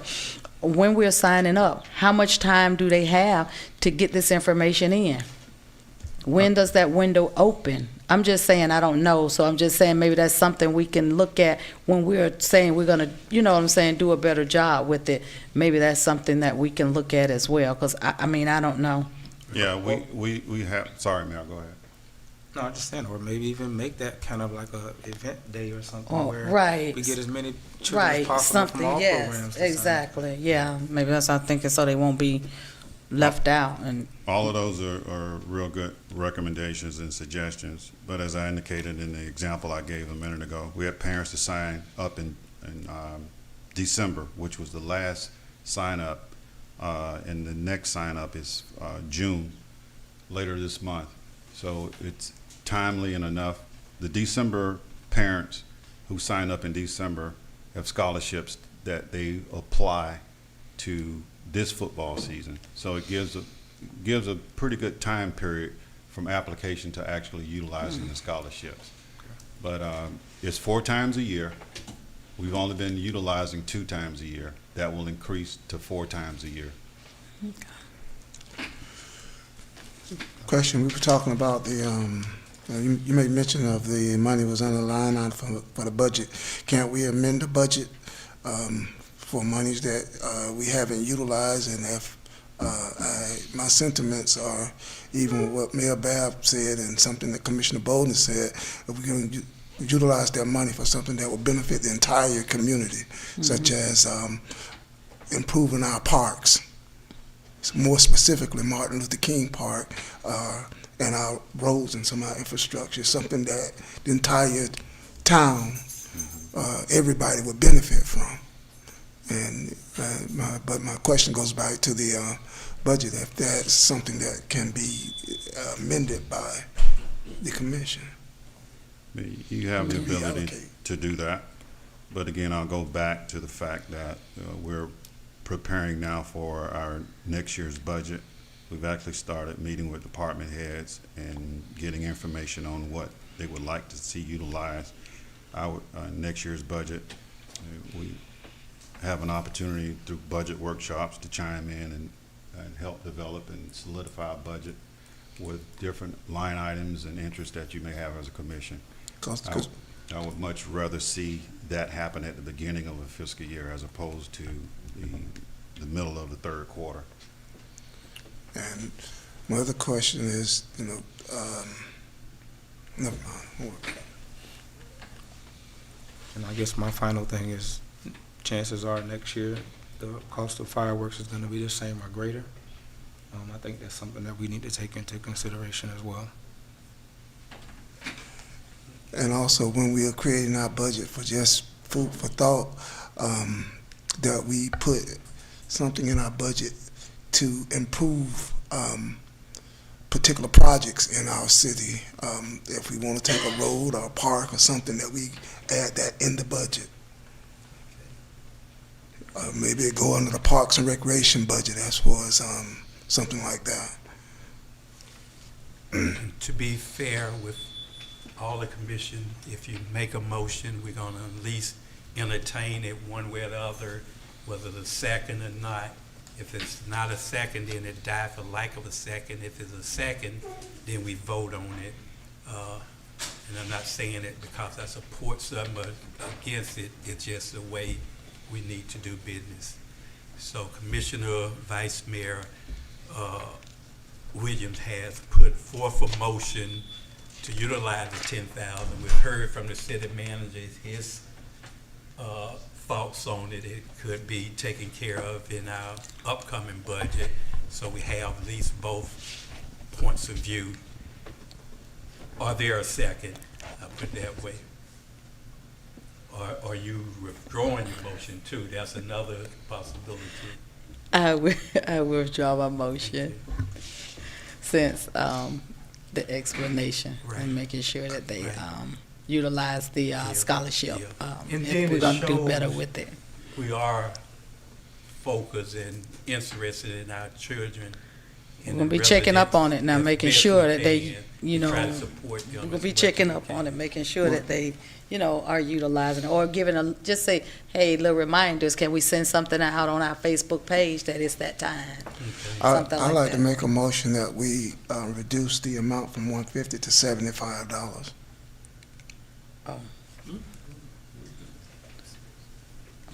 $75 does not cover the cost to participate in the program, and if the scholarship is making available 150, I'm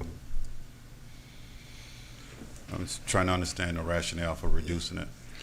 Well, I'm under the understanding through some conversations that we receive money from the Orange Bowl and some other entities that donate toward that program as far as the offset of some of those projects. Yeah, Commissioner, but we don't want to cut our ability to generate revenue. We're just talking about one component of the Parks and Recreation Department, but there are several components that makes up the Parks and Recreation overall budget. And tonight is really not, I don't want to delve too much into details, but I wouldn't recommend reducing the fees because we're getting other dollars from other funding streams.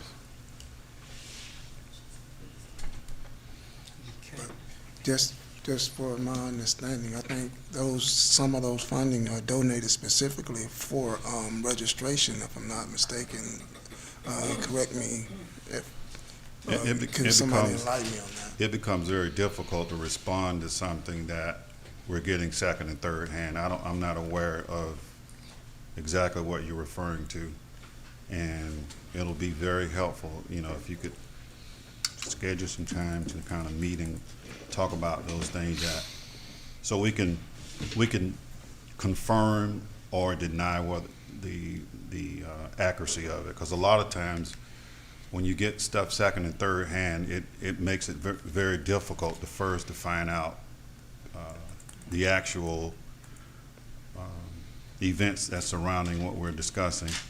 And it's hard for me as a manager to make recommendations from an administration standpoint when it's something that's not, that I'm not privy to, and I can't research and determine, again, whether or not it's accurate or not.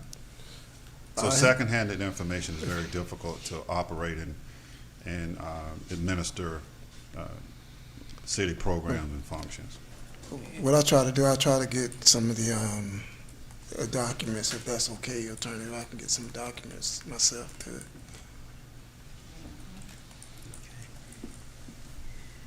Next, we'll go and move into the mayor's report. I see that Mr. Crawford is here, and probably know he's gonna have some comments himself, but I wanna bring this up. He have requested to voluntarily do a project at Martin Luther King Park. It was specifically to help install swing seats on the swings. The city have informed him that they would get back with him, and as of this date, they haven't. I know the reason for some of the delay, not the entire delay, but it's centered around liability and insurance, and whether or not what they wanted to do was appropriate for a volunteer. I give you an example. When you're talking about liability, I wouldn't want volunteers to go up on the roof and do any roofing work. Swing may be a little different, and I'm not saying that that's a major liability, but again, we have to check with our insurance providers. But as the mayor of the city, I'm just asking that at least we provide him at some point with any speedy information so he can tell his volunteers that the city is unable to accept our offer to do such and such a thing. City Attorney. Yes, Mr. Mayor, hearing the conversation come up in a previous meeting, I did create a donation policy and directives and procedures with a resolution. I did give that to the city manager. He reviewed it. I thought it was on this agenda, and so the city manager can explain. He may have just been wanting to keep the issues separate since a lot of them were personnel-related issues, but I'll let him answer that. But I did want to let you know I got out in front of that, created a policy, and I can go through it during my report just a little bit in terms of what it does, but hopefully it will be on your next agenda, Mr. Manager. Yes, I'll respond to both the mayor and the city attorney here in a minute. The mayor, you're absolutely right.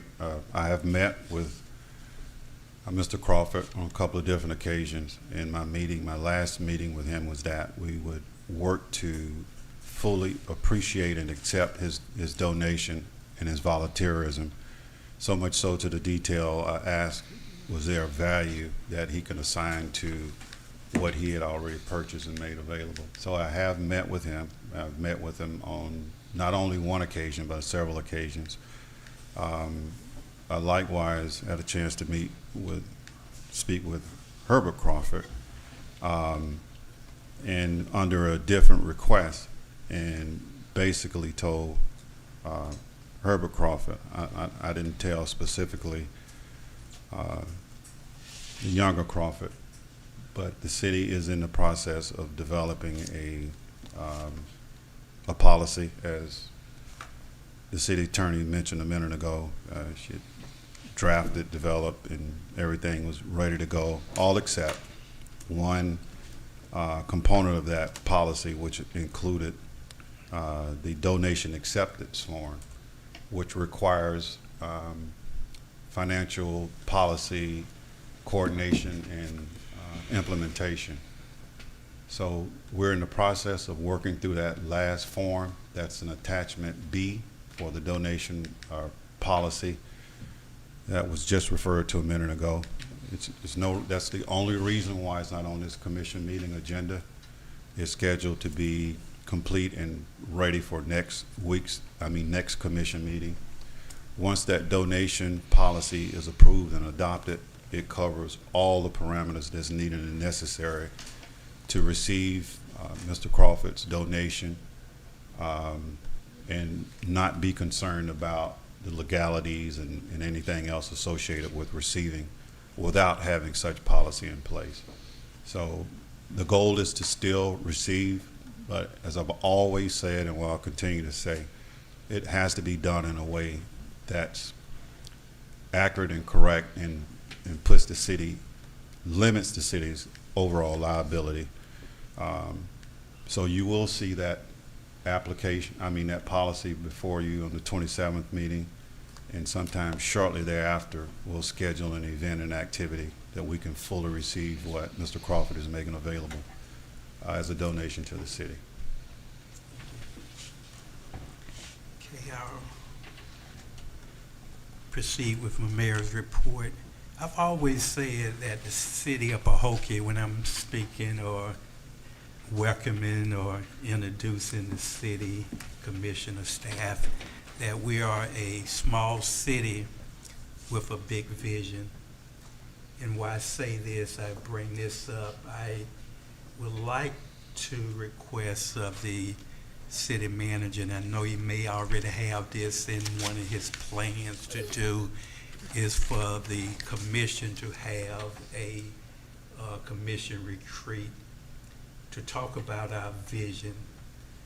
Because even the Bible says with a lack of vision, the people will perish. And I heard sometime residents say that we are a dying town. I don't believe that, but I can see why some may say that, because sometimes they don't see all the activity they would like to see, and all the entertainment and all the building and all the resources that we may or may not have. But to have a vision meeting, we can set our 5-year plan and our 10-year plan, or at least review our 5-year plan and 10-year plan. I don't think most, if not all, the commission probably don't even know our 5-year plan or our 10-year plan. And then some of that need to be adjusted so we can help set the vision for Pahokee. It would help the manager with some direction of way we want to go and how we want to get there. I give you an example. Just my small vision is to build a new city hall. If you look at Belglade and South Bay, they both have relatively new and nice city halls. We operate out of here, which is not terribly bad, but I'm talking about a city hall that would host and house our entire city staff and all the apartments associated with it. That's part of my vision I hope that we can accomplish at some point. To build a hotel, a name brand hotel and spa. I've been talking about it for 4 or 5 years. And I actually had 2 developers come in and talk about it. But I bring this up because I want whatever we look at and try to attract, that it is a commission vision and policy to move towards. some of these things. I like to see us have a community swimming complex where our children can have a place that they can swim. And all of this we don't have to pay for, hopefully ourselves. Maybe the county at some point would consider building the city of Pahokee a pool, even if it's just on county land, like they did Belglade. That's a county operated and sponsored pool where they pay the maintenance, where they pay the staff and everything associated with that. Why can't we seek that same type of assistance from the county? Not saying that the county haven't assisted us, but these are the things we can ask for if collectively the commission decide this is something in our 5 or 10 year plan we want to try to attain. Just things like that. Having the cabinets at the marina could generate funding. We have to be, at some point, have programs and services where we're sustainable, that we don't have to totally depend on grant support, because at some point, grants are not gonna be there always, you know. In certain times, it may not be there for certain cities because of the reputation that we maybe have created or not created. So those are what I'm asking, that we have a staff retreat, and I'm asking the city manager, and I think he's already given us a date, but I'm getting at an age, I can't even remember it, but our vision, state of the city address. That's part of sharing our vision with this community. What are we planning on doing next year? How are we planning on addressing our infrastructure and our roads needs? Sharing that plan, sharing what we're gonna be about, sharing our vision of moving this city forward, and then you provide hope. And with hope and faith, we can accomplish anything we set our hearts and desire on. Next would be the city manager report. And sir, I don't have anything else. I was going to talk about the donation policy for next commission meeting, budget workshops with department heads, and anticipate finalizing the budget calendar by Friday for this upcoming fiscal year. That's all I have. Thank you, sir. Report of the city attorney, if any. Yes, if you all wanted to, I can go through the donation policy. If not, we can do it at the next commission meeting. That's fine. The hour is getting late, so it's up to the commission. Would we like to hear that policy now, or we want to defer it to our next commission meeting? And she can email it out to all of us, and then we can discuss it at the next meeting. Yes, if the city clerk would, you It's have a it. draft, so it's not even ready yet. It's not complete. As I indicated a minute ago, we're finalizing the final attachment. Once it's completed, it'll be part of next commission agenda, which you'll have in advance of the commission meeting. So a part of it, the resolution is complete and the donation policy itself is complete. I did one of the exhibits for the manager to review, so that may not, I'm not sure whether that's fine. Exhibit A, I did. It's good. And then Exhibit B, is it gonna be an internal policy that the manager is going to decide how, he wants to check off to make sure that they've done certain things internally. So to the extent that anyone is interested in the resolution and the policy, I can provide that in advance. But the exhibits may require more further review by the manager. From the manager, Right. okay. So, And so the exhibits that he's going to provide, I know you say you're done with the policy, would that become a part of the city policy, that part that he's providing? They're gonna Or- be, yes, ma'am, they're gonna be attached to the policy as items, like, for instance, one is, the Exhibit A is the donation form, so it's already completed, it's like what you have to put on the form and how you have to document that the city received and acknowledges the donation. And Okay. then there's gonna be another form that the manager is gonna review, and it's used for the internal form for processing the donations, so making sure that Checking like balances. we received it, we're checking off that we received it, and who received it, and, that kind of thing. So however, the manager does that Exhibit B. So that one's not done. Oh, But okay. if you were looking But the to policy see itself the policy is- itself is done, it's been reviewed by the manager, he made, some comments to that, and those comments have been incorporated. So, if you wanted to see that in advance, because sometimes Yes. you. Yes, you that's know, what I was asking, if we can go ahead and see I that in can send advance. those, or the clerk can send those, she has. She has it already? Yeah. Okay. So we can get that, okay.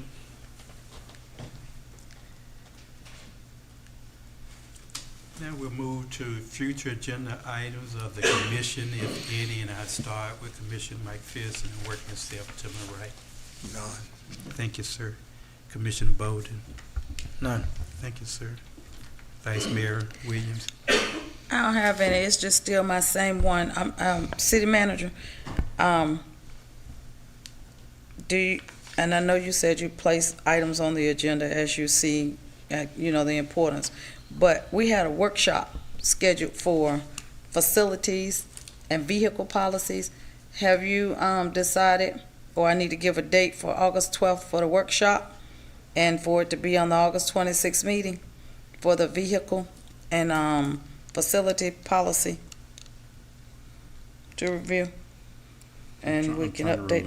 I'm trying to remember if we had, previous workshops, or if we didn't finish one. No, of we the never items. had this one. This one was canceled. Okay. And so now, August the 12th, for my future agenda item, if we can, look at the facilities and vehicle policy, if we can have a workshop on August the 12th, and then go ahead and look at those, for August the 26th, because we do get complaints in the community, from people. They'll say, well, they said they wasn't renting this facility out, but then we see all such and such and up there having something. So if we can I just want us, if we can go ahead and look at these policies and put them in place so everybody can be getting the same thing. We can get the same information, and they'll know what facilities are available for rent, what facilities, if they're not for rent, they won't be on there. So if we can just go ahead and schedule the workshop for that for August the 12th, and then if we can go ahead and approve whatever it is we do in the workshop on August the 26th. Can I just, ask about, I think one of my previous agenda items, I know you asked for the, auditor. What meeting was he scheduled to come here? The 27th, next commission meeting. Okay. Commissioner Scott. Okay, our last item on here would be, now we'll move to general public comments, if any, city clerk. Yes, sir, we have two, one from Mr. Herbert Crawford.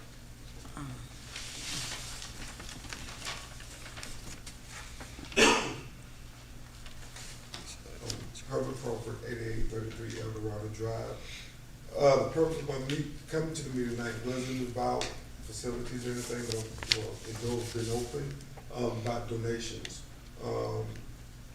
And one of the things, I know, I guess, Mr. Brian Crawford, but we had a conversation about doing some things in the park. So, but donations and receiving donation or support from that aspect became an issue. So now that we have that $25,000 or whatever, I know you're looking ways to spend it. So can the city purchase swings and some other things in the park and just let us volunteer and do it, so you're not worried about taking up donations? The money's there. So expedite it to make it work. So whatever dollars, so We talked about, some usage of some of the field. And I guess right now, some of the field not leveled or, you know, liability issues right now. So can we? What field? Well, MLK Park. This is the MLK Park, so going back to, Commissioner Mike Pearson.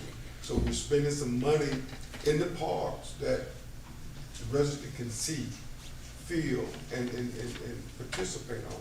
So with that being said, it can be something that can be done simply and quickly. So right now, so we have the money, so getting Mulo, getting Hooper out, any company that the city do business with to bring some field, and we'll be the volunteers, you know, whatever. So some of the things that we're talking about, swings, some swing was purchased. So at this time, those same swings or whatnot, can we purchase those? The city using the funding that's available now, and so the liability of whether they meet the codes for swings, and I know the county provided information so that the city can take ownership of it and say, okay, we're purchasing the swings, we're purchasing the mulch, we're purchasing whatever that we can do, and just allow, I know, he has about 75, 80 kids. I guess we'll talk on that later, but my reason for coming tonight was, I don't know if everybody's aware, we received notice from our principal, Dr. Hipper, that he was being moved to Crossroad, effective June 17th. So with that being said, it opened the position for our principal for Kennewick Point Elementary School. We received information on Friday. Sunday, around 2 or 3 o'clock, we received another email saying that we were having a focus group meeting to replace Dr. Hill. Okay, they met with staff today at 9, and they opened it up for the community and business partners and whatnot. So we had a great turnout. And the consensus from both meetings was that we have an AP that's born and raised in Pahokee, met all the credentials and qualifications that were set forth by the district. They came, gave a presentation. I'm up already? No, keep it. Okay. It's time, it's up to them. If I'll be allowed, it's a little, just to get this out, because it's very important for the community. So she met above and beyond the qualification. So we asked for appointment, that the superintendent has the authority and the power to appoint a person. 2 weeks ago, we had the same thing happen in Belgrade. Belgrade Elementary principal was reassigned to the coast. I think that was on a Monday. That Tuesday, that appointment principal from, she's from Belgrade, nothing against her, and I hope good luck, was replaced by appointment by a person out of Belgrade. So the question we had today in our meeting, we have that same situation, but now they say, okay, we have to go through a process. So they laid out the process and whatnot, but at the end of the day, it came back to our superintendent, Mr. Burke, being able to appoint. So we had a site chair, we had some other business partners, so they had started writing letters of support to have our sitting AP that's been there. She taught there in the beginning of her career, came back home. Now she's the AP that she's been there for 5, 6 years now as the AP. Met all the qualifications. And so what I'm asking for as a citizen of Pahokee, that we do a letter of support from this sitting commission, the DICE, in support of Tori Henley to be appointed as our next principal at KC Kennewick Point. And from HR was there from the school district, and it's clearly say that at any point, Mr. Burke can make that appointment. So if you have any contact with Mr. Burke, Deputy Superintendent Jamie Wyatt, and our superintendent, our area, rep, Marsha Andrews. I'm pleading with our commission to really reach out and hope we can gain the support from this diocese. We need it homegrown. We have connection, you know, and in place. She's here, she lives here, she shops here. So if we can, I really appreciate it. And like yesterday, because it's fast tracking, but like I said, we went from our principal being moved on Friday, notice on Sunday, that we were having folks meeting on Tuesday, staff trying to get staff back in place to answer the question, and I'm sure our support from Ms. Emily and the community that came out and whatnot. It was very, you know, moving to see that in that short turnaround time we were able to get the audience. So mayor, commission, personal contact, personal influence, whatever we can do, we appreciate it. Thank you. Great, thank you. Mr. Brian Crawford?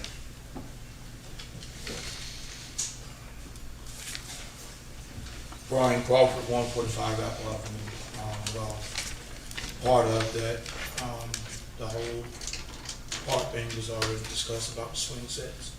And with me, I'm just facilitating. I work with a lot of kids in the community. One day just happened to be out at the park. Why there's nothing to do at our park? Why we can't do, and it went from the day we went out and with my young ladies, and they painted the poles going around the park, and also the parking stones. And the questions came. They want to do something. I'm just there as a facilitator. This is a movement that our young members of our community wanted to do. I say, I'm just facilitating. Whatever ideas they came up with, I made sure it happened. So the swing sets, one day I took my grandson, happened to be in town, took him to MLK Park. He played on the playground, the road, slides and everything. He wanted to swing. I had him and my nephew.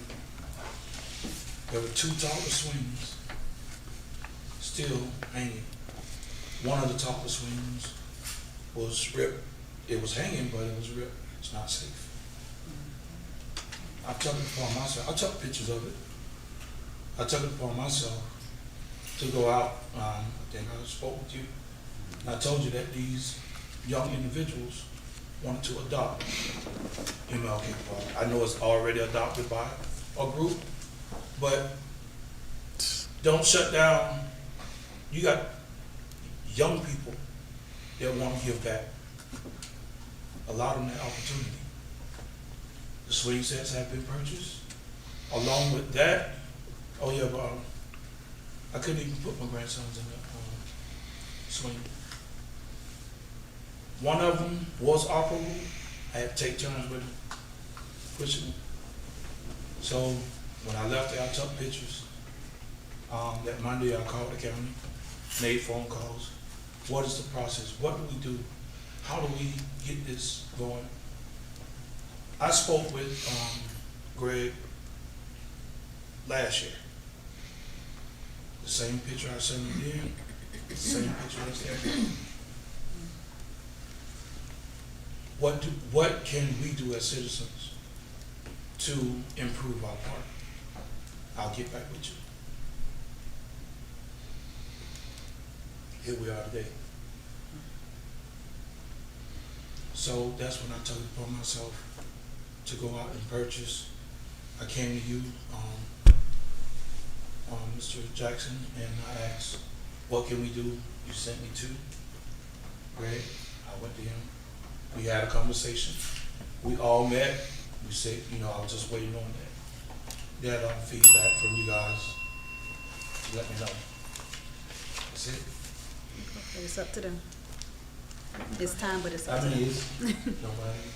But along with the swing sets, I've also spoken with a local tree farm.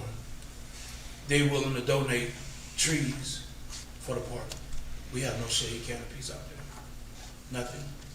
I took pictures of that also, and I took it to the tree farm supervisor, and I showed it to him.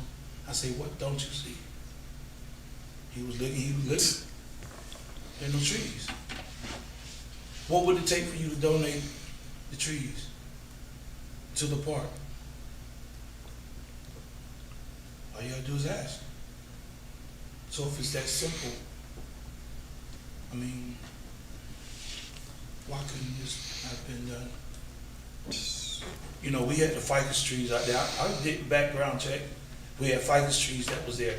Trees, evergreen type trees that don't grow big roots that will stretch out and mess up the parking lot. So we want something there so who's ever at the park can sit down and relax and they have some shade. You know, so that's already in place. So with the swing set, I guess add trees too. And when I meet with the representative from the tree farm, I can call you. He say he has some trees he want to show. What you want, where you want them to be placed. I can call you when I meet with them, and we can go together and let's make it happen. I didn't ask the city for a dime. I'm just a citizen, born and raised, and I want to see our community grow again. It don't need a millionaire to come in and dump money. We can do it ourselves. So that's all I have. Thank you.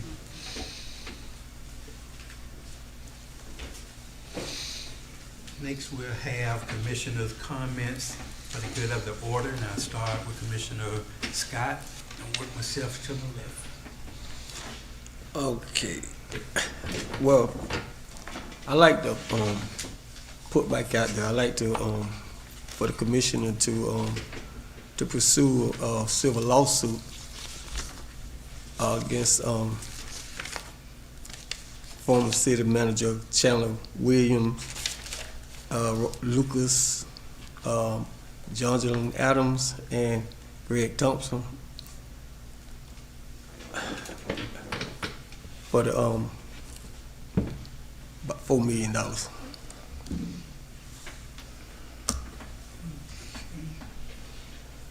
And I'd just like to suggest that add that under future agenda items so we can at least vote on proceeding with it versus trying to take a vote here when it's not public notice that we'll be voting on items such as that.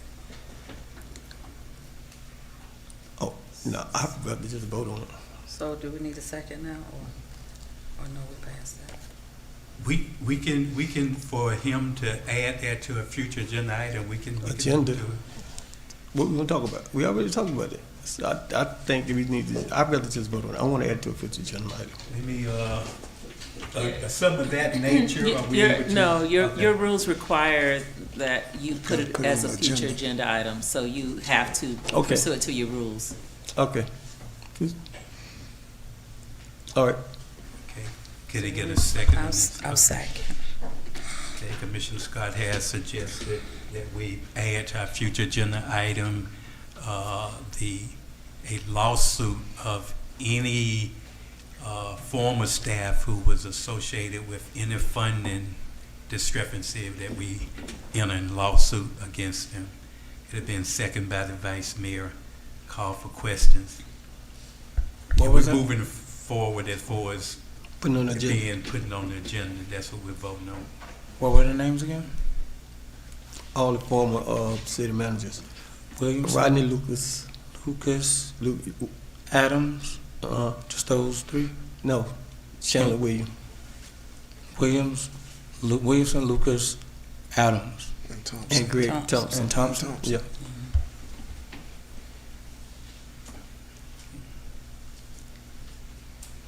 Call for questions. So are we gonna we're gonna discuss the basis of it as well in the? I think what he's done is he put it on the table. Your ordinance calls for just putting it out there, and then you'll discuss it. It will, if you agree that it should be on an agenda you'll discuss it at the next agenda. There's no legislation that will be brought back. You'll just have a discussion about it. All right.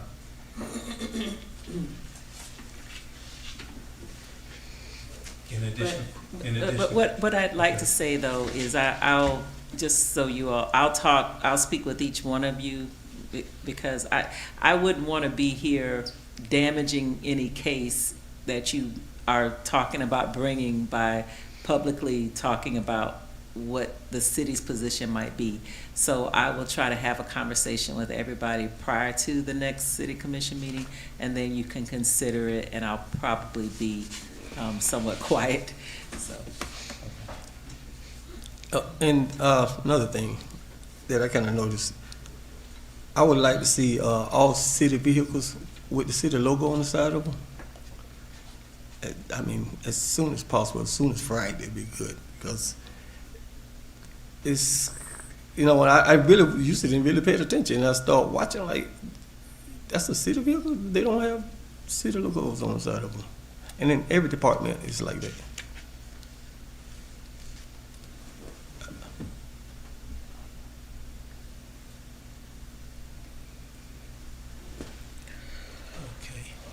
Just want to officially vote on the first one to add on the agenda as far as the lawsuit. Okay. No additional question. Ready for a vote. Roll call, Madam Clerk. Commissioner Scott? Yes. Vice Mayor Calvin Williams? Yes. Commissioner Bowden? Yes. Commissioner McPherson? Yes. And Mayor Bab. Yes. Motion passed by unanimous vote. And the next one will be to place on the agenda discussion of having vehicles that's owned by the city have our logo or our name on it so it can be identified properly. That'll be an agenda item there. Are there a second? Second. Okay. Call for question on that. Ready for a vote. Roll call, Madam Clerk. Commissioner Scott? Yes. Commissioner McPherson? Yes. Commissioner Bowden? Yes. Vice Mayor Calvin Williams? Yes. Mayor Bab. Yes. Motion passed by unanimous vote. Vice Mayor. I just want to say good night. Good night. Thank you to everyone that has listened in tonight. Parents, enjoy your summer. School is out. Teachers, enjoy your summer. We're getting a break and relaxing. And I just want to tell everyone thanks for listening in and continue to be a support for the city. And I am 100% in support of us getting a letter written to the